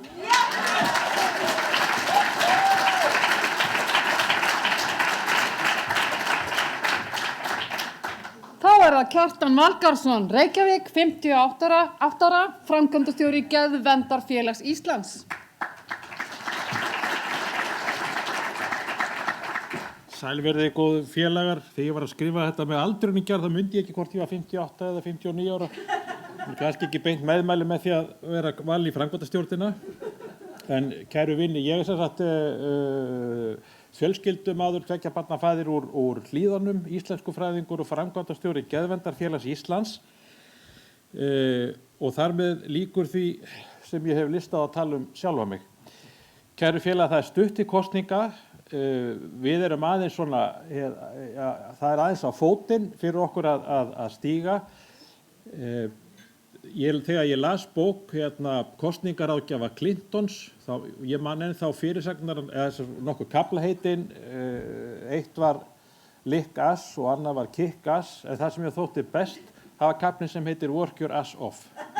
Og það það sem kosningabarátta snýst og ég hef mikla löngun til þess að vinna á mér raskatið fyrir kosningarnar sem verða vonandi í október og leggja mitt að mörkum að þeirri þekkingu og reynslu sem ég hef í kosningabaráttu og ég alveg viss það að landsfundurinn mun núna kjósa samhent og gott lið til þess að fara fyrir starfi flokksins fyrir kosningarnar þar sem við ætlum að ná fram eignarhaldi okkar á auðlindunum, ókeypis heilbrigðisþjónustu og bættri stjórnarskrá. Takk fyrir.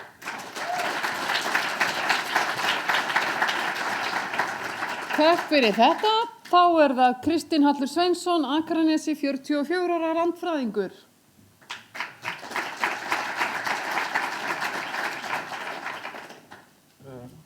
Góðan daginn.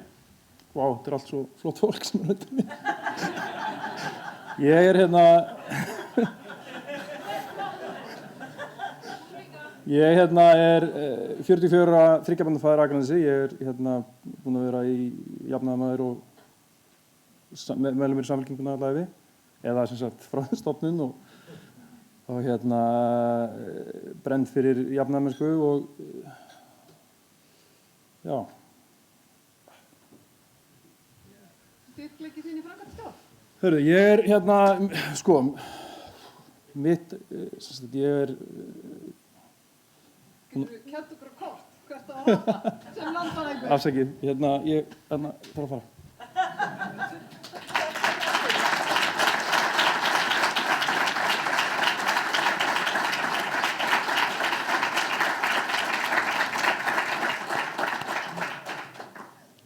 Nathan Kolbeinsson, Reykjavík, 22 ára, formaður Landssambands æskulýðsfélaga. Kæru félagar, ég ger kostum mér í framkvæmdastjórn. Ég 22 ára, fæddur upp á Tálknafirði. Ekki rosalega töff að vera landsbyggðar einstaklingur á Samfylkingunni í dag. En já, ég 22 ára, fæddur upp á Tálknafirði, bý í Reykjavík. Ég hef í tvígang verið formaður Ungra jafnaðarmanna í Reykjavík, sitt núna í forsvari fyrir Unga jafnaðarmanna á Norðurlöndum í Norðurlandaráði, í umhverfisnefnd þar. Hef unnið með Samtökum 78 sem varaformaður trúnaðarráðs þar og hef rosalega miklu tengingu inn í hana félagslega að gera, ásamt til að vera einmitt formaður Landssambands æskulýðsfélaga. Ég vil alveg mikið nýta að við nýtum aðferð sem norskir verkamannaflokkurinn hefur notað sem að tengjast félagasamtökum og fá inn hugmyndir þar, efla okkar þekkingu á málefnunum og svolítið nýta þann kraft sem býr í okkar fólki líka og tengjast öðrum félögum til þess að fá stærri hugmyndir, geta unnið þetta betur og líka við getum þá farið í kosningarnar samhent og það sem mér finnst þessi fundur vera að við erum að fara einmitt velja öflugt, sterkt lið af fólki á öllum aldri, öllum gerðum, öllum stærðum til þess að fara saman í kosningar. Takk hérlega fyrir mig.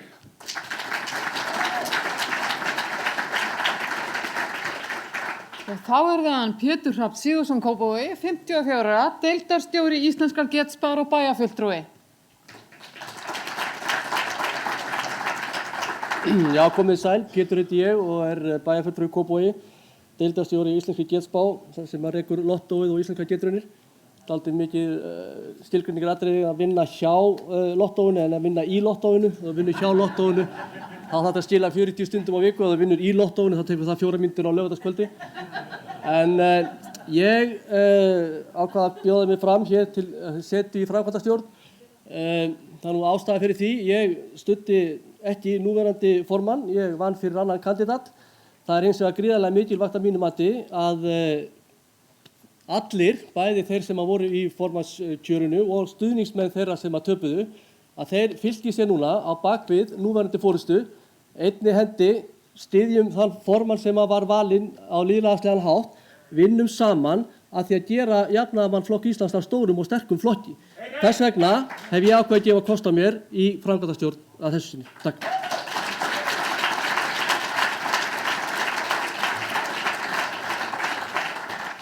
Og þá eru S-in eftir. Sigrún Ríkharðsdóttir, Akranesi, 54 ára, náms- og starfsráðgjafi.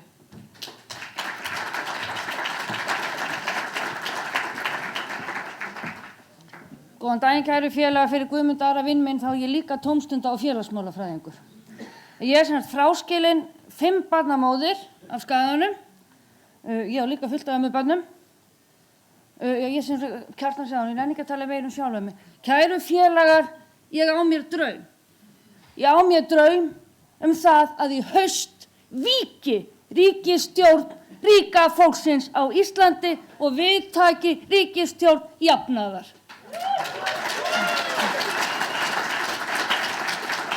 Eina aflið að mínu mati til þess að það geti orðið erum við. Við, Samfylkingin, við erum jafnaðarmenn. Ég gef kost á mér vegna þess að mig langar til að vinna fyrir okkar hag, til að efla jafnaðarstefnuna á Íslandi. Takk fyrir.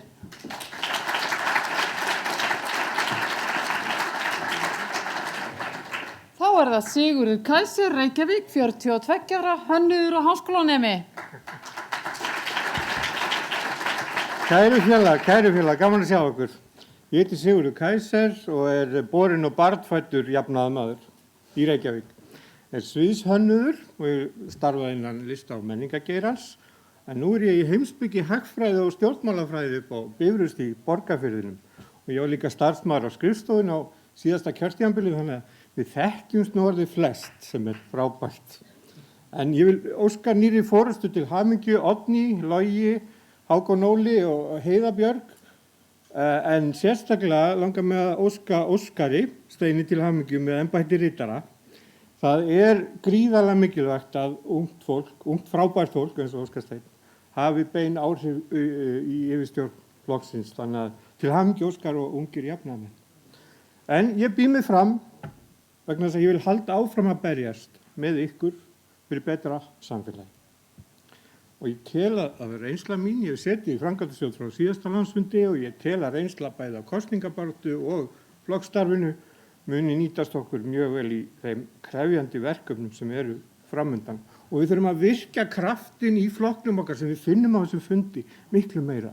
Virkja grasrótina, ekki síst landsbyggðirnar sem mæta hér mjög vel í bæinn og við fundum það í gær, við finnum það í dag hvað við eigum ekki erindi til þess að koma á okkar hjartansmálum í samfélaginu.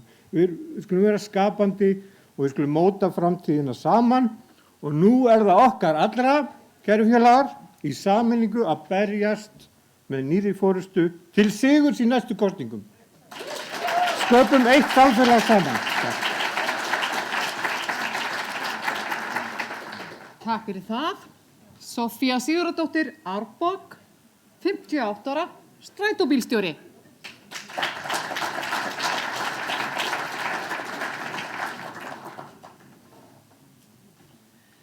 Já, góði félagar, ég heiti Sofía og ég gef kost á mér í framkvæmdastjórn. Þetta er fyrsta skipti sem ég er að gera það. Ég hef nú unnið ýmis önnur störf hér í þessum flokki fram að því. En ég gef kost á mér í framkvæmdastjórn þess að starfa þar af hörkum. Það eru kosningar framundan og ég ætla að starfa í kosningabaráttu. Hvort sem ég verði undir í framkvæmdastjórn eða ekki, þá geri ég það. Ég var titli hér upp sem strætóbílstjóri. Þetta er bara eitt af þeim mörgu störfum sem ég hef unnið dagana. Ég er nýhætt í starfi sem launuð húsfreyja. Húsfreyja á nemendagörðum Fjölbrautaskóla Suðurlands á Selfossi. Bráðum verð ég hætt sem strætóbílstjóri og í sumar og þá verð ég rútubílstjóri upp á Hálendi, ekstra upp á Sprengisandi.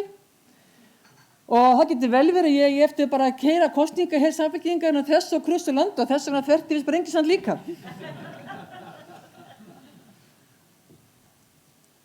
Hvað ég að segja með pólitíska feril? Ég hef gert svo margt í pólitík, en ég held ég hafi byrjað að tala um pólitík þegar ég lærði að tala.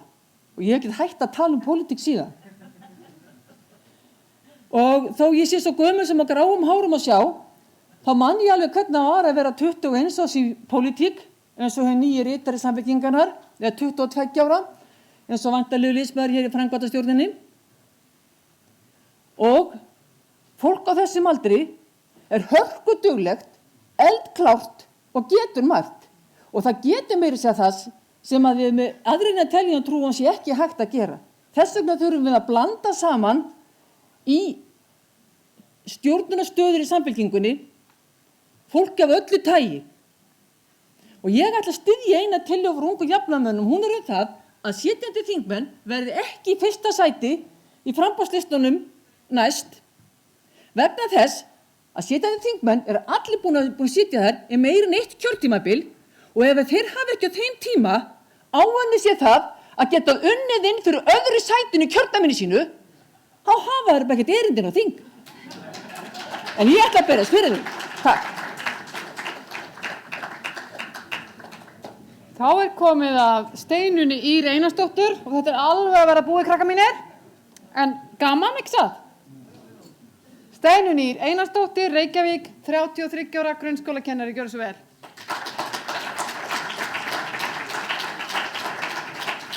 Herri, já, eins og hún sagði það, þetta er Steinunni Ýr Einarsdóttir og er grunnskólakennari og 5 barna móðir eins og hún Sigrún var það ekki.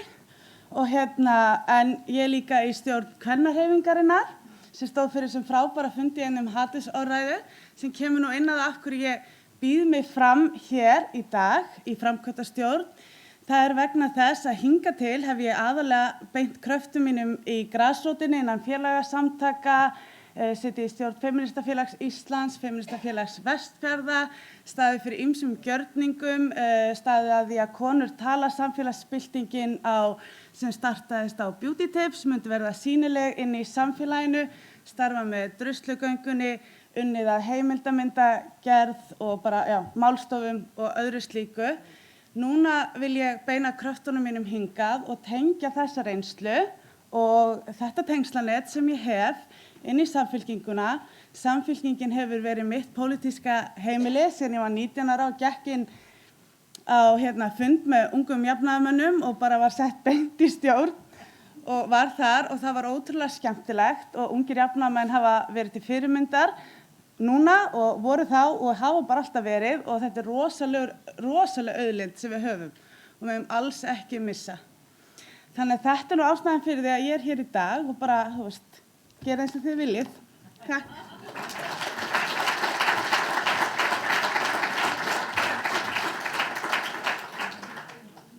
Anna Margrét, hefur hún nokkuð fundist? Hún þurfti að fara. Þá er síðastur hér til að kynna sig Sverrir Jörstad Sverrisson, Hafnarfirði, 46 ára, aðstoðar leikskólastjóri. Gjörðu svo vel.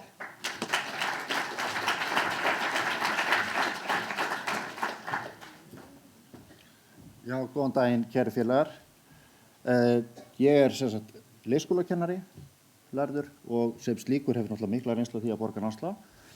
En það er ekki ástæða fyrir því að ég býð mig fram.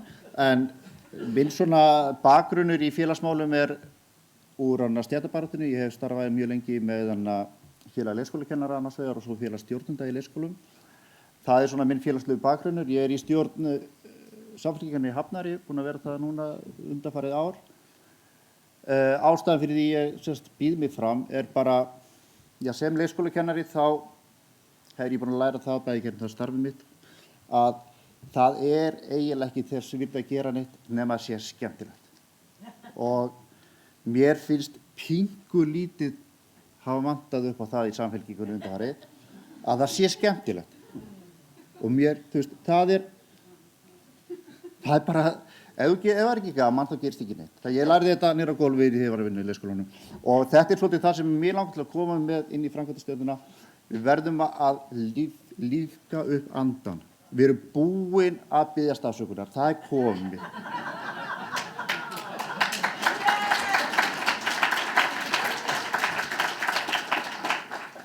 Þannig að eins og þessi fyrirlesarar, erlendi fyrirlesarar hér í morgun voru að segja við okkur í samvændi kosningabaráttur og mynda stemmingu. Höfum gaman, verum allstaðar og bara við erum liðið sem að hinum langar til að koma í, af því það hér er stuð. Takk fyrir.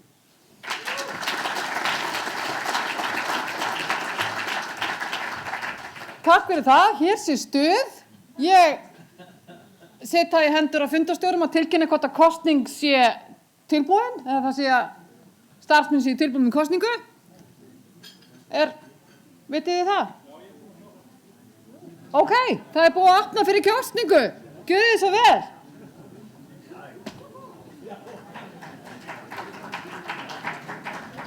Takk Ása og allir þessi fínu frambjóðendur. Þetta er erfitt val fyrir okkur. Þið kjósið 6 til 12 einstaklinga. Svo þegar úrslit verða tilkynnt, rétt fyrir Oddný slítur fundi, þá verður kjörstjórn búin að taka tillit til kynjasjónarmiða við hvernig skipar framkvæmdastjórnin eins og alltaf er. Já, ég held að kosningi byrja ekki fyrir klukkan 2 en ég heyri það að það er hægt að kjósa. Þið kjósið í tölvunum ykkar, í símanum ykkar. Hérna frammi er Inga Auðbjörg. Ef þið voruð í vandræðum í gær, þá getið þið leitað til hennar núna og hún leiðbeindi ykkur í þessu. Við viljum þetta fá sem mesta kosningaþátttöku að landsfundarfulltrúar að greiða atkvæði. Úrslitið verða sem tilkynnt úr kjörinu lýkur klukkan 3 og klukkan 4 ætlar Oddný Harðardóttir, nýr formaður flokksins, að halda lokaræðu fundarins og skömmu rétt áður, en það gerist að þá tilkynum úrslit úr þessari kosningu sem nú er hafin og stendur til 3. Nú, þá er það annar fasi á fundi sem snýr að afgreiðslu ályktana. Hann hefst þá núna. Fyrir fundinum liggur samantekt úr vinnu gærkvöldsins sem fór hér fram í 3 rýmum með 3 hollum og ég heyri ekki betur en að þeir sem tóku þátt séu gríðarlega ánægðir með þetta form og sjáum til hvort að við nýtum okkur það áfram. Við fáum kynningu á þessari samantekt núna og í framhaldinu göngum við til atkvæðagreiðslu það plagg og eftir það þær ályktanir sem voru kynntar hér snemma fundar í gær. Veit allan eina ályktun sem flutningsmaður vill taka fyrir sérstaklega hérna á fundinum. Veit ekki með aðra. Þannig að það eru þá 1 til 3 tillögur ályktanir sem við fáum hér umfjölluna eftir þennan lið sem við erum að fara í núna. Og það er fyrrverandi varaformaður flokksins, Katrín Júlíusdóttir, sem ætlar að fara yfir þetta og kynna samantektina.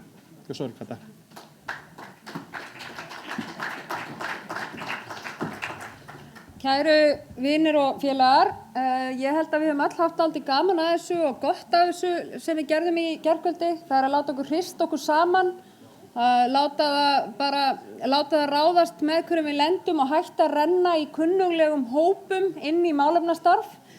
En það sem skemmtilega var það að það komu samt mjög svipaðar niðurstöður úr borðunum. Og það var þá frekar að næstu umferðir bættu við og ég held að það skipti mig miklu máli að þið hér inni sem að hafið hugmyndir það hvernig við gætum bætt þetta ferli, kæmi því á framfæri við skrifstofuna þannig að við getum gert þetta enn betur næstir að þetta verður notað hvort sem að það verði á landsfundi eða við ykkur önnur tilefni. En við vorum síðan ritnefnd sem að tókum þetta efni frá ykkur og unnum úr því ályktun. Og þegar við vorum að byrja að vinna þetta, þá hugsuðum við talsvert það hvernig við ættum að nálgast þetta. Og við byrjuðum að skrifa í kringum hvern punkt kunnuglega hlemma, þessa hlemma málefnin sem að þið hafið svo oft séð. Og við erum orðið svo illa upp alin oft í þessu stjórnmálastarfi að manni líður þessum að þurfa alltaf að skila 20 blaðsíðum. En þegar við prófuðum að setja bara skýrt niður hvað við viljum, þá kom það bara best út. Við eigum skýra stefnu, við eigum marga hlemma af rökstuðningi fyrir því hvað okkur finnst. En höfum við oft dregið það fram í einföldu máli? Það held ég ekki. og það er það sem við reyndum að gera hér og það sem þið gerðuð í gær og við ákváðum að vera ekki að setja miklar krúsindúllur í kringum það. En það breytir ekki því að ég ætla að lesa hér texta fyrir ykkur og það er inngangur og síðan koma punktarnir sem að þið völduð eða fóruð með í hópunum. Eitt samfélag fyrir alla er sýn okkar jafnaðarmanna. Samfélag sem byggir á jöfnuði, kvenfrelsi, umhverfis- og náttúruvernd, heilbrigðri samkeppni og mannréttindum með áherslu á að allir hafi jöfn tækifæri til mannsæmandi lífs. Birting Panama-skjalanna dregur vel fram að gera þar róttækar breytingar á íslensku samfélagi til að jafna ábyrgð okkar allra á rekstri þess og tryggja heilbrigða samkeppni í atvinnulífinu. Við viljum skapa þróttmikið og sanngjarnt samfélag sem byggir á gegnsæi ákvarðanatöku og almennum leikreglum. Því höfnum við því að ákveðnir hópar fái forgang umfram aðra við sölu opinberra eigna og úthlutun auðlinda líkt og viðgengist hefur hér á landi og leitt hefur til misskiptingar og vantrausts. Samfylkingin byggir á traustum grunni 100 ára starfi verkalýðshreyfingar og jafnaðarmanna á Íslandi sem á brýnna erindi við almenningin nokkru sinni fyrr.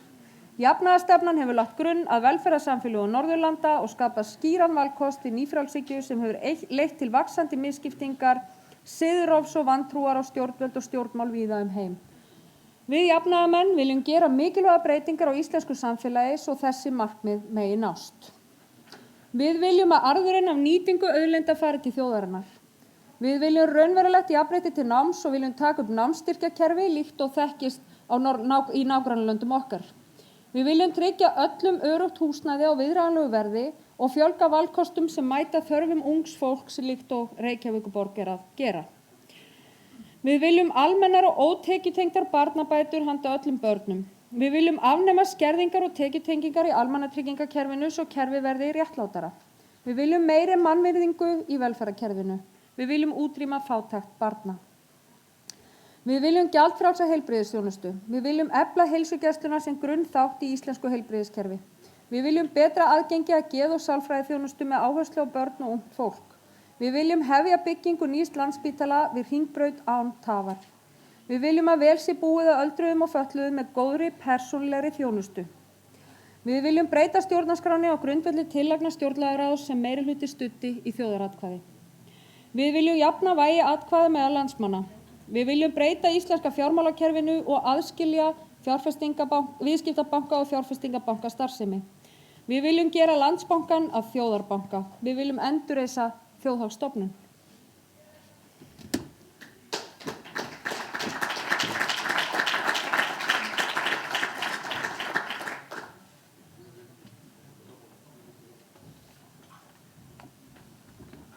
Takk fyrir þetta. Þá erum við búin að fá kynningu á skjalinu eins og það liggur fyrir. Það eru 2 breytingatillögur sem við höfum fengið sem eru gildar, skriflegar og með flutningsmanni og 9 meðmælendum. Það er annars vegar frá Óskari Steini og hins vegar frá Júlíu Simá. Ég ætla að bjóða þeim að kynna tillögunar. Því miður getum við ekki varpað þessu upp eins og breytingatillögunar, en þær eru tiltölulega einfaldar og ég treysti því að nú ætla ég að bjóða flutningsmönnum að koma upp og kynna þær. Þannig að þetta eru mjög einfaldar breytingatillögur og ég held að komi alveg skýrt fram, jafnvel þó að verði ekki varpað upp allavega til þess að byrja með. En Óskar, ég ætla að biðja þig um að kynna breytingatillöguna frá þér. Já, kæri félagar, vil ég bara hrósa borðstjórum og ritnefnd fyrir þessa góðu ályktun. Ég er með breytingatillögu á, get ég stjórnað þessu hér? Nei, byrju, gerði ég þetta? Getur þú farið á lífskjör og jöfnuður uppi? Já, þarna stendur: við viljum raunverulegt jafnrétti til náms og viljum taka upp námsstyrkjakerfi líkt og þekkist í nágrannalöndum okkar. Og ég staldraði við þarna vegna þess að ef þið hafi hlustað á málflutning Illuga Gunnarssonar í LÍN-málinu að þá það nákvæmlega þetta sem hann stanslaust að segja. Að hann segja að við viljum taka upp námsstyrkjakerfi að norrænni fyrirmynd eins og þekkist í nágrannalöndum okkar. Þannig að mér fannst við ekki geta sendt frá okkur ályktun sem hljómaði eins og hún kæmi á munni Illuga Gunnarssonar. Við þurftum að skerpa þess á því hvað það sem við meinum. Af því að skilgreining okkar jafnaðarmanna á jafnrétti til náms greinilega allt önnur en skilgreining sjálfstæðismanna á jafnrétti til náms. Þannig að nýja málsgreinin verði svohljóðandi. Við viljum raunverulegt jafnrétti til náms. Við viljum taka upp námsstyrkjakerfi en höfnum aðgerðum sem minnka jöfnuð, svo sem afnám tekjutengingar og hækkun vaxta. Einfalt og skýrt. Takk.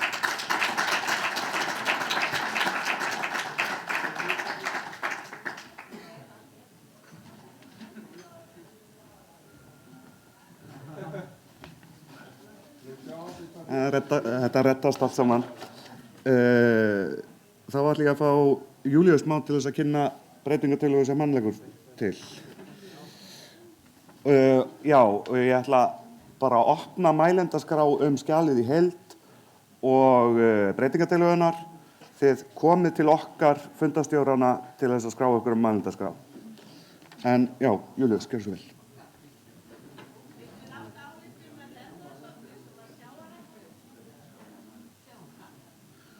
Góði félagar og til hamingju með hana góða fund og ég óska nýkjörinni stjórn til hamingju og óska henni velfarnaðar í störfum sínum. Það var eitt sem stakk mig þegar ég fór að lesa þessar tillögur að málefnaskrá. Það sem kom fram í gær að það erfitt að stofna fyrirtæki út á landi vegna þess að það vantar þar ljósleiðara tengingu eða öflugt netsamband. Þess vegna vil ég koma með þá tillögu að í greinina bætist við viljum ljósleiðara tengingu í allar byggðir landsins til þess að styrkja raunar byggðina og slá Þetta var ekki ég. Og slá úr höndum framsóknarmanna það vopn sem þeir hafa notað á okkur að við hugsum bara þéttbýlið. Að við séum óvinir byggðarinnar, dreifbýlisins, með því að koma þessa tillögu þá slóum við þetta vopn úr höndu þeirra. Það var ekki fleira sem ég ætla að segja sinni. Takk fyrir.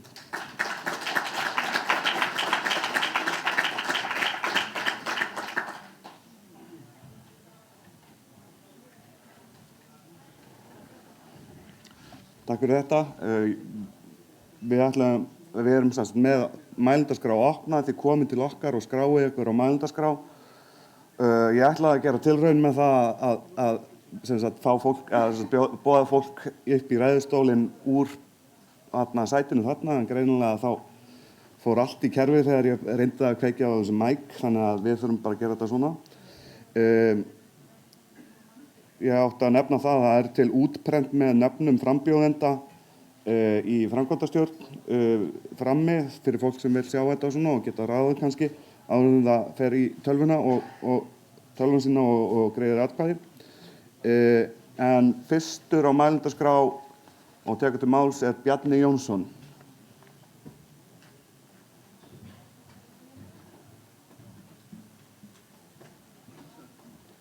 Ágætu starfsmenn landsfundar, félagar.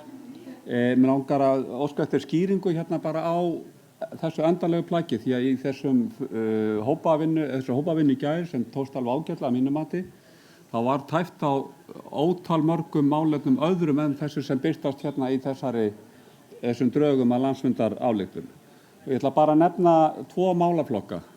Það umhverfismál, þar sem mér finnst til dæmis vanta einstaklega ágætis ályktun frá seinasta landsfundi að Samfylkingin hafni olíuleit á Drekasvæðinu. Mér finnst það gríðarlega mikilvæg og sterk skilaboð sem þessi flokkur á að koma frá sér út í samfélagið í þeirri umræðu sem á sér stað umhverfismál og sérstaklega í ljósi loftslagsmála. Hinn málaflokkurinn er mannréttindamál. Jafnaðarmannaflokkur hlýtur að hafa ákveðna stefnu í mannréttindamálum og ég bara nefni hérna 3 atriði. Það eru réttindi hinsegin fólks sem samkvæmt nýjum skýrslum þá er Ísland að dragast aftur úr hvað varðar réttindi hinsegin fólks og þar þarf að bæta úr. Það er ekkert minnst á þetta. Sjálfsákvörðunarréttur kvenna. Samfylkingin á að beita sig fyrir því að lög fóstureyðinga verði endurskoðuð þannig að loks verði viðurkenndur sjálfsákvörðunarrétturinn. Það er að vísu vinna farin af stað en við eigum að tjá okkur það mál. Og að lokum aðskilnað ríkis og kirkju. Ég tel að það sé gríðarlega mikilvægt að við höldum inni þeirri ályktun sem líka var samþykkt á seinasta landsfundi í þá veru og að Samfylkingin gangi fremst það að byggja hér upp samfélag sem byggir á lýðræði, mannréttindum án mismununar eins og hún á sér stað í dag. Þannig að ég vil bara fá útskýring á því hvers vegna þessi málaflokka sé ekki með. Takk fyrir.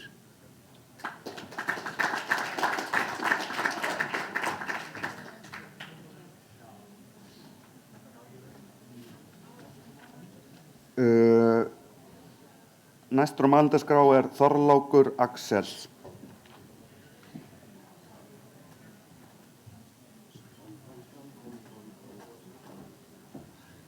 Góðu félagar, ég er kennari og hef verið í, held ég, allavega rúman aldarfjórðung og ég vil taka undir þessa tillögu breytingu á orðalagi með Lánasjóð íslenskra námsmanna. Ég skrifaði þetta minnispunkta á upplýsingabækling frá Öryrkjabandalagi Íslands og það minnir okkur á að þetta er ein og sama hreyfingin sem hefur verið hérna í 100 ár, frelsishreyfing alþýðu sem að við erum einn mikilvægasti liðurinn í. Og ég velti stundum fyrir með stöðunni með Samfylkinguna og aðra flokka sem að segjast vera líka hluta þessari frelsishreyfingu. Hver er munurinn?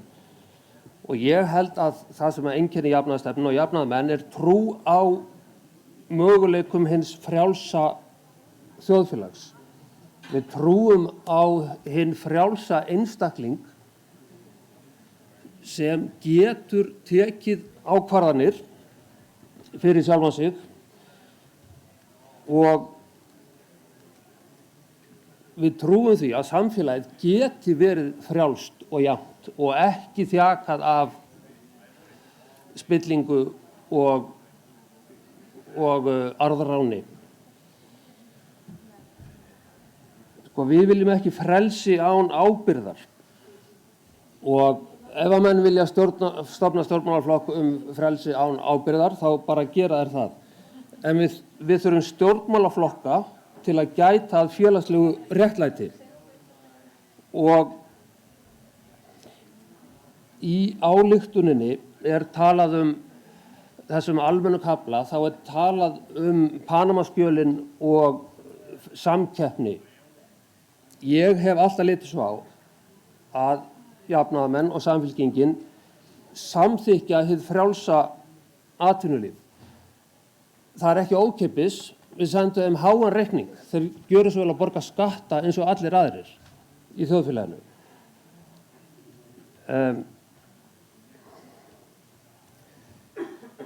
En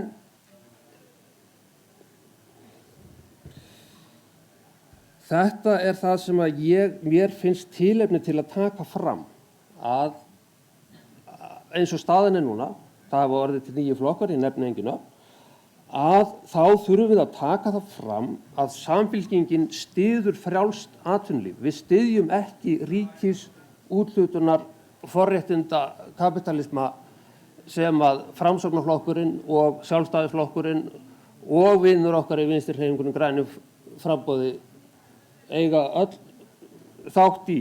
Kvótakerfi, búvörusamningur, þetta er ekki frjálst atvinnulíf.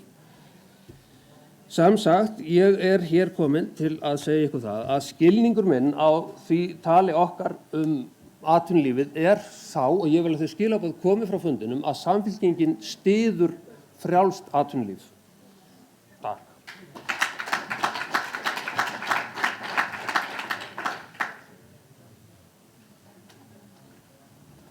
Takk fyrir þetta.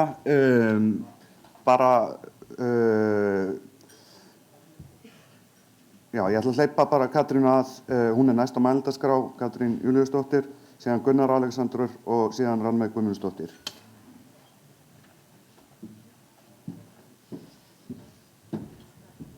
Bara aðeins til að fara yfir eins og við fórum yfir í gær þegar við vorum að kynna málefnastarfið að þá vorum við ekki að skrifa nýja stefnu í öllum málaflokkum. Við erum að draga fram áherslurnar okkar með þessu þjóðfundaformi sem við fórum í gegnum í gær. Það sem að allir fá að koma sínu að, draga fram það sem að skiptir máli, að því við þurfum að fara að skerpa það hver við erum, setja það fram með einföldum hætti.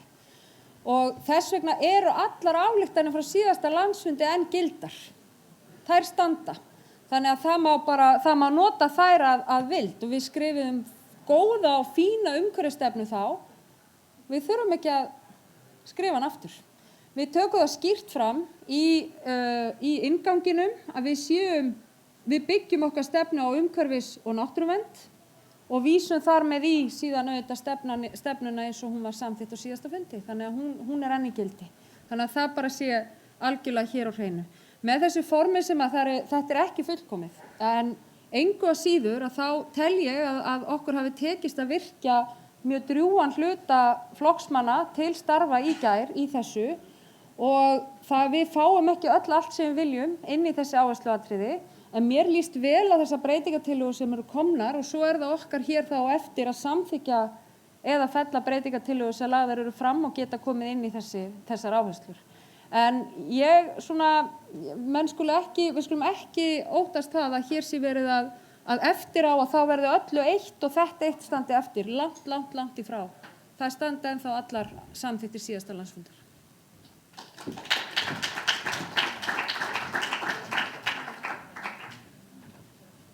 Takk þetta. Bara til áréttingar þá eru þessast 3 mínútur sem hver ræðumaður hefur hér, 3 mínútur og við erum mjög strangir á því við ásið og það eru komnar fram 2 breytingartillögur. Ef það einhverja fleiri þá þurfum við að berast okkur hér, annars það ekki tækar til afgreiðslu og því þurfum við að fá samþykki 9 landsfundarfulltrúa áður en við komið með plaggi til okkar. Við minnum á kosninguna til framkvæmdastjórnar, við viljum fá alla til að taka þátt. Þar kosning sem hún klárast klukkan 3. Við erum með 4 hér á mælendaskrá undir þessum lið. Næst Gunnar Alexander Ólafsson og svo Rannveig Guðmundsdóttir. Gjörðu svo vel, Gunnar.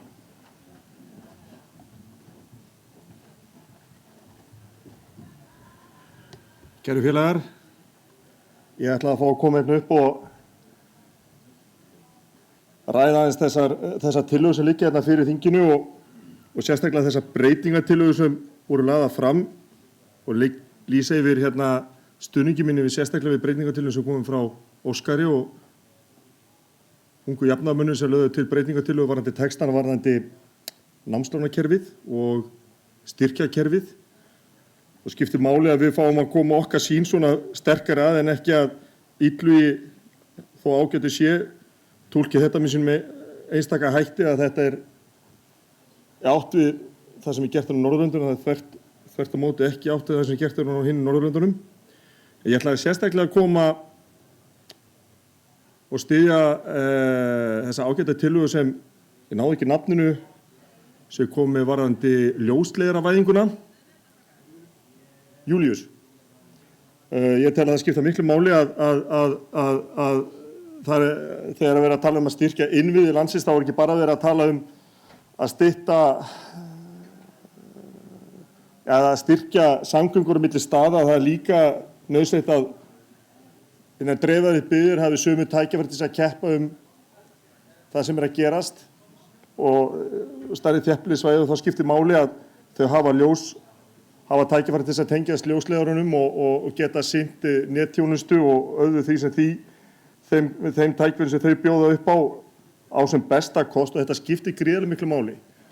Og þannig við megum ekki láta kostnað bitna á þeim svæðin sem fámenn eru. Þetta bara sá kostnaður við þurfum að bera. Og þess vegna leist mér vel á þessa tillögu. Ég ætla líka sérstaklega að tala að ég ánægður með þennan texta sem var unnin í gærkvöldi og í nótt. Hann stuttur, hann hnitmiðar og hann viðbót á þeirri stefnu sem við höfum samþykkt á síðasta landsfundi.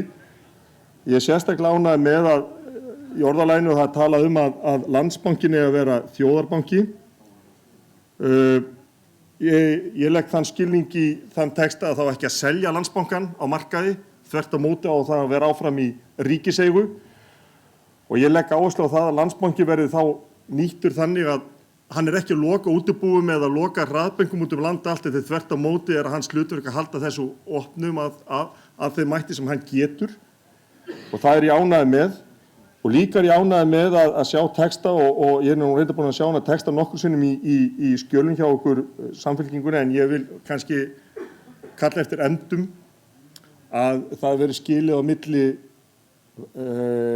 viðskiptabanka og fjárfestingarbanka. Ég búinn með tímann? 10 sekúndur. Það að segja að almenningur verður ekki gert ábyrgt fyrir spekulantasjónum bankastarfsmanna á fjárfestingarsviðum. Takk hérlega.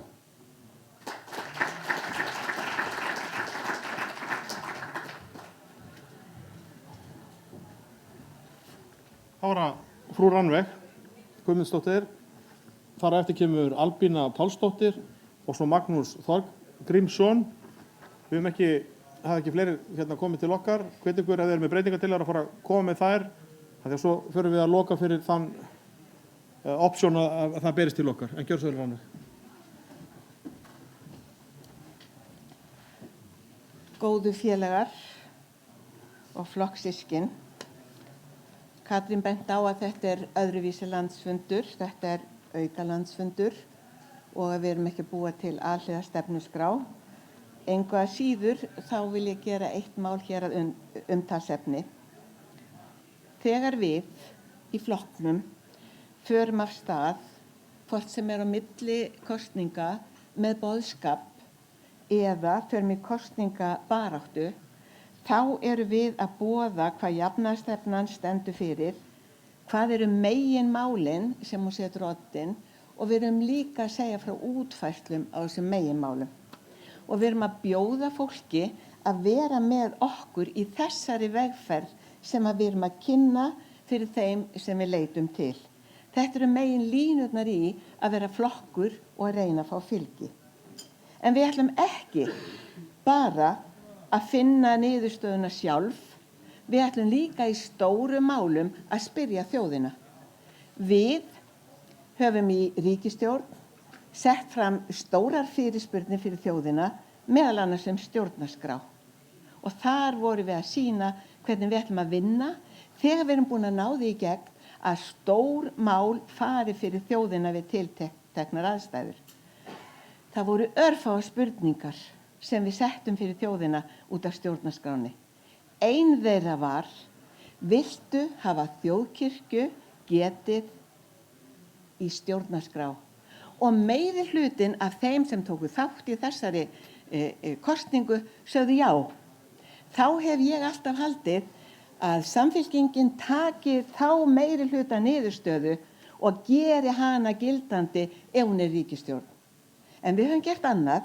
Á sama tíma og við spurðum að þessu, þá vorum við að tala saman í flokknum og komist að þeirri niðurstöðu, meiri hluta niðurstöðu í flokknum, að við viljum aðskilja ríki og kirkju.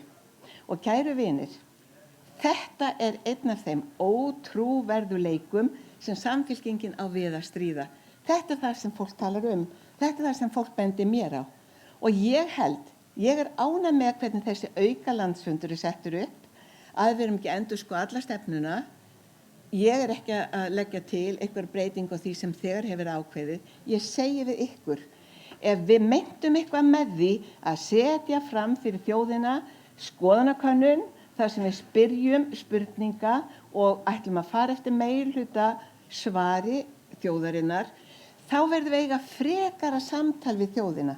Þess vegna held ég að við eigum eiga frekara samtal við þjóðina með hvaða hætti við verðum með trúmálin líka í stjórnarskránni. Það er ekki komin niðurstaða ef við ætlum ekki að hafa þjóðkirkjuna í stjórnarskrá og Samfylkingin verður að gera upp við sig hvort hún ætlar að setja samþykktirnar sínar ofar eða samþykkt eða afgreiðslu þjóðarinnar á spurningum Samfylkingarinnar og virða þá niðurstöðu. Hugsum þetta, tölum þetta, eigum frekara samtal við þjóðina áður en við förum að rjúka fram með aðskilja ríki og kirkju eftir að þjóðin, meirihlutinn í skoðanakönnun sem við stóðum fyrir, sagði að hann vildi hafa þjóðkirkju getið í stjórnarskrá. Minni bara á þetta.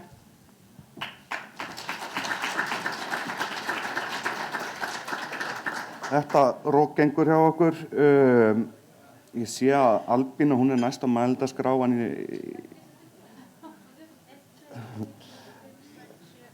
já, vegna þess að þetta gengur svona vel að með mælendasskrána þá held ég að við ályktum að eftir þessa ræðu þá tökum við ekki við fleiri breytingartillögum vegna þess að það verður náttúrulega að vera á einhverjum tímapunkti þurfum við að vita nákvæmlega hvað við erum að fara að greiða atkvæði á eftir. Eftir þessa ræðu. Það eru...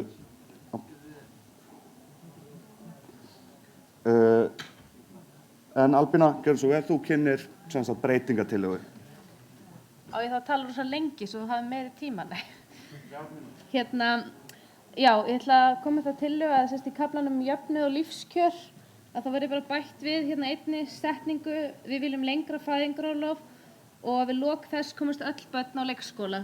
Og ég fekk nú, já, ég held að þetta sé alveg nauðsynlegt að hafa þetta inni, að þó að það sé aftur eitthvað þetta í lengri stefnunni að bara aftur, þú veist, ég er á þeim aldri að ég og mínir vinir og erum öll að eignast börn og þetta er bara ströggl eins og þið viti náttúrulega öll.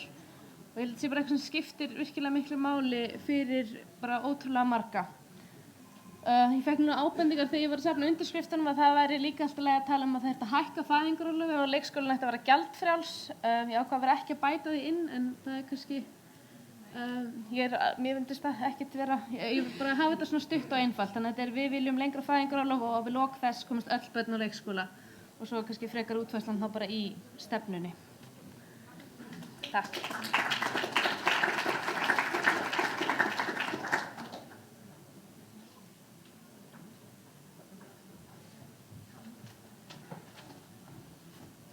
Næstur á mælendaskrá er Magnús Þorgrímsson og á eftir honum Björn Guðmundsson.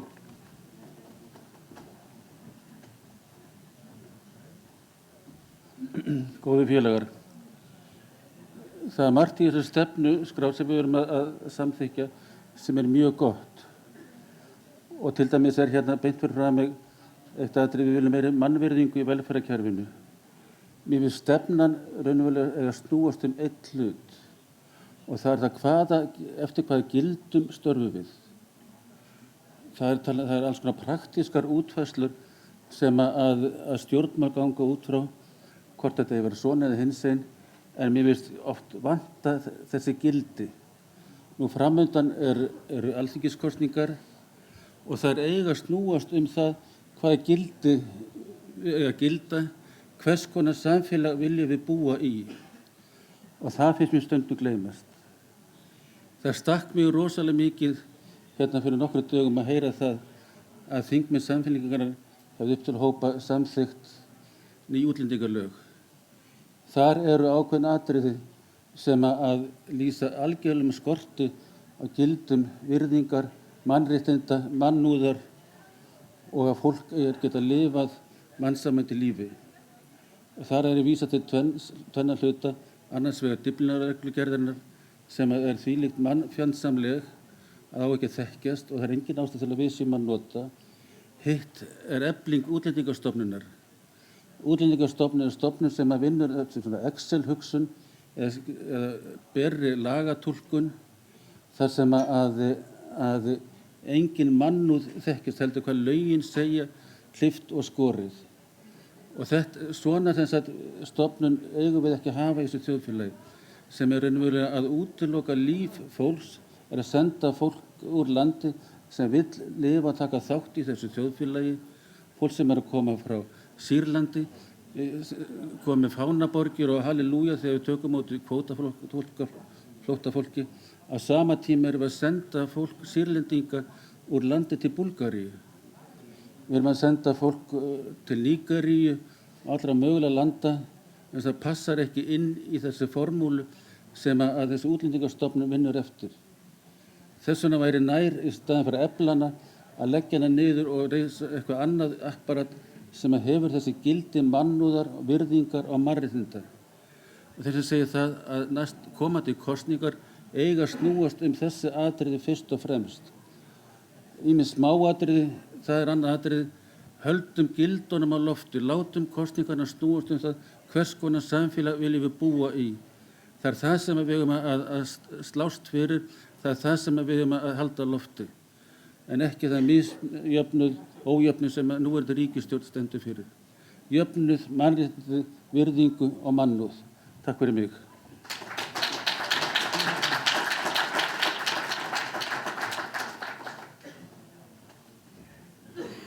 Takk fyrir þetta. Þá var það Björn Guðmundsson og eftir honum Sigríður Ingi Björg.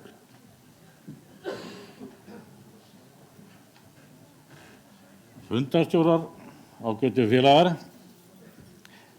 Í aðdraganda þessum fundi þá tölum við alltaf það að við þyrftum að vera með skýra stefnu í fáum orðum og ekki vera að bæta alltaf nýju og nýju inni og geta svo ekki útskýrt allt.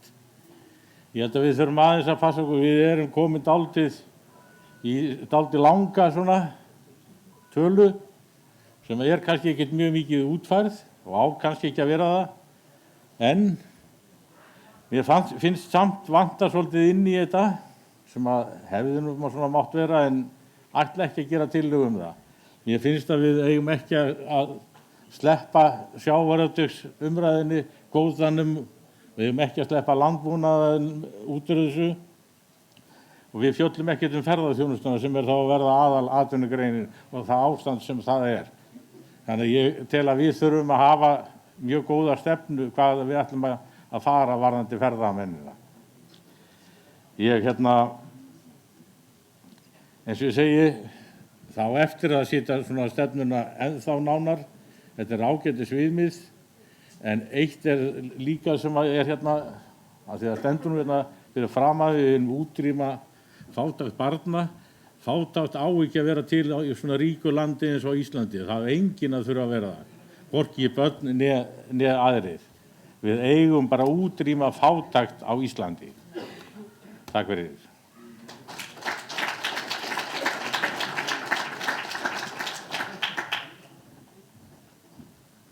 Næst er það Sigríður Ingibjörg Ingadóttir og eftir að hún hefur lokið máli sínu lokum við mælendaskrá fyrir umræðu þetta plagg og förum síðan í atkvæðagreiðslu. Kæru félagar, til hamingju með glæsilegan landsfund og mig langar til að byrja á því að þakka Árna Páli Árnasyni og Katrínu Júlíusdóttur fyrir öll þeirra óeigingjörnu störf síðastliðin ár. Ég mun sakna þín mjög mikið, Katrín.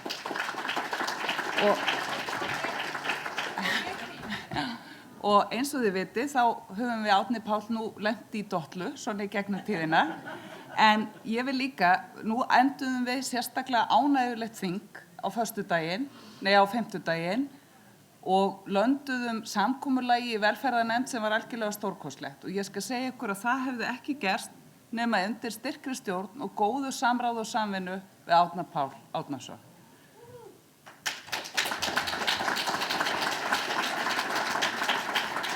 Svo vil ég óska nýjum formanni og varaformanni og öllu hinnu fólkinu til hamingju með nýjar ábyrgðarstöður og ég ætla að segja ykkur, ég get ekki beðið eftir því að hefja vinnu í samræmi við 130 daga áætlun Oddnýjar þar sem við hefjum sigurgönguna.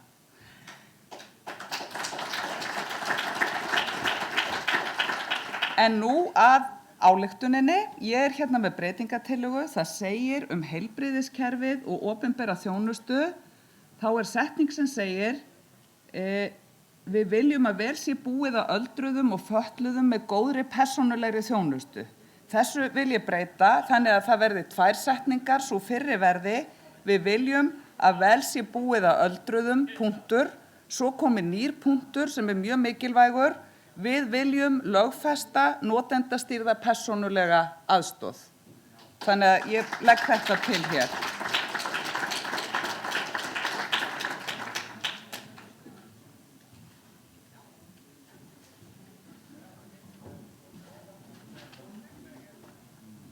Síðustu málindaskrá í umræðum þetta plagg Katrín Júlíusdóttir.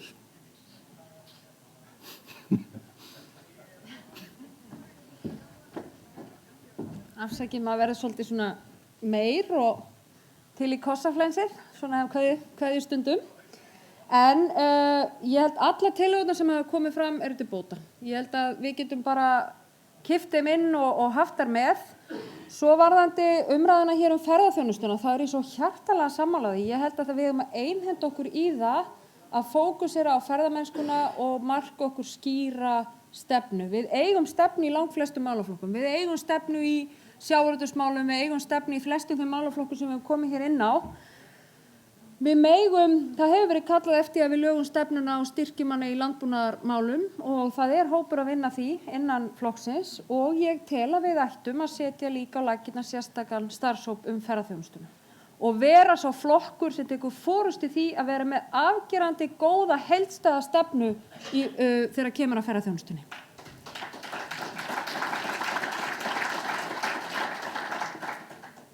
En kæru vinir, að öðru leyti vil ég bara þakka fyrir góðar umræður þetta og ég vona að þetta kerfi sem við byrjum að vinna eftir í gær getur okkur vegvísir að einhverju þróun á okkar vinnubrögðum og byrjunin á einhverju frábæru þar sem okkur tekst að virkja sem flesta félagsmenn til þáttöku í okkar málefna starfi. Takk fyrir mig í dag.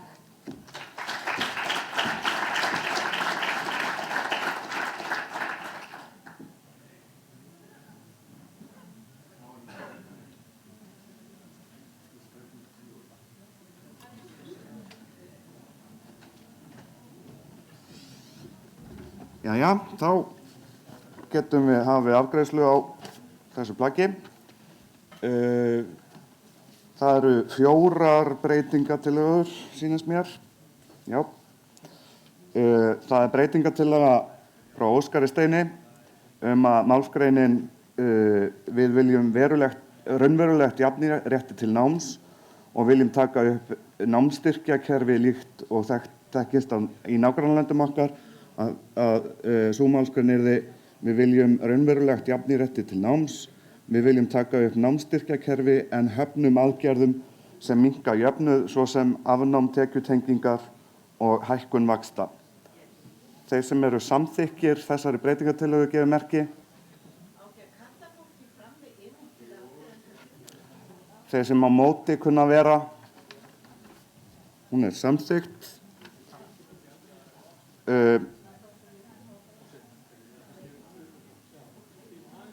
Ok, við tökum þá hálfs mínútu hlé.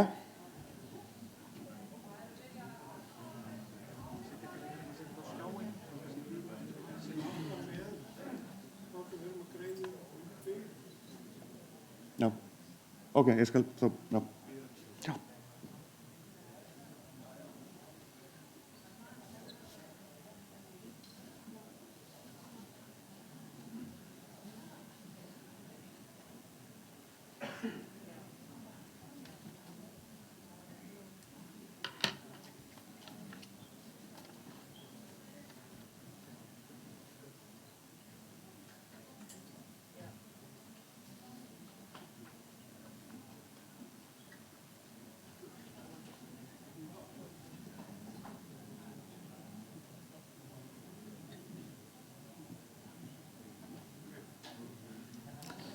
Já, nú höldum við áfram og þá, en ég bar sem sagt tillöguna frá Óskari Steini upp hérna rétt á hann og hún var samþykkt. Breytingartillaga nr. 2, frá Júlíusi að við bætist málsgrein undir heitinu, eða sem sagt í málsgreinina undir heitinu lífskjör og jöfnuður bætist eftirfarandi setning: við viljum ljósleiðaratengingu í allar byggðir landsins. Þeir sem samþykkja þessa breytingartillögu gefa merki. Þeir sem á móti kunna að vera, hún er samþykkt. Þá er það breytingartillaga númer 3 sem frá, já, við skulum taka þetta þá, frá Sigríði Ingibjörgu, að þar komi inn setning sem hljóðar svo: við viljum að vel sé búið á öldruðum, við viljum lögfesta notenda stýrða persónulega aðstoð. Þeir sem samþykkja þessa tillögu gefa merki. Þeir sem á móti kunna vera, breytingartillagan er samþykkt. Og þá er það tillaga frá Albínu Pálsdóttur.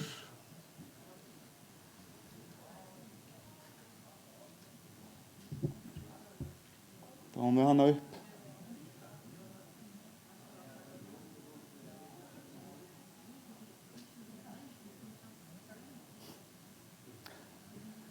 En hún hljóðar að það er að í kaflan jöfnuð og lífskjör bætist við punkturinn: við viljum lengra fæðingarorlof og að við lok þess komist öll börn í leikskóla. Þeir sem samþykkja þessa breytingartillögu gefa merki. Þeir sem á móti kunna vera, hún er samþykkt. Þá ber ég upp alla ályktunina svo breytta. Hún er sem sagt svona og með þessum breytingum sem við höfum núna samþykkt. Þeir sem samþykkja hana gefa merki. Þeir sem á móti kunna vera, hún er samþykkt.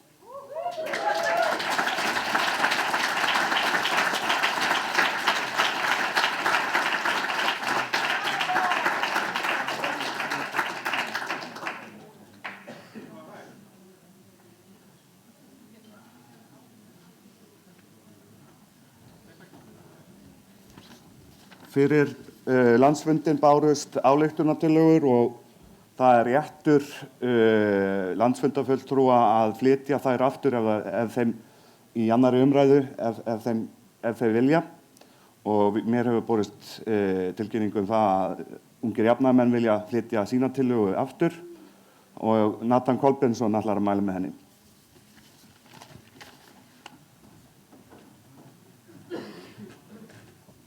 Kæru félagar, ég er hérna til að endurflytja tillögu frá ungum jafnaðarmönnum sem sagt endurnýjun á framboðslista. Ég er bara að lesa upp ályktunina í heild sinni. Engin endurnýjun átti sér stað á þingflokki Samfylkingarinnar í alþingiskosningum 2013. Ef skoðað er fylgi Samfylkinganna eins og það er að mælst í dag, er útlit fyrir að það sama verður på teningnum í næstu kosningum. Það er vilji landsfundar Samfylkingarinnar að engin sitjandi þingmanna Samfylkingarinnar taki oddvita sæti á framboðslistum í komandi kosningum. Með þessu er tryggt að endurnýjun verður sett í fyrsta sæti. Bæti Samfylkingin við sér fylgi fram á kosningum eiga sitjandi þingmenn greiða leið aftur inn á Alþingi. Hafi þeir hlotið brautargengi með flokksfélaga sinna í flokksvali. Sitjandi þingmenn eru þeir þingmenn sem ekki sitja fyrir hönd Samfylkingar á Alþingi Íslendinga þegar ályktun þessi er samþykkt. Takk kærlega fyrir.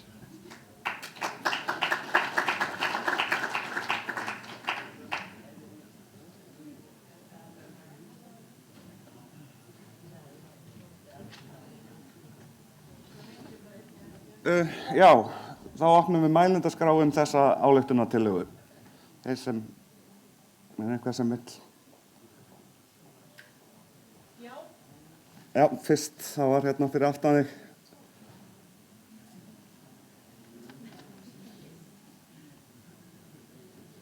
Og síðan annars þá tökum við mælendaskránna hérna.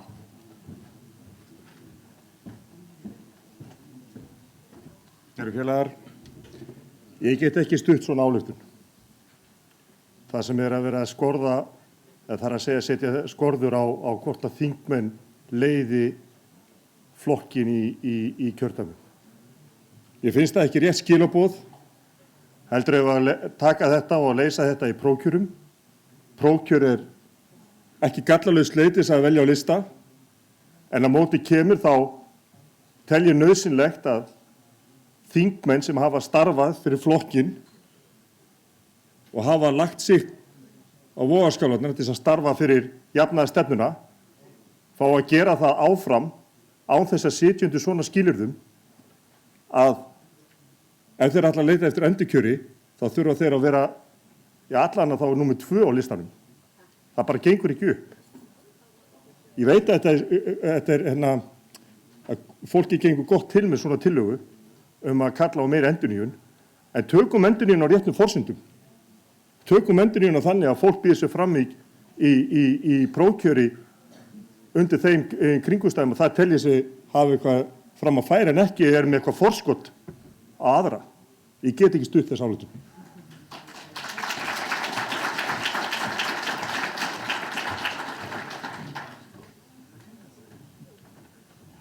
Takk fyrir Alexander. Minna á að þetta eru 3 mínútur sem þeir sem taka til máls hafa hér. Með endilega vera styttri. Við tökum við hérna, semst að ég vil taka til orðs, hérna við Ási, hérna á kantinum. Það er Rannveig Guðmundsdóttir sem er búin að biðja um orðið, hún er næst. Og svo var það Soffía Sigurðardóttir. Og þið komið til okkar hefðu viljið, eins og ég segi, taka til máls. Tökum þessa ályktun sér fyrir, afgreiðum hana og nú fyrir við næstu ályktun. Gjör svo vel, Rannveig. Góðu félagar, ég er hrifin af unga fólkinu í þessum flokki. Ég hef hlustað á þau, ég sé til þeirra, mér finnst þau skemmtileg. Ég sé mörgum þeirra framtíðar fyrirliða á ýmsum sviðum hjá okkur og í samfélaginu. En ég hef alltaf í minni pólitík lagt áherslu á það að við förum saman, eldri og yngri, gamlir og kornungir, en ég held ég hef ofta sagt blöndum saman reynslu og ferskleika. Og munum þá að ferskleikin getur verið víðar en í þeim allra yngstu. Ekki búa til svona hömlur. Ég held að það sé gott að þau minna á sig. Þau minna á sig með þessari tillögu. Þau vilja við munum að þau vilja sækja fram, en þau eins og við öll verða að gera sig gildandi og til þess bær að vera sett í efsta sæti á listum. Þetta er bara svona, en þau eiga öll eftir að ná þangað, ekki samþykkja svona tillögu. Ég geti kannski farið að taka upp á því að koma aðra og segja, já nú er þetta búið að vera svo slæmt, allir yfir 67 ára í fyrsta sæti og ég færi kannski fram aftur. Nei, ekki gera þetta.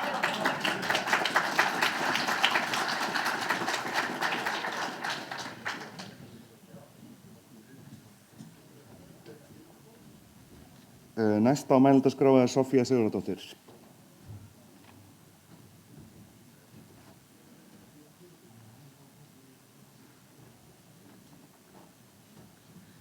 Góði félagar, þó að þessi tillaga sé flutt af ungum jafnaðarmönnum, þá felst ekki í henni nein krafa það að þeir sem hafa komið þá í fyrsta sætið séu endilega ungi jafnaðarmenn. Það er engin aldurstakmörk í þessu. Þess vegna gæti það sem kemur í fyrsta sætið verið eldri en 67 ára.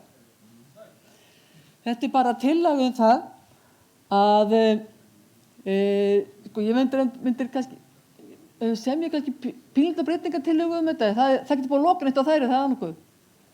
Það er ekki búið að loka breytingartillögu við þetta. Nei, að það er kannski frekar þetta að það sé vilji landsfundar að engin sitjandi þingmanna verði í oddvitasæti. Þetta er bara það sem stendur núna. Þá komið bara áskorun það að setja nýtt fólk í oddvitasætin. Þetta er til þess að við fáum endurnýjun í flokknum. Við erum með dugandi þingmenn og það á framboðslistum eru engin heiðursæti og það eru engin hásæti þar og það eru engin farþegasæti þar. Þetta er ekki eitthvað vanþakklæti til fólk sem er búið að starfa hérna fyrir flokkin að það sé ekki í fyrsta sæti. Þetta er bara alveg traustsyfirlýsing til þeirra. Þeir fara í annað sætið, þeir hafa reynsluna og þeir hafa duginn eða þeir hafa það ekki. Það er málið. Við þurfum endurnýjun í þessum flokki og af hverju á alltaf þeim sem að koma nýjir að bera svo mikla virðingu fyrir þeim sem fyrir eru að það má ekki bjóða sig fram í fyrsta sætinu með sjálft á móti þeim sem fyrir var. Það er verið að bjóða sig fram gegn sitjandi þingmanni. Það er ekki að bjóða sig fram gegn sitjandi þingmanni. Það er bara að bjóða sig fram punktur. Og sitjandi þingmenn sem er búin að standa sig vel þeir bara vinna annarsætið og fara létt með það. Þannig er það. Svo bara leipi 9 fólki af og ekki bara í 2., 3. og 5. sæti, 1. sæti líka. Takk.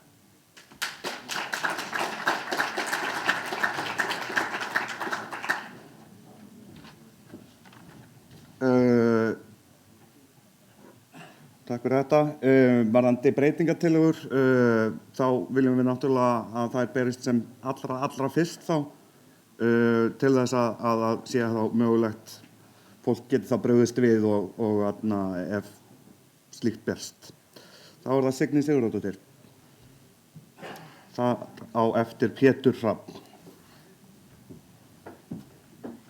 Kæru félagar, þetta verður mjög stutt. Mér finnst skortur á virðingu í íslensku samfélagi vera það sem er erfiðast við að lifa í íslensku samfélagi og mér finnst þessi tillaga bera vott að skort á virðingu og þess vegna finnst mér ekki hægt að samþykkja hana á sama tíma og mér finnst ungir jafnaðarmenn einstaklega flott lið og dáist að dugnaði þeirra en mér finnst skipta gríðarlega miklu máli hvaða skilaboð Samfylkingin sendir út á við og sendir félögum sínum inn á við og alveg sama þó að ég myndi vilja sjá meiri endurnýjun þá eru þessi skilaboð ekki því réttu. Við eigum að umvefja hvort annað og sýna hvort öðru virðingu og senda þau skilaboð út. Takk.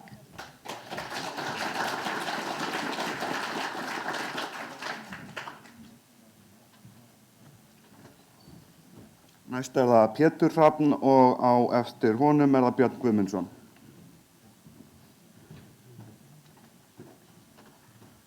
Fundarstjóri, ágætu félagar. Já, ég er komin hérna upp til að lýsa andstöðu minni við þessa tillögu af ýmsum ástæðum. Það er nú, fyrsta lagi er nú vegna þess að þingmenn eru nú bara valdir annarkvort í prófkjöri eða einhvern annan hátt og þeir eiga sömu möguleika svo allir aðrir. Það að undanskilja þingmenn er eins og undanskilja rauðhærða eða eitthvað slíkt. Mér finnst það ekki vera rétt. Öðru lagi að þá eins og Soffía þetta kom inn á þá er ekki verið að tryggja endilega það að það verði endurnýjun í þingflokknum. Hugsanlega geti þá bara varaþingmaðurinn swappast upp í fyrsta og þingmaðurinn í annað og við erum með sama þingflokk og við vorum með fyrir 4 árum síðan. Þetta þingflokkar og forystumenn í stjórnmálum það virðist nú vera þannig, minnst að kosti gegnum árin, að það verður endurnýjun. Og það er líka þannig gegnum árin að það hefur alltaf verið þannig að unga fólki er óþolinmótt það að losna við eldra liði til þess að fá þessa endurnýjun. En hún verður, það gerist. En fyrir utan þetta þá finnst mér bara ómögulegt að samþykkja þessa ályktun vegna þess að það segir hérna að ef skoðaðir fylgi Samfylkingar eins og það mælist í dag er útlit fyrir að sama verður búið teningum í næstu kosningu. Hvað erum við að segja? Erum við að segja það að við erum að sætta okkur við þetta fylgi sem er að mælast í skoðanakönnun? Nei, við getum ekki sagt það. Við getum ekki sagt að við óttumst það og við teljum að það sé möguleiki á því að niðurstaða kosninga verði sambærileg við niðurstöðu konnana í dag. Það verður ekki. Það vitum við öll sem hér inni.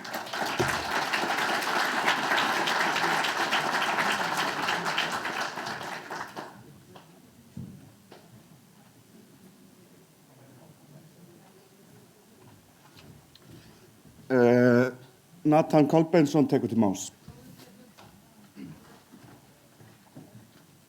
Kæru félagar, eftir samtal við unga jafnaðarmenn, stjórnformann og aðra höfum við ákveðið að draga tillöguna til baka en hins vegar ætlum við að tala ennþá fyrir þeim málum að ungt fólk verði ofarlega á listum Samfylkingar næstu kosningum. Þar ætlum við að berjast fyrir því sem flokksstjórnarfundur síðasti samþykkti með vinnu sem þarf að eiga sér stað til þess að kynna nýja frambjóðendur á öllum aldri og það er það sem við ætlum að berjast fyrir en við ætlum að draga þessa ályktun til baka.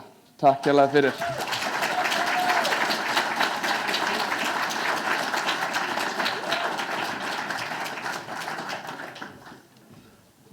Þar með lýkur þeirri umræðu. Það sem er búið að draga henni tilbaka þá er sem sagt hún ekki á borðinu lengur. En þá það næsta ályktunartillaga sem liggur ennþá fyrir fundinum, það frá Sigurði Magnúsi Gretarssyni og ég ætla að biðja hann að koma upp og mæla með henni. Hann hefur 5 mínútur til þess. Já, góðan daginn. Tillaga mín svona í stuttumáli gengur út á það að markaðstengja veiðileyfagjöld í sjávarútvegi. Og ég frétti nú eftir ég lagði hana fram í gær að þetta var tillaga sem var inn í nefndinni á sínum tíma sjávarútvegsmál, en VG gat ekki sett sig við hana, en þeir eru á móti markaðstengingum í veiðileyfum, virðist vera. Sú aðferð sem núna notuð að ákvarða veiðigjald út frá einhverjum tölum úr ársreikningum sjávarútvegsfyrirtækja hagnað og jafnvel fiskvinnslu líka, mér finnst hún ekki góð og það hefur sýnt sig á þessu kjörtímabili að það hægt síðan að fara fram og tilbaka með þó að hækka og lækka veiðileyfagjaldið. Þess vegna finnst mér mjög mikilvægt að það sé markaðstenging. Kostur við markaðstengingun líka sá að þegar illa árar í sjávarútvegi þá lækkar verðið á uppboðsmarkaði. Þegar vel árar þá hækkar það. Þannig að markaðstengingin sjálfkrafa færir veiðileyfagjald upp og niður eftir hvernig árar, eftir hvernig veiðist, eftir hvernig markaðir út í heimi eru. Og það sem líka inn í þessu þetta að það sé nægt framboð á veiðiheimildum. Þannig geta með tryggt nýliðun. Mótbárar við markaðstengingu, og þegar sérstaklega menn að tala um það að setja allan afla á uppboðsmarkað, hafa verið þær að þá sé fiskvinnslu gert erfitt fyrir að gera langtíma samninga þar sem þeir ætla að tryggja afhendingaröryggi og eins atvinnuöryggi í sjávarbyggðum landsins. En það þarf ekki, markaðstenging þarf ekki að gerast þannig að það fari allar veiðiheimildir á markað. Það vel hægt að hugsa sér að það fari, segjum, þriðjungur eða fjórðungur af veiðiheimildum á markað. Restin, 65–75% yrði þá í langtímasamningum, 10 ára, 20 ára, hvað sem það og veiðileyfagjaldi sem þeir borgi sem að hafa þær heimildir meðalverðið á fiskmarkað. Þar með værum við komið með markaðstengingu, við værum búin að koma með aðferð sem auðvelda nýliðun í sjávarútvegi, við erum með aðferð sem að auðvelda sótt sjávarbyggða sem missa þá þessa langtímaheimildir frá sér við sölu á einhverjum útgerðarfyrirtæki eða skipum. En samt sem áður getum við, af því að það megin þorri fiskveiðiheimildina samt í langtímasamning og þá geta fiskvinnslufyrirtæki gert langtímasamninga afhendingu afla og það líka meiri stöðuleiki í atvinnu í sjávarbyggðum. Þetta sem ég nefni hér væri bara fyrsta skrefið. Þetta langt á því að vera einhver þriðjungur eða fjórðungur. En þetta byrjar allavega að gera það og það sem að gerist þegar það kemur svona aukið framboð sem nemur 20.000 þorskígildistonum, það getur svo sem verið hvað að tala sem hún ekkert heilög, að sjást það líka, það lækkar verðið á veiðiheimildum, á leiguheimildum. Það eitt og sér og það þannig sem að nýliðun auðvölduð og það auðvöldu sókn þeirra byggðarlaga sem missa og hafa mist frá sér veiðiheimildir. Og ef að, sérstaklega ef síðan markaðstengingin verður við fyrir langtímasamningana, þá munu jafnvel útgerðarmenn sjálfur vilja hafa þetta hærra hlutfall til þess einmitt að ná þá verðinu niður, þannig að þetta verði almennileg markaðstenging. Og þegar markaðurinn er þá geta stjórnmálamenn ekki fyrir að krukka í það. Þá geta menn sem að vilja hyggla útgerðarmenn ekki farið og krukkað í markaðs. Það bara myndast á markað og þeir ráða því ekki. En í bókhaldsatferðinni sem í dag, þá geta menn gert alls konar breytingar á þessum útreiknireglum og fært alls konar rök fyrir því að þetta sé að kaffæra útgerðir hér og þar. En markaðstengingin, hún fer þá bara verði upp og niður eftir því hvernig árar á fiskmarkaðum og kostnaði við rekstur sjávarútvegsfyrirtækja. Takk fyrir. Mælendaskrá opin og eins og áður þá tökum við henni hérna á kantinum. Sigurður Pétursson hefur óskað eftir að taka til máls.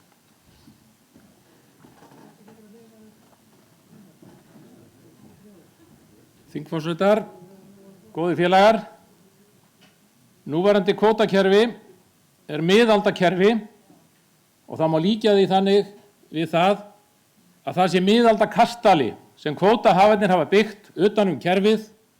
Þeir verja það með fallbyssum og öllum tiltækum ráðum. Leiðin okkar til þess að ná og breyta kerfinu hefur verið sú að rífa niður þennan kastala, stein fyrir stein. Það er innköllunarleiðin, fyrningaleiðin. Það er auðvitað okkar stefna. En það er hægt að nota önnur ráð. Jón Bjarnason opnaði pínulitla lúgu allra neðst á kerfinu. Það heitir núna, hvað heitir það? Strandveiðar. En það er bara kjallaragluggi sem er opinn örstutta stund á hverju ári. En þessi tillaga, hún kom nú reyndar fram þegar að við vorum í ríkisstjórnarsamstarfinu síðast og kannski finnst mér svona fallega þessi tillaga því að Ólína var með hann á sínum tíma. En hún er svolítið góð vegna þess að þarna erum við búin að stilla fallbyssuna til þess að skjóta á þennan kastala og gera gat á hann. Með því að gera þetta að taka 20.000 tonn sem er nú sirka bát aukningin í þorskinum sem er verið að bæta við hjá kvótahöfunum núna ár frá ári. Að taka þessa upphæð og prófa nýtt kerfi. Kerfið eins og við viljum hafa það. Og þegar við erum búin að skjóta þetta gat á kastalan, þá líður ekki á löngu þangað til hann hrynur allur. Og þá verður gott að vera í okkar sporum.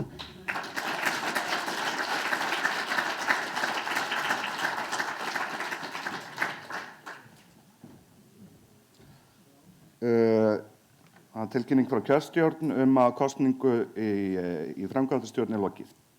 Gunnar Tryggvason er næstur og ég ætla að loka mælendaskrá þessa tillögu eftir að hann hefur lokið máli sínu. Kæru félagar og Siggi, og takk fyrir þessa tillögu. Þetta er í stefnuskránu okkar í dag. Hún er veigamikil og hún tekur tillit til allra auðlinda, flókið orðalag. Ég ber ábyrgð á henni einhverju leyti. Hún er æðisleg. En hún er flókin og ég get ekki skýrt hann út nema 5 mínútum og nennir enginn að hlusta á það. Þetta er einfald tillaga. Þetta er tillaga sem getum við sagt í headlinesi, einni setningu. Og það sem meira er að okkar stefna í þessum málum að markaðstengja aðgang á auðlindum. Þannig að verðin eða tekjurnar, auðlindarentan renni í vasa almennings, að hún er svo vinsæl að það eru 2 aðrir flokkar á leiðinni í þingframboð með þessa stefnu ádynum. Við verðum bara að einfalda okkar skilaboð. Þetta er okkar stefna, við þurfum að einfalda hana. Við samþykkjum þessa tillögu. Ég held að formaðurinn okkar sé með samskonar mál í þinginu í dag. Að bara einföld einsetning að aukningi næsta fari á uppboð. Þannig að ég legg til að við samþykkjum þetta. Takk.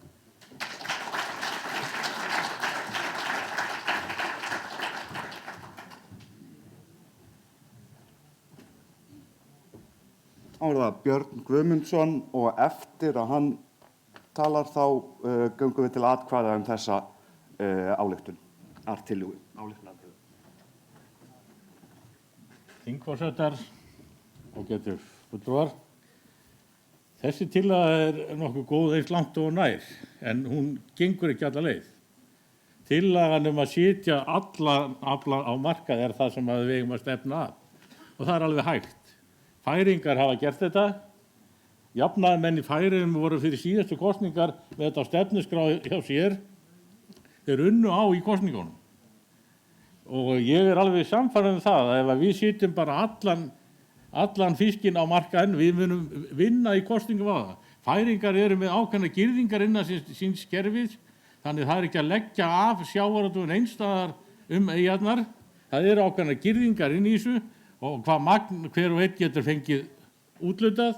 Þannig það eru ýmsar girðingar í þessu, en allan fisk og allar veiðiheimildir vildi ég meina á markað og það strax.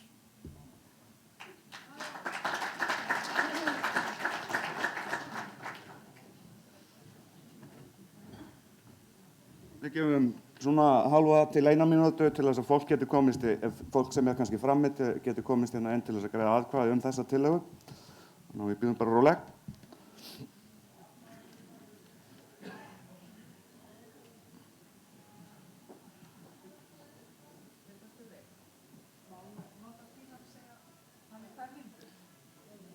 Gerðu það bara, já. Lefa það. Takk fyrir, kæru félagar. Ég vil nú byrja á því að óska okkur öllum til hamingju með nýja forystu og nýja framtíð og vaxandi gengi í kosningum. En ég vil segja, mér þykir vænt þessa tillögu. Hún í anda þeirra nauðlendingar sem að ég reyndi að ná undir lok síðasta kjörtímabils þegar allt var að lenda í vandræðum með kvótafrumvarpið.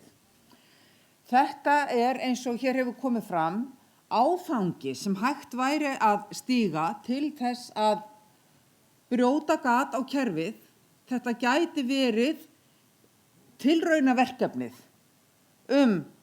framtíðar skipan fiskveiðistjórnarkerfisins sem samkvæmt okkar stefnu að koma aflaheimildum á markað og í útboð þannig að jafnræðis sé gætt, þannig að það eigi allir kost á því að bjóða í aflaheimildirnar og við getum þar með tryggt bæði atvinnufrelsi, nýliðun og jafnræði inn í þetta kerfi.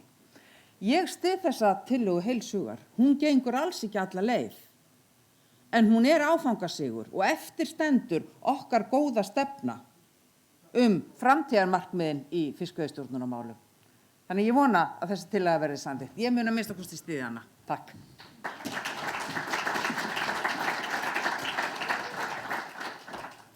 Tillögunni varpað hérna upp á skjáinn og það hafa ekki borist neina breytingartillögur, þannig að ég ber hana bara upp í heild sinni eins og hún þarna.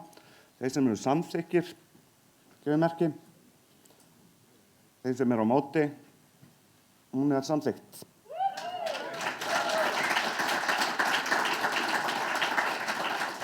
Og það ein ályktunartillaga í viðbót og ég ætla að fá Guðmund Örn Jónsson til þess að kynna hann á ný.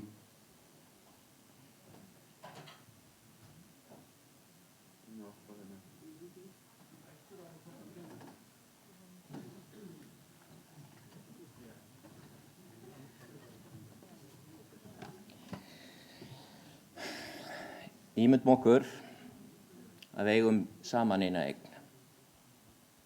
Það skiptir ekki máli hvað þetta en við fáum arðafinu á hverju ári. Allir Íslendingar, jafn mikið. Svo komast jafnaðarmenn til valda. Og þeir sjá að það skortur á peningum í opinbera þjónustu. Heilbrigðiskerfið í rúst. Þeir taka þessa eign þeir taka þennan arð af Íslendingum. Skiptir litlu máli fyrir þá sem eru auðugir en kannski verða fátækar fjölskyldur að hætta við að senda börnin sín í íþróttir, hafa ekki efni á því lengur. Ef ykkur finnst þetta rangt, þá ég sammála því og mín tillaga gengur út á að leiðrétta þetta réttlæti. Að viðurkenna íslenskar auðlindir sem raunverulega eign íslensku þjóðarinnar, sem meðhöndluð eins og eign, en eigendur hirða arð af eigum sínum. En opinber þjónusta fjármögnuð og hefðbundin hátt með sköttum sem leggjast þyngst á þá sem breiðust hafa bökin. Tillagan hljómar svo: auðlindir, aðrar en þær sem bundar eru einkaeignarrétti, eru sameign Íslendinga. Skal arður af þeim líkt og arður af öðrum eignum renna til eigendina.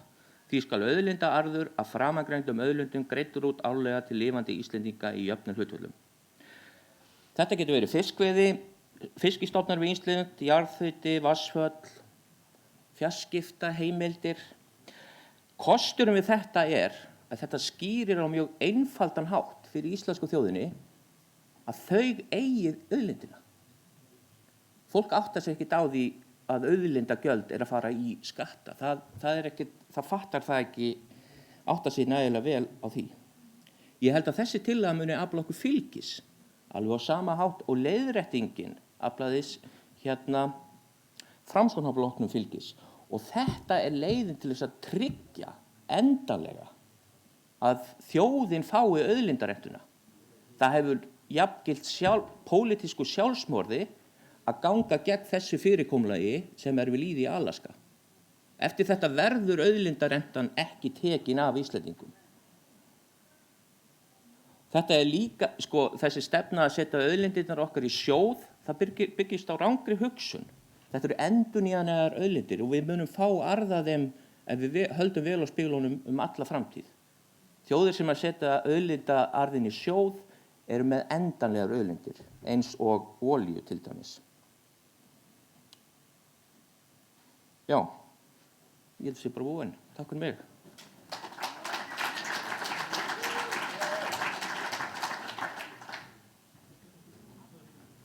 Eins og áður, það mældarskrá opin hérna á kantinum hjá okkur.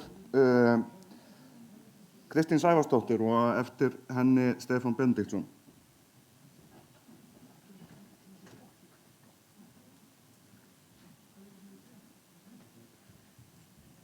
Virðulegi fundarstjórar, kæru vinir. Það er búið að vera ógulega gaman að vera hérna með ykkur helgina. Og ég finn fyrir einhverju nýjum krafti sem ég vona að haldi áfram að eflast og dafna.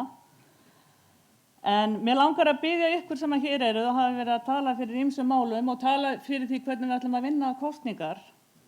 Réttu upp hendi þeir sem að vilja vinna næstu kosningar.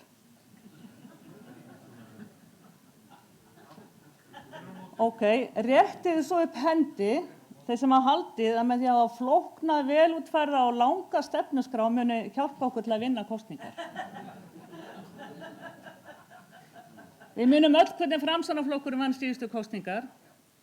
Þeir töluðu sama máli í 3 ár, endurgreiðsluna.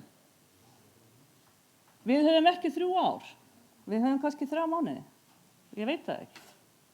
En þetta mál sem að Guðmundur Örn var að kynna hérna áðan og ég er meðflutningsmaður að, þetta er byltingakennt mál, þetta er money in the pocket, þetta eru peningar í vasa venjulegra Íslendinga. Íslendingar sem tengja ekki einhvern auðlindasjóð við það hvað verður úr peningunum þeirra. En ef Íslendingar fáum hver áramót, greiddan arð á þessum auðlindum og þeir sjá nákvæmlega hvernig eru þessi peningar að vinna fyrir okkur. Ég er alveg viss að það mun mikið frekar hjálpa okkur að afla mikið fleiri atkvæða heldur en vel útfærð stefna í sjávarútvegsmálum eins og við höfum alltaf haft. Það er líka eitt af því sem ég tel að hafi skaðað okkur í síðustu ríkisstjórn þegar við sátum í ríkisstjórn var að við náðum ekki að klára sjávarútvegsmálin og það voru mikil vonbrigði hjá mörgum kjósendum að Samfylkingin sem hefur alltaf talað fyrir þessari fyrningaleið eða talað fyrir að þjóðin eigi fiskinn í sjónum. Núna höfum við tækifæri til þess að bera á okkur þetta sliðruorð og vera með skýran og raunverulegan valkost. Og ég er svolítið ánægð með það til þess að samþýtt náðan, hún er mjög nákvæm hjá henni Sigga, hún kemur úr Kópavogi. Kópavogi er kvótalaust byggðarlag. Við Guðmundur Örn erum líka á Kópavogi, við erum bara svo réttsýn og við höfum svo mikinn áhuga á sjávarútvegsmálum.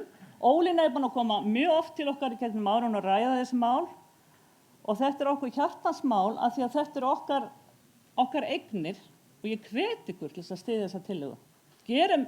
Förum út af landsfundi með raunveruleg stór og sterk mál í farteskinu sem að fólk mun heyra og taka eftir. Takk.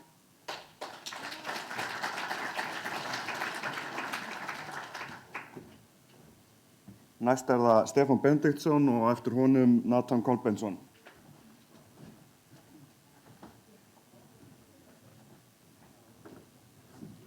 Kæru félagar og fundarstjórar.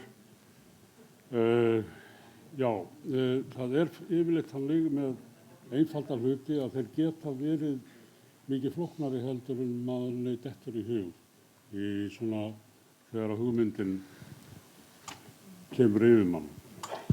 Málið er það að næst það sem við myndum lenda í, segjum við samþykkjum þessa tillögu og ég get út af fyrir sig verið samþykkur henni í prinsippi. Ég flutti sjálfur fyrir svo mörgum ára, ég man ekki einu sinni hvað, eru mörg breytingatillögu við frumvarp sem þá var í meðhöndlun þings og fjallaði veiðiheimildir. Þar sem ég lagði til að veiðiheimildum yrði skipt árlega á alla Íslendinga vegna þess að þeir ættu að afla í sjón. Og hugmynd mín með því var svo að hver og einn Íslendingur ætti það svo bara við sjálfum að segja hvort að hann seldi þessa eign sína einhverjum öðrum. Og þannig skapaði verð á eigninni og aflanum. En það er akkúrat það sem við kannski gætum þurft að fara að útskýra og gerðu umræðuna þá eiginlega svolítið leiðinlega. Það er það, hvað eigum við þegar við segjum eignaréttur. Eigum við það að við getum selt þennan eignarétt einhverjum öðrum? Getum við framselt hann einhverjum öðrum? Og þarna getum við veðsett hann í banka? Já, ég meina, það sem við eigum höfum við heimild til að ráðstafa samkvæmt þeim lögum sem að þetta land er byggt með.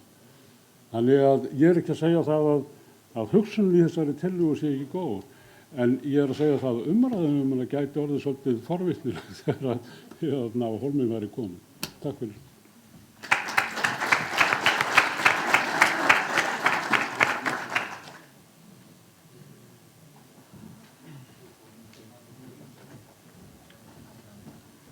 Næst er það Nathan Kolbeinsson og eftir honum Geir Guðjónsson. Eftir að Nathan hefur lokið máli sínu ætla ég að loka mælendaskrá.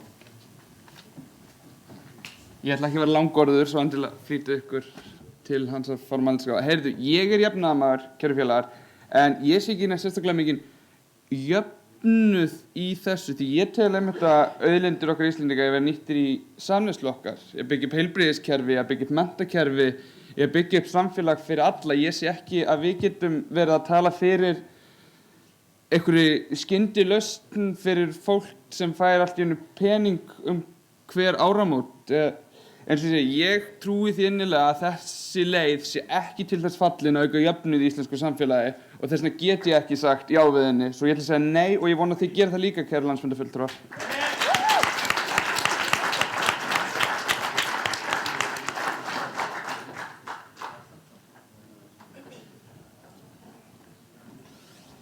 Næst er það Geir Guðjónsson og eftir honum Gunnar Tryggvason. Góðan daginn félagar, það var nú ekki að taka til máls á svona landsfundi, það var nú bara að vera að drekka bjór til gotni, en fyrst ég er hættur að drekka bjór þá var bara svona. Ég er sem sagt umhverfishagfræðingur, menntaður í Noregi. Þetta er ekkert gott sko. Fyrsta lagi þá er það Íslendingar. Ég veit ekki hvort þetta var eitthvað rætt í nefndinni í gær, en er sko, grundvallar munur er þá fólkið sem sko er á Kanarí með Guðna, er það bara að fá sko meira. Þetta er náttúrulega ekki vinstristefna, það er að segja hér er ekki þeir fá sem þurfa og þeir borga sem geta.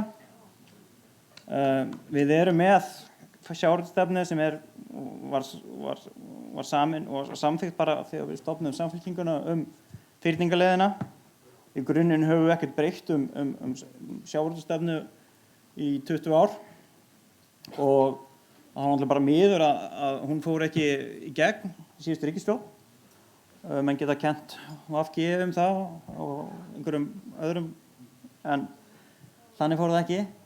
En sko, money in the pocket, það er kannski ekki nóg að dreifa rósum til kjósenda fyrir kosningar. Við erum í Birki, en svona 5.000 kallar er annað. Það er náttúrulega dálítið erfitt og óþægilegt að útskýra fyrir fólki af hverju að borga skatta. Það er náttúrulega, en við erum fullorðin. Og við eigum að vita til hvers við erum að borga skatta, hvað erum að fá út úr honum. Ef eitthvað er, þá erum við ekki nógu duglega að útskýra fólki fyrir því til hvers skattarnir eru og hvað það fær úr þeim. Og mér finnst þetta frekar svona, ég vill ekki vera leiðilegur og aðeins að það er kannski einhver að hlusta, en mér finnst þetta frekar svona ósmekkilegt tillaga, en sér hver sinns, já, stoppa bara þar. En já, Magnús er kominn. Sjáumst.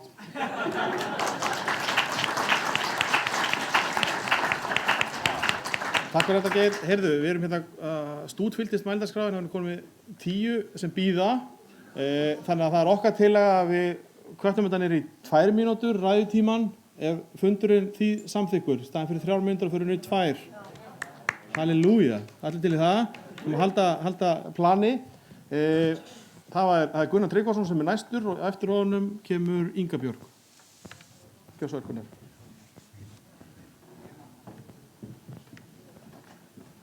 Auðvitað kvartanda niður tvær þegar hann sá mig nálgast, sko.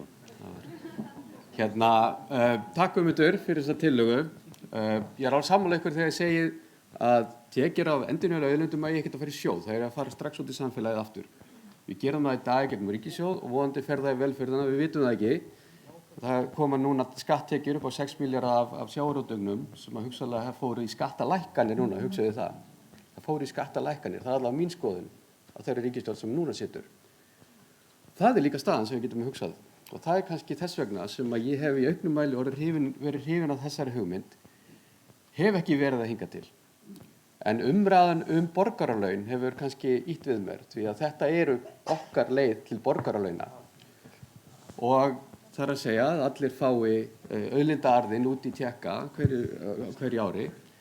Ég er ekkert sannfærður að þetta sé gott en ég er ekkert heldur eins sannfærður að þetta sé vont eins og ég var áður.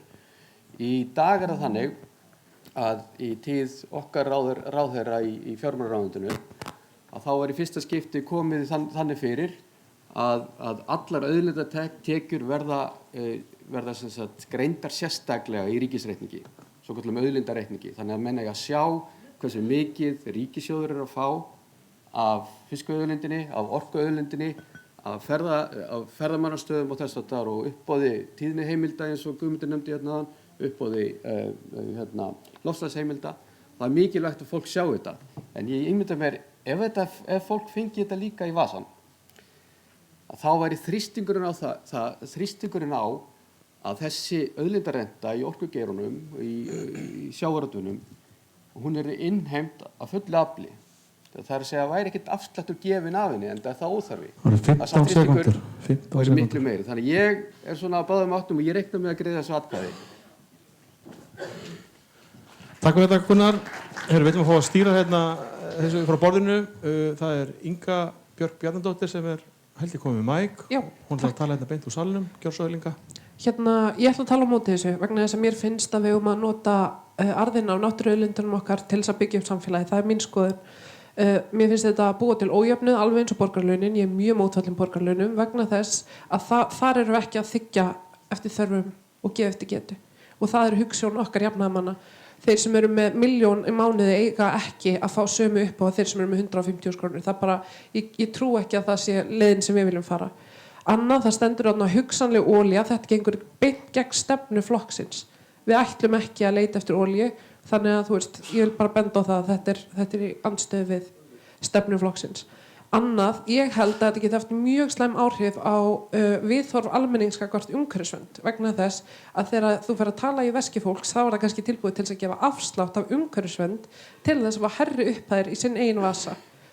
Og ég er heldur ekki til að samþykja það. Þannig að ég bara, mér finnst þetta bara ekki eiga heima í stefnu flokksins. Ég skil ekki hvernig fólki gæti þótt það. Takk fyrir.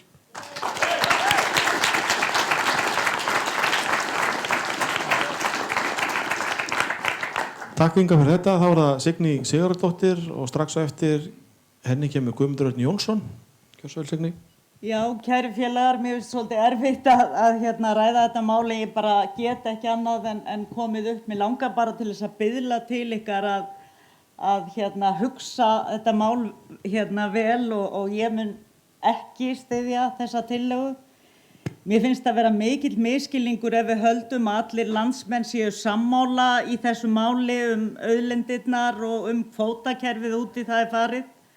Og ég myndi vilja óska þess að við gætum búið til samtal þannig að við raunverulega gætum komist að niðurstöðu hvernig við viljum hafa þetta og í Guðs bænum búum ekki til hugmyndum það að popúlíska hugmyndum þar sem að við fáum peninga í vasan. Pólitík á ekki að snúast það, hún er miklu merkilegri heldur en það. Takk.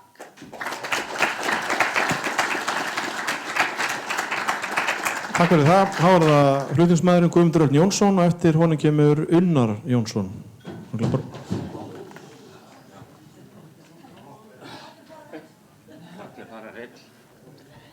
Ég ætla að verja þessa ósmekklegu populísku hugmynd sem snýr peninga. Sko, hvað erum við búin að vera að tala um hérna í dag? Lífskjör. Hvað er það? Er það ekki peningar? Sko, ég held að mikið af þessum mótmælum hérna sem hafa komið á móti þessu snúist misskilning. Fólk hefur ekki alveg lesið þetta. Sá sem kom hérna fyrst upp sagði, sko, fór að tala um hvort þetta væri framseljanlegt. Sko, það stendur hérna í tillögunni, greiddur út árlega til lifandi Íslendinga. Maður getur ekki framselt það. Það er ekki framseljanlegt. Ég veit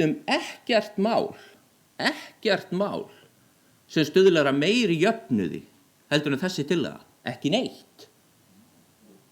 Við erum að taka, sko, ef við erum mótið þessu, þá erum við bara að segja þetta er ekki þjóðareign í skilningi hugtaksins eign. Þetta er næstum því eign. Þetta er ríkiseign. Og hvernig hefur gengið að innheimta arðinn af þessari ríkiseign? Hver er árangurinn eftir hvað marga áratugi? Og raunveruleikin er bara sá, ef að þetta er ekki samþykkt, þá mun fólk ekki fá arðinn af auðlindum okkar. Eins og það gerir þar sem þetta fyrirkomulag er. Hérna tala menn hugsjónir og ýmislegt. En sko, máli er það, raunveruleikin sá að hugsjónir vinna ekki kosningar. Og ef að menn ætla að ná árangur í öllum þessu góðu málu sem við stöndum fyrir, fría heilsugæslu, fría menntun og svona, þá verða menn að ná völdum. Þetta er mál að setja, hérna er verið að setja okkar kjarnastefnu fram á mjög einfaldan, populískan og ósmekklegan hátt sem virkar. Þá tími búinn, Guðmundur. Þetta snýst það hver á landið, er það ríkið eða þjóðin, hvaða innihald hefur hugtakið þjóðareign. Takk fyrir. Takk. Það var Óskar Steinn Jónínu Ómarsson og eftir honum kemur, nú hljóp ég hérna yfir, Unnar Jónsson. Svo er það þú, Óskar, fyrirgeðu.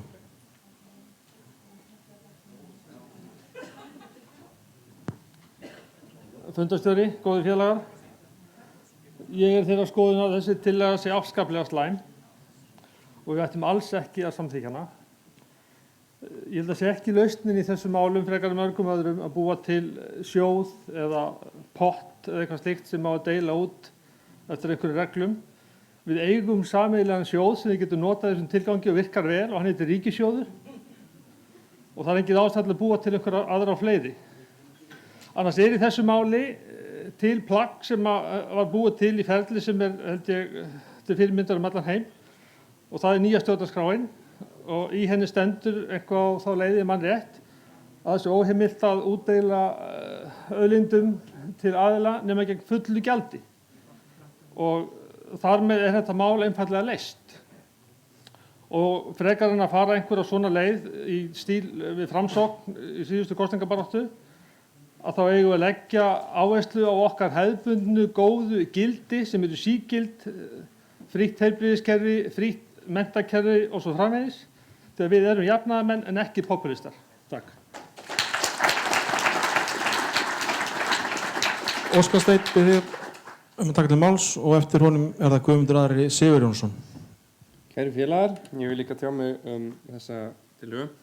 Mér finnst gott að þessi hugmynd komi fram vegna þess að þá fáum við tækifæri til þess að ræða hvað er jöfnuður, hvað felst í þessu hugtaki eiginlega.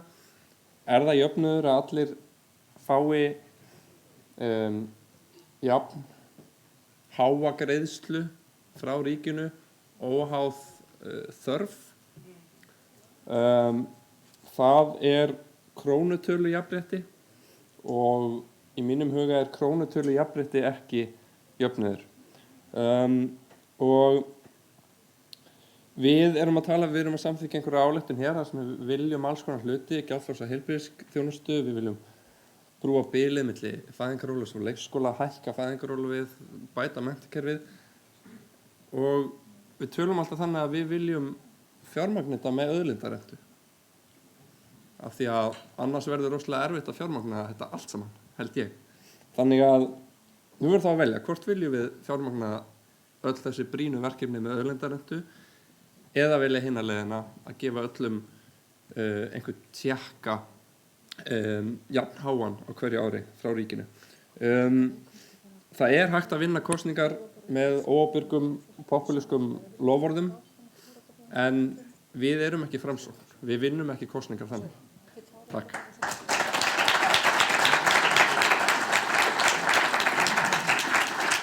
Nú er það Guðmundur Ari, hann var á leiðinni og næst síðastur er Ómar Ragnarsson og svo slúttar Kristján Möller þessar umræðu.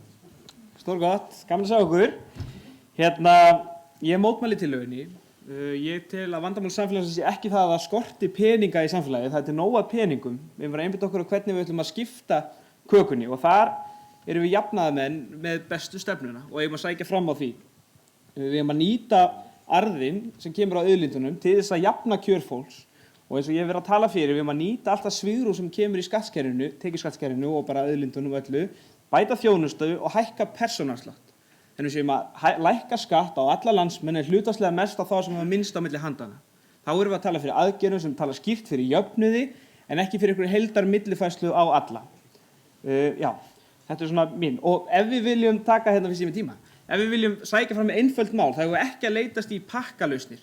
Við erum að reyna að einfalda málflutning okkar. Og nú ætlum ég að taka eina innræði, er tilbúin? Já, nú lagar sko næstu kosningar, við getum unnið næstu kosningar og næstu kosningar munum snúast tvo hluti.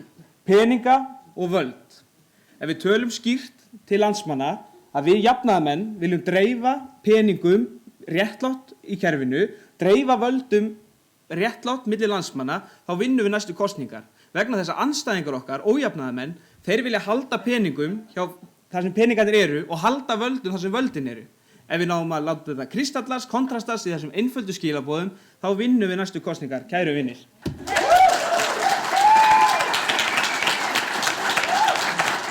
Takk fyrir þetta, Guðmundur Ari. Næstur er það Ómar Ragnarsson og ég legg áherslu á það 2 mínútur. Gjörðu svo vel. Við verðum að fara í næstu kosningar með svo einfalda stefnu að við getum skýrt þetta út. Hvað segjum við þegar fólk spyr okkur, er þetta allur arðurinn eða bara arður og hvað er það stór? Hvernig ætlum við að vera með stefnu þar sem við bjóðum út aflaheimildirnar á fullu gjaldi eins og við lögðum fram í stjórnlagaráði og ætlum að fá menn til þess að bjóða í þetta ef það er búið að tryggja fyrirfram að allur arðurinn farið til annars heldur en þeir fá ekki krónu. Við verðum að vera með skýra stefnu því annars lendum við bara í vandræðum. Ég sé ekkert annars lendi í vandræðum með þetta en við skulum taka þessu umræðu því að þetta er mjög heillandi og það er æðislegt að hafa verið hérna á landsfundi áður og vinna með þessu unga fólki sem eru að koma upp og heyrðu þið bara í þeim hérna sitt á hvernig skilmast þessir ungu menn og verða framtíðin í þessum flokki. Takk fyrir Ómar. Þá er það Kristján Möller, ég veit ekki hvað hann er í húsinu en hann vil alltaf tala úr pontu, jú, hann er á leiðinni hérna. Gjörðu svo vel Kristján, 2 mínútur.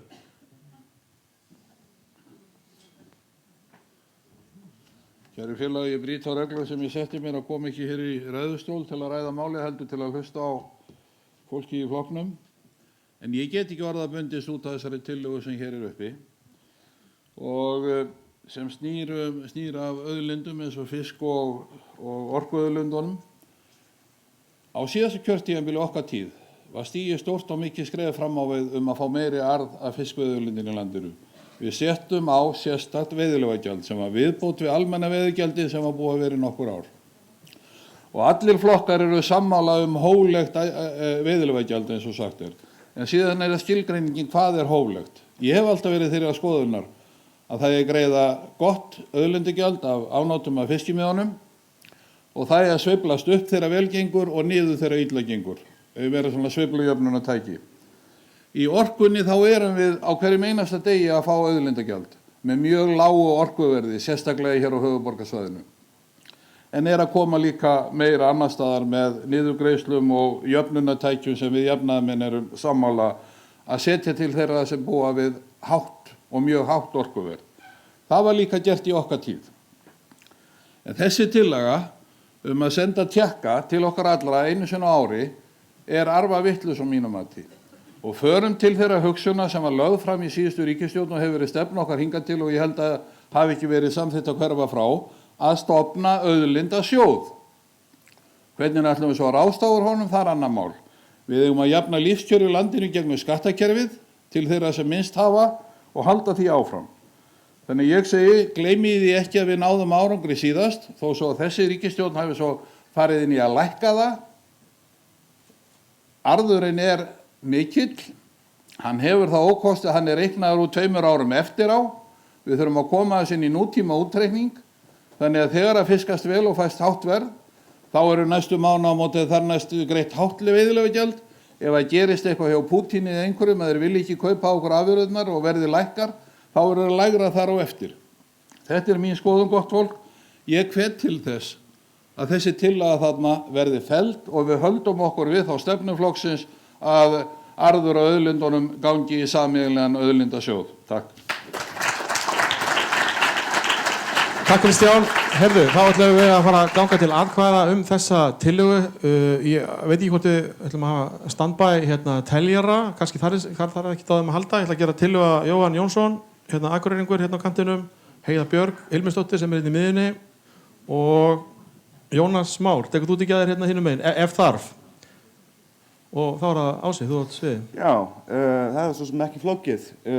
Það liggur fyrir þessu tillaga sem varpað hérna á skjáinn og það er enga breytingartillögur, þannig að við göngum bara beint til atkvæða hana. Þeir sem samþykkja þessa tillögu gefur merki. Þeir sem eru á móti,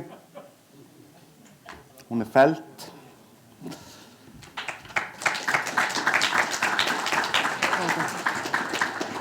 Heyrði, það er eru 10 mínútur korter í að fá niðurstöður úr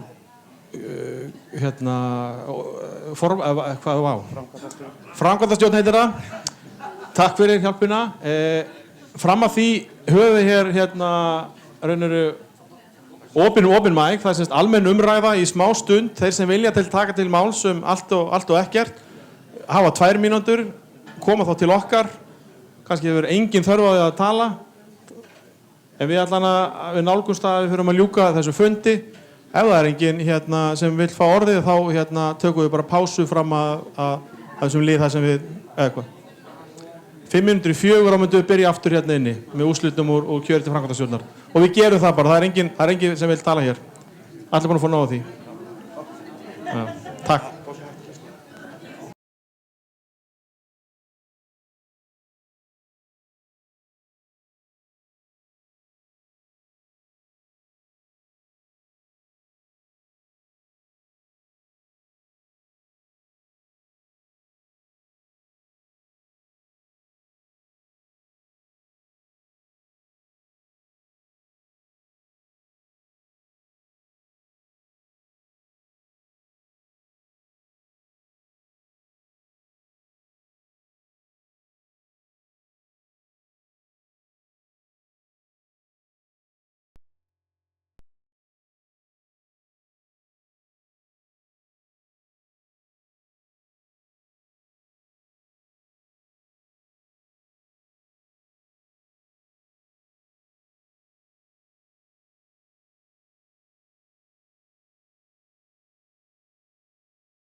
Skrá aftur, ein praktísk auglýsing, og hún er mjög skemmtileg, ég ætla að segja ykkur það er sem sagt ungir jafnaðarmenn minna á landsfundargleðina sem fer fram á Oddsson Basar.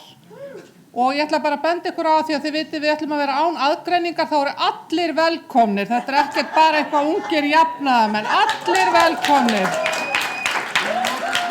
í JL-húsinu. Það er nýju barið, þannig að það getur verið skemmtilegt fyrir okkur þessi eldri að prófa að fara inn í JL-húsið og fá okkur, þið veitir, hamborgara en ekki húsgögn, þið veitir. Það getur verið alltaf skemmtilegt. Heyriði, en það er sem sagt, nú er komið að því að hún Helena Karlsdóttir sem er formaður kjörstjórnar, hún ætlar að segja okkur hvernig kosningin til þessi æsispennandi kosning til framkvæmdastjórnar fór. Gjörðu svo vel, Helena.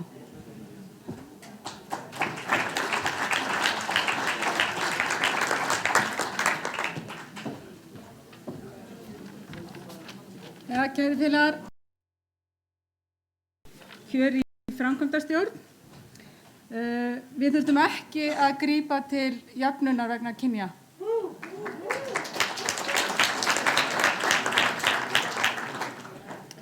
Á kjörskrá voru 342, 202 kusu sem að reyndist vera þá 59%. Ég ætla bara að lesa upp þá sem eru aðalfulltrúar í framkvæmdastjórn og atkvæðafjöldan á bak við hvern og einn. Ég mun síðan líka getum það hverjir eru varamenn. Ég ætla ekki að geta atkvæðafjöldan, en allar frekari upplýsingar kjörið verða inn á vef Samfylkingarinnar. Með flest atkvæði, 153, hlaut Jónína Rós Guðmundsdóttir.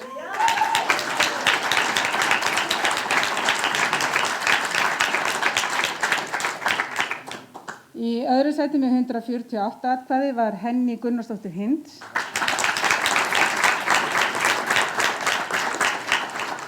Í þriðja sæti með 128 atkvæði var Sigurður Kaiser.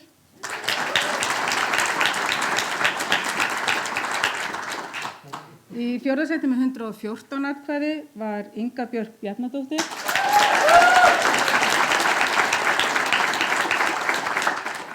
Í fimmta sæti með 109 atkvæði Árni Rúnar Þorvaldsson.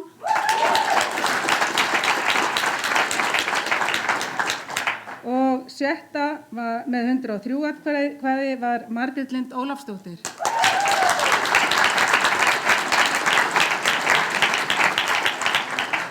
Varamenn í framkvæmdastjórn verða Pétur Hrafn Sigurðsson,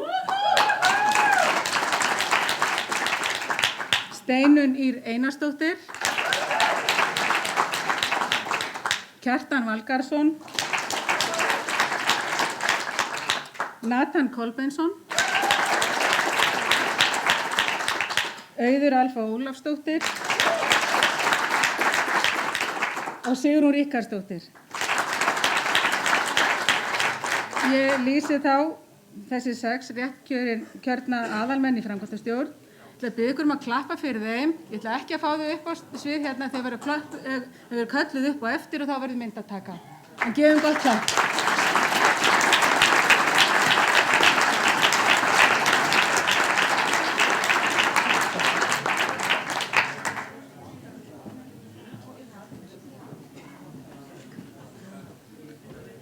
Nú náttúrulega fæ ég aðeins að misnota aðstæður mínar, kæru félagar, og þakka ykkur kærlega fyrir traustið.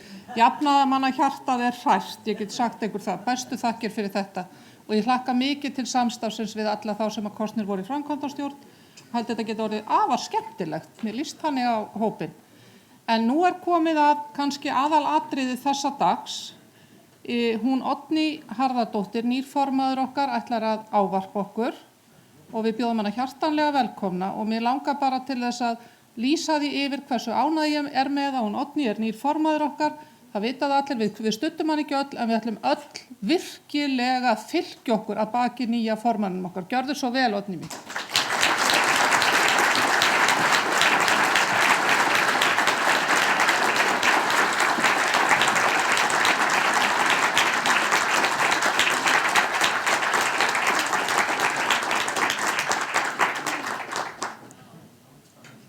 Kæru félagar og vinir, ég vil byrja á því að þakka ykkur öllum fyrir frábæra málefnavinnu og gagnlegar og góðar samverustundir á þessum auka landsfundi okkar í Samfylkingunni.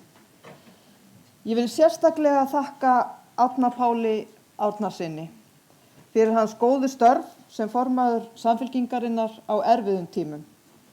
Ég hef oft dáðst af Árna Páli undanfarnar vikur hvernig hann hefur haldið ró sinni í öldurótinu, varist árásum pólitískra andstæðinga okkar og sótt að þeim þegar við hefur átt. Kærar þakkir, Árni Páll.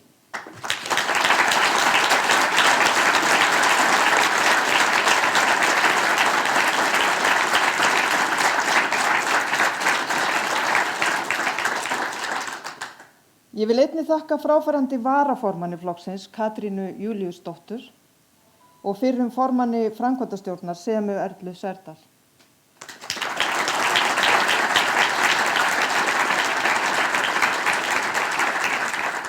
Ég vil þakka þeim báðum fyrir þeirra góðu störf og einnig fráfarandi stjórn og framkvæmdastjórn flokksins og það er styrkur að eiga þau öll áfram að í baráttunni sem framundan er. Kosningabaráttan hefst núna á mánudaginn með 130 daga áætlun kosningasigur Samfylkingarinnar. Það er bara fyrsti áfanginn. Framundan er hinn endalausa barátta við að sannfæra kjósendur stefnumál okkar og bætt íslenskt samfélag. Við leggjum á stað strax eftir helgi með samtölum við fólkið í landinu þeirra hjartans mál, jafnaðarstefnuna, kynningu á kosningamálum og mótun skipulags kosningabaráttunnar. Við munum óska eftir fundum með verkalýðsfélögum, stéttarfélögum og hagsmunasamtökum. Við ræðum við samtök eldri borgara, öryrkja og fatlaðra sem allt eru félagasamtök sem berjast fyrir bættum kjörum og betra samfélagi alveg eins og við í Samfylkingunni. Ef við ætlum að ná fram grundvallarbreytingum þá þurfum við öll að vinna saman. Við erum bræður og systur í baráttunni fyrir betra samfélagi.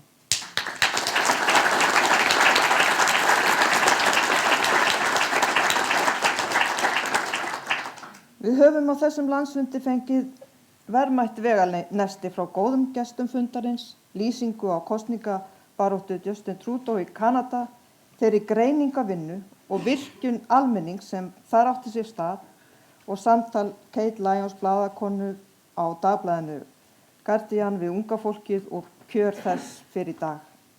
Hvoru tveggja afar gagnlegt og mun nýtast okkur vel þegar við tökum saman næstu skref.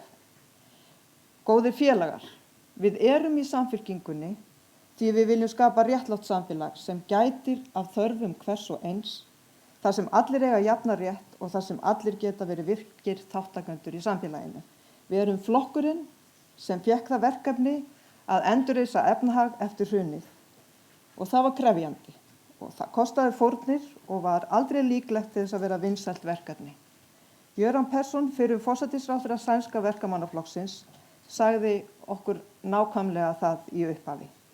Að við þyrftum ekki að búast við miklum þökkum í bráð, en við höfum séð landið rísa þar sem við erum að uppskera árangur erfiðis okkar flokks og samstarfsflokks okkar í ríkisstjórn Jóhönnu Sigurðardóttur.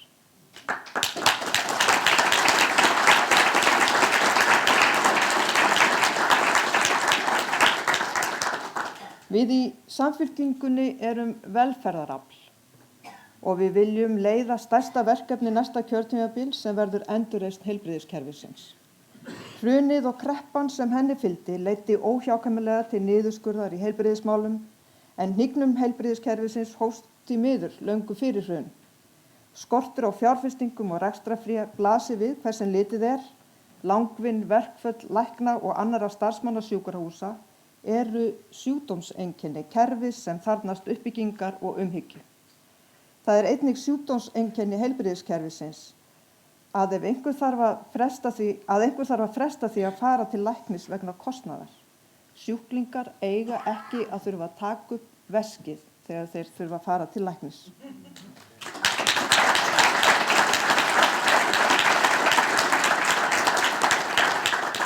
Íslendingar geta ekki og munu ekki sætta sig við lakara heilbrigðiskerfi en í nágrannalöndunum.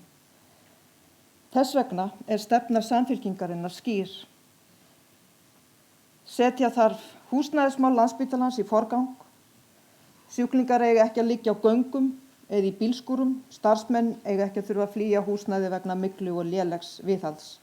Fjárfesta þarf í tækjabúnaði sjúkrahúsa. Nútíma læknisfræði krefst nútíma tækja.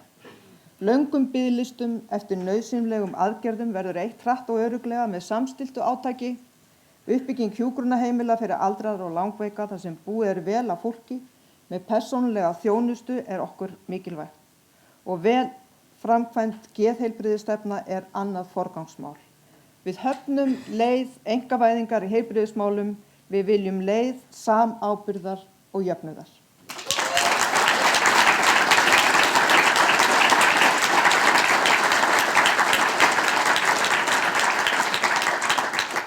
Við í Samfylkingunni erum talsmenn alvöru lýðræðis. Við höfum sýnt það í verkum og flokksstarfi með kosningakerfi okkar og vala á frambjóðendum og efnt til formannskosninga þar sem allir skráðir félagar gátu tekið þátt. Við þurfum að þróa áfram leiðir til að virkja beint lýðræði og samtal við alla þá sem vilja taka þátt í umræðinu og leggja sitt af mörkum. Það ferli hófum við með endurskoðun stjórnarskrárinnar á síðasta kjörtímabili. Þar hófum við lýðræðisumbætur sem við viljum ljúka og tryggja að þjóðin geti átt beina aðkomu að öllum stóru hagsmunamálunum. Samfylkingin flokkur kvenfrelsis og jafnréttis kynjanna. Við glímum enn við ójöfnuð á milli kynjanna og kynbundinn launamunur verður að uppræta. Hann mælist nú rúmlega 20% hér á landi. Kynbundinn launamunur hefur ekki aðeins áhrif á laun kvenna heldur öll réttindi kvenna sem þær ávinna sér á vinnumarkaði sem birtist í lægri orlofsgreiðslum og lægri lífeyri. Og konur eru því líklegri til að búa við fátækt á efri árum. Við í Samfylkingunni vitum að við munum öll njóta góðs af því ef konur standa jafnfætis körlum á öllum sviðum samfélagsins. Það réttlætismál sem vert að berjast fyrir. Við byggjum málflutning okkar ekki aðeins á kjararannsóknum, við byggjum hann ekki síður á rannsóknum líðan og hagi ungs fólks, sjálfsmynd og sjálfstraust ungs fólks, áhættuhegðun og einelti, viðhorf til náms og væntingar. Því meiri jöfnuður og jafnrétti sem ríkir, því betri líðan unga fólksins. Samfylkingin afl sem barnafjölskyldur geta treyst á. Bættar aðstæður og jöfn tækifæri ungs fólks eitt okkar aðal áherslumál. Við horfum upp á tekjur ungs fólks hafa dregist meira saman en tekjur eldra fólks. Landflótti áhyggjuefni, bæði þeirra sem fara utan í nám og snúa ekki aftur og svo þeirra sem flýja land í vonum betra líf annar staðar. Heimurinn hefur minnkað og nágrannalöndin laða að ungt fólk og sérstaklega barnafjölskyldur með meiri stuðningi, betri aðstæðum fyrir námsmenn, styttri vinnutíma, hærri launum og gjaldmiðil og lánakjör sem hægt að treysta. Fjárhagslegur ávinningur þess að fara í kostnaðarsamt nám töluvert minni hér á landi en í nágrannalöndunum og þeirri stöðu svaraði ríkisstjórnin núverandi með námslánafrumvarpi sem hefði aukið enn á ójöfnuðinn. Við viljum svara þessu með námsstyrkjakerfi sem rýrir ekki lífsgæði síðar á ævinni.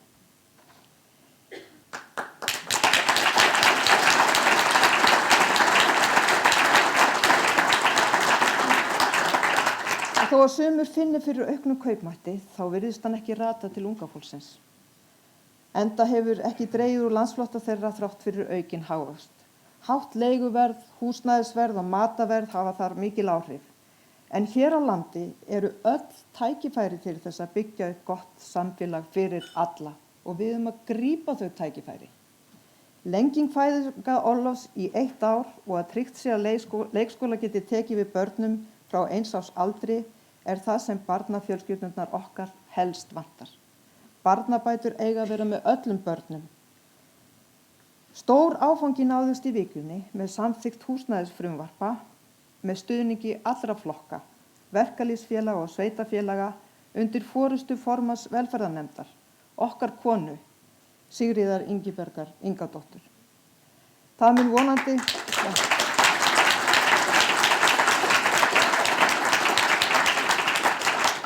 Það mun vonandi leysa brýnasta vandann og sýnir enn og aftur að hægt að treysta á félagslega lausnir í húsnæðismálum.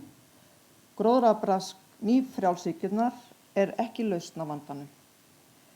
Og við í Samfylkingunni, við viljum bankakerfi sem þjónar fólki og viljum að Landsbankinn verði þjóðarbanki. Eitt af stóru verkefnum næsta kjörtímabils endurskipulagning fjármálakerfisins. Samfylkingin getur ekki og mun ekki sætta sig við óbreytt ástand. Fjármálaráðherra dreymir að einkavæða bankana hratt og örugglega en varð að fresta því vegna vantraust í samfélaginu og skildi engan undra. Áður en hægt að selja hlut ríkisins í bönkunum þarf að liggja fyrir hvers konar bankakerfi við viljum til framtíðar. Koma þarf í veg fyrir ábyrgðarlausa áhættusókn og ofsagróða. Samfylkingin hefur skýra stefnu í þessum efnum. Hlutir í bönkum verða ekki seldir fyrir en tryggt að rekstur þeirra fari ekki úr böndunum á kostnað almennings. Til þess að svo getur orðið þarf að grípa til aðgerða. Í fyrsta lagi þarf að aðskilja með skýrum hætti almenna viðskiptabanka og fjárfestingabanka. Fjármálakerfi sem þjónar venjulegu fólki frá vöggu til grafar, sér fjármál fólks og ávaxtar með lítilli áhættu eftirsóknarvert.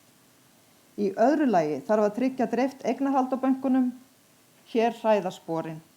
Gamlar valdaklíkur fylgjast með af hlíðarlínunni og setja þar strangar reglur og skýra skorður. Og í þriðja lagi þarf að tryggja betur réttindi neytenda á fjármálamarkaði. Enda þekking og staða einstaklinga og banka mjög ójöfn í dag. Vaxtakjör og þjónustugjöld banka verða að vera hófsöm og lúta skýrum reglum. Kæru félagar, Samfylkingin vill að þjóðin fái fullan og réttlátan arð af auðlindum lands og sjávar. Smjör drýpur af hverju strá á Íslandi, en það drýpur ekki til allra þjóðfélagsþegna. Ágóði auðlinda lands og sjávar rennur til fárra en ætti að nýtast okkur öllum og skapa betra samfélag. Samfylkingin á að hafa forystu að nýting auðlinda verði fyrst og fremst í þágu almennings. Þar mun útboð á aflaheimildum reynast best með girðingum til að gæta að byggðasjónarmiðum og að heimildir rati ekki í fárra hendur. Meginreglan verði að allar veiðiheimildir verði boðnar út á markaði.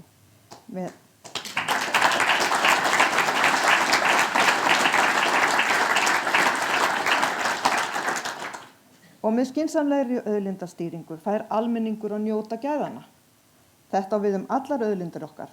Fiskinn, orkuna og landi sjálft, víðerni hálendisins og ferðamannastaðina sem enn bíða markvissa aðgerða til að stýra álagi og þar með verndun dýrmætra náttúruperlna. Náttúra Íslands sannarlega auðlind en hún takmörkuð og viðkvæm auðlind. Vöxtur ferðaþjónustunnar og skortur á stýringu á þróun þeirra atvinnugreinar kapítuli út af fyrir sig og verður viðfangsefni næstu ríkisstjórnar að bæta því sú sem nú við völd ræður því miður ekki við verkefnið. Og á meðan greinin verðmæt fyrir samfélagið og skapar okkur atvinnu víð land og gjaldeyri sem við þurfum á að halda, þjónustan við okkur íbúana undir álagi, hvort sem vegakerfið, heilbrigðisþjónustan eða löggæsla. Ef ekki grípið í taumana og raunhæf atvinnustefna sköpuð mun illa fara. Það á bæði við þróun ferðaþjónustunnar en einnig ruðningsáhrif frá fyrirferð hennar og samfélagsbreytingar sem að þau hafi í för með sér. Við eigum að setja Íslandi aftur framsækna atvinnustefnu með blöndu af fjölbreyttum atvinnutækifærum með því að ýta undir nýsköpun og hugvitsgreinar og listir við hlið stóru atvinnugreinanna. Við eigum að styðja nýsköpun í öllum greinum, líka í sjávarútvegi, en þar hafa orðið til margþætt tækifæri við fullvinnslu afla, vinnslu slors og roðs og beina sem einu sinni fór í sníilinn í frystuhúsinu og urðu ekki að neinu gagni. Slor nefnilega ekkert slor. Sem minnir okkur á að það sjómannasunnudagur á morgun með hátíðahöldum í sjávarbyggðum út allt land. Samfylkingin málsvari menningar og lista. Og við metum framlag listamenn á öllum sviðum til sjálfsmyndar og menningar okkar lands. Menningarminjar og safnastarf er mikilvægur þáttur í ferðaþjónustu og ómetanlegur þáttur í varðveislu menningar að varðveita menningararfinn þannig að sómi sé af. Það vill stundum gleymast að ein merkilegasta menningarstofnun landsins er útvarp allra landsmanna. Ríkisútvarpið sem miðill menningar og frétta. Hlutlæg og vönduð miðlun frétta er stór þáttur í hverju lýðræðis samfélagi. Ríkisútvarpið á að rýna til gagns í fréttaumfjöllum og fréttaskýringum og það má alveg svíða undan gagnrýninni þegar stjórnvöld fara út af sporinu. Þar að auki varðveitir Ríkisútvarpið menningararf í formi hljóðritana og myndefnis sem spanna nánast allan starfstíma þess og þjóðin mun vonandi fá aukinn aðgang að í framtíðinni. Kæru félagar, við í Samfylkingunni erum málsvarar umhverfisins. Loftslagsbreytingar ógna tilveru okkar allra og alls óvíst að mannkynið geti tekist á við þann vanda. Þar verðum við að leggja okkar lóð á vogarskálinnar.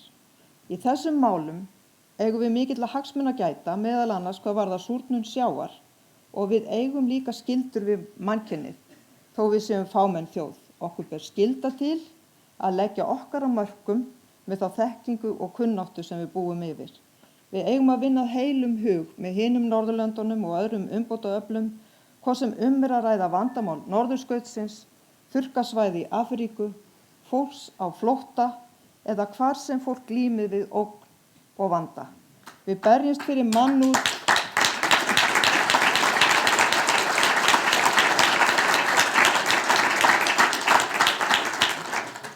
Við berjumst fyrir mannúð, mildi og samhjálp, af því að við getum ekki annað, af því að það er það sem jafnaðarmenn gera. Íslensk þjóð stendur á tímamótum. Margir töldu að skellur efnahagshrunsins væri að baki, en uppljóstranir Panama-skjalanna sýna að enn er talsvert langt í land. Ráðherrar úr báðum ríkisstjórnarflokkunum eru þar kyrfilega flæktir í netið, svo ekki sé meira sagt. Með Panama-skjölunum komst upp Íslendinga sem höfðu nýtt sér skattaskjól og sumir þeirra væntanlega talið að sér vera þar óhætt í skjóli fyrir skattayfirvöldum á Íslandi. Við eigum að nýta það tækifæri sem Panama-skjölin gefa okkur til að uppræta kerfi blekkingar og spillingar sem búið hefur verið til fyrir þá sem vilja komast hjá því að greiða sinn hlut til samfélagsins. Því það er okkar stefna að leið og við sköpum öryggi velferðarsamfélagsins, gerum við þá kröfu að allir taki þátt og skili sínu, svo þeir sem megi búa áfram í góðu samfélagi. Virðing almennings fyrir störfum Alþingis stendur í beinu samhengi við siðgæði stjórnmálanna. Samfylkingin, Jafnaðarmannaflokkur Íslands, best fyrir bættu siðferði í stjórnmálum og fyrir auknu lýðræði. Við viljum gagnsæ og réttlát vinnubrögð á öllum sviðum samfélagsins og beitum okkur gegn frændhygli, klíkuskap, spillingu og valdablokkum auðmanna. Kæru félagar og vinir. Ég vil að lokum óska eftir góðu samstarfi við ykkur öll, við að vinna jafnaðarstefnunni framgang. Það að Samfylkingin rétti úr kútnum er tilhlökkunarefni fyrir alla þá sem þrá að finna baráttunni fyrir jafnrétti og réttlæti greiðan farveg. Ég mun leggja mig alla fram með ykkur og nýkjörnum forystumönnum flokksins, sveitarstjórnarmönnum og samfylkingarfólki allt land á öllum aldri. Saman og samstíða getum við allt.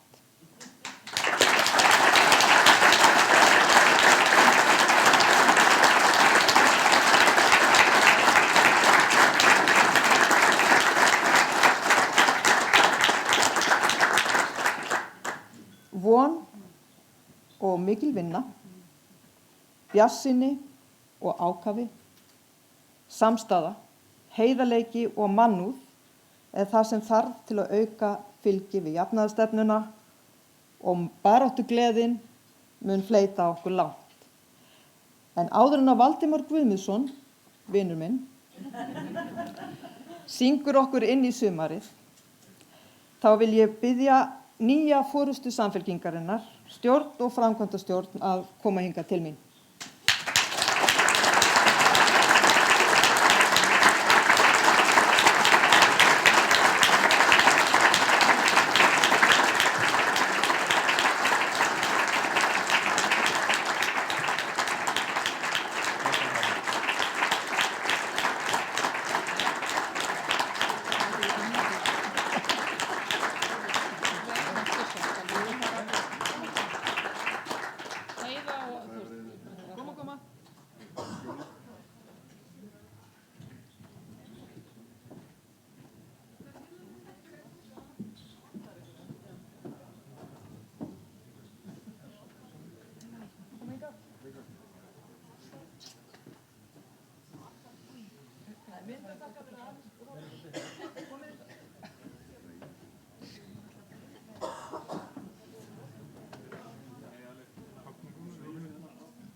Við erum að bíða.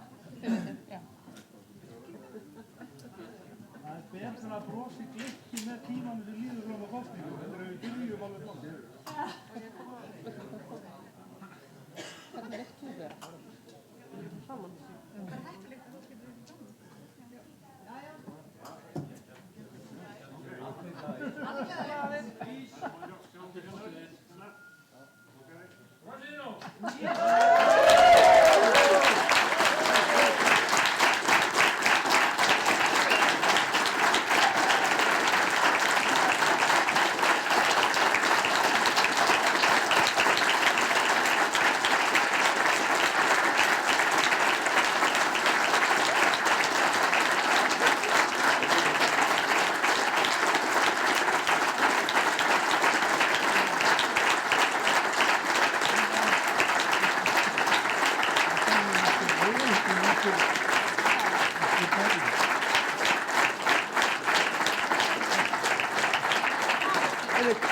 Kæru félagar, kosningabaráttan er hafin og hér kemur eitt fyrir hann Guðmund Ara.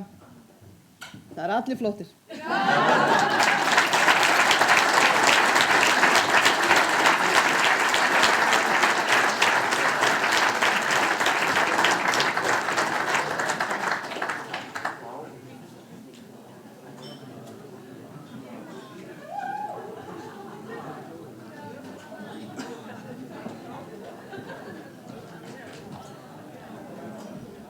Kæru félagar, mér skilst að við séum búin að fá hér frábæra gesti í heimsókn, Valdimar Guðmundsson og hans undirleikara, sem er spurning hvort að framvegis verða nefndir vinir Oddnýjar. En gjörðu svo vel, Valdimar, og þið, gjörðu svo vel.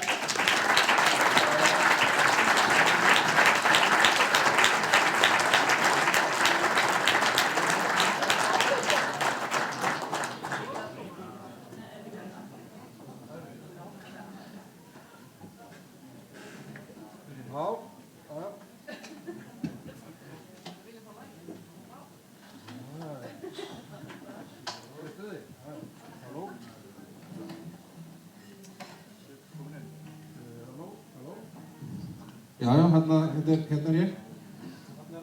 Hérna er ég. Takk fyrir komuna á þessa tónleika. Er eitthvað annað að gera? Eitthvað ómerkilegt.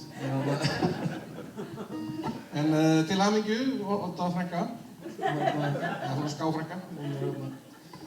Gift frænda mínum. Já, ég er nú ekki mikill ræðuhaldari. Ég veist nú það kannski hafa þetta. Við erum bara að byrja.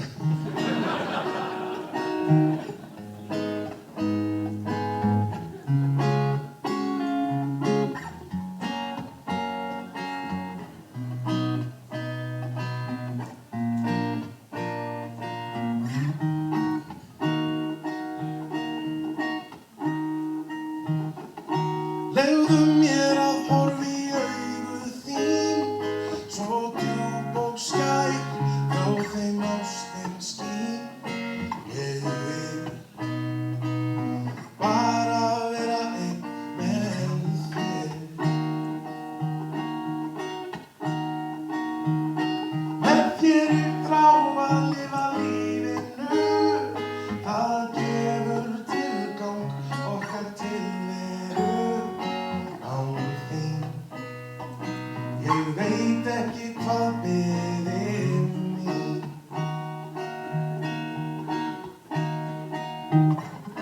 Ef þú hverfur mun ég leita þín veröld alla, því þú ert mín. Þú veist að þú getur á mig treyst.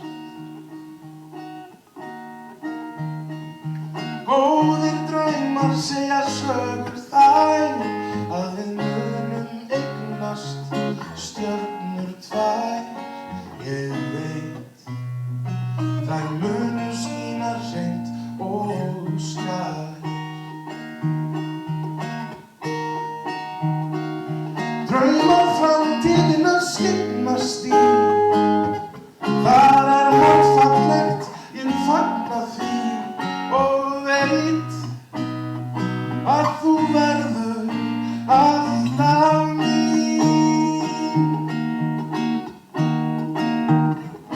Ef þú hverfur mun ég leita þín veröld alla, því þú ert mín.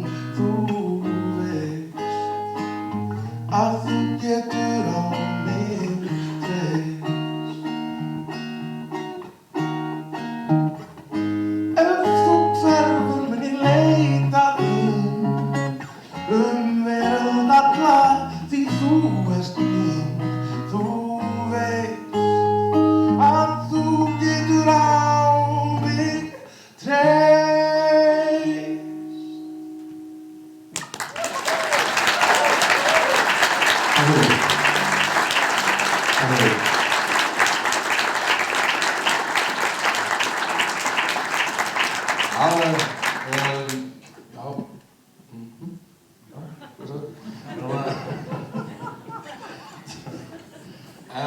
Já, við viljum taka einn að viðbútt. Svo ætlum við að fara að gera eitthvað annað. Hvað er það? Er ekki jam í kvöld eða eitthvað? Já, ég ætla ekki að fara með. Það er bara vatn núna þess að draga. En það getur jammað á vatn. Alltaf ok, höldum áfram. Einn að viðbútt, takk kærlega fyrir komin á tónleika.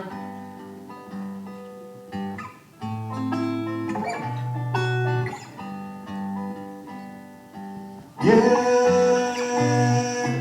veit ekki hvað ég hef þig, þú ruglar í mér.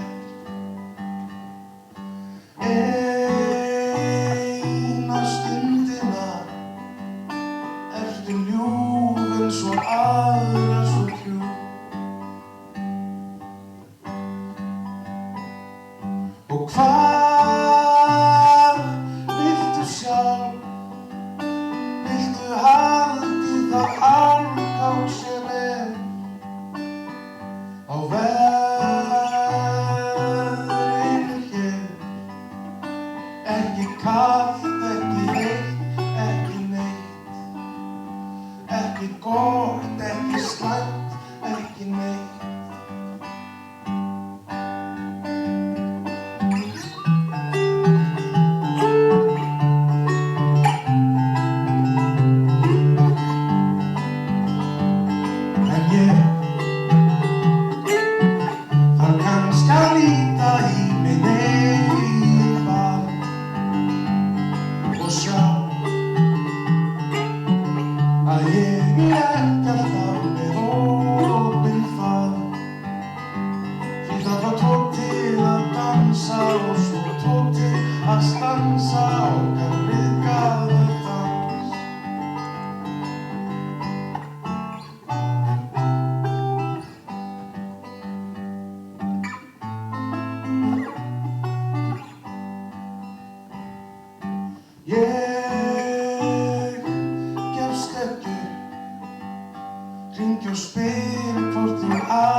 Takk fyrir.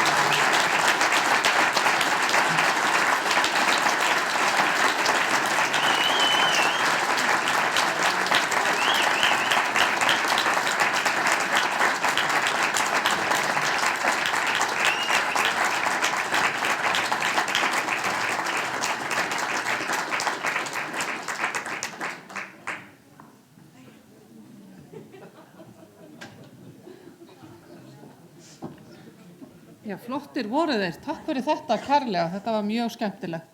En nú er komið að leiðarlokum hjá okkur hér þessa helgina og mér langar bara til að þakka ykkur öllum sem að lögðu leið ykkar hingað, sumir komum langan veg, kærlega fyrir að koma og búa til svona þessa stemningu sem ég held að við þurfum dálítið mikið á að halda núna, stemningu fyrir því að Samfylkingin sé frábær flokkur og það sé ógeðslega skemmtilegt að vera í honum. Já, það skiptir mjög miklu máli og mér langar bara til þess að þakka ykkur öllum, en við vitum það auðvitað öll að það er heilmikið verk að búa til svona landsfund og mér langar bara til að þakka starfsfólki skrifstofunar, mér langar til að þakka öllum sjálfboðaliðum, mér langar til að þakka hérna hliðarvangsborðinu mínu hérna kærlega fyrir. Þetta er búið að, eins og segi, þetta er auðvitað verk, en það er bara skemmtilegt eftir sem áður. Mér langar líka til þess að þakka fráfarandi formann og varaformanni kærlega fyrir þeirra skerf í undirbúningi þessa landsfundar og bara í starfinu almennt. Það er ómetanlegt og vonandi eigum við þau að í vinnunni sem framundan er. En bara, ég held að okkur sé ekkert að vanbúnaði munið eftir partíinu, þannig að þið vitið að þessum sem ekkert er aðgreint og allir ætla að mæta í þannig hjá ungum jafnaðarmönnum og bara kærar þakkir fyrir samveruna, góða heimferð og mér sé falið að slíta hér með þessum landsfundi. Takk fyrir.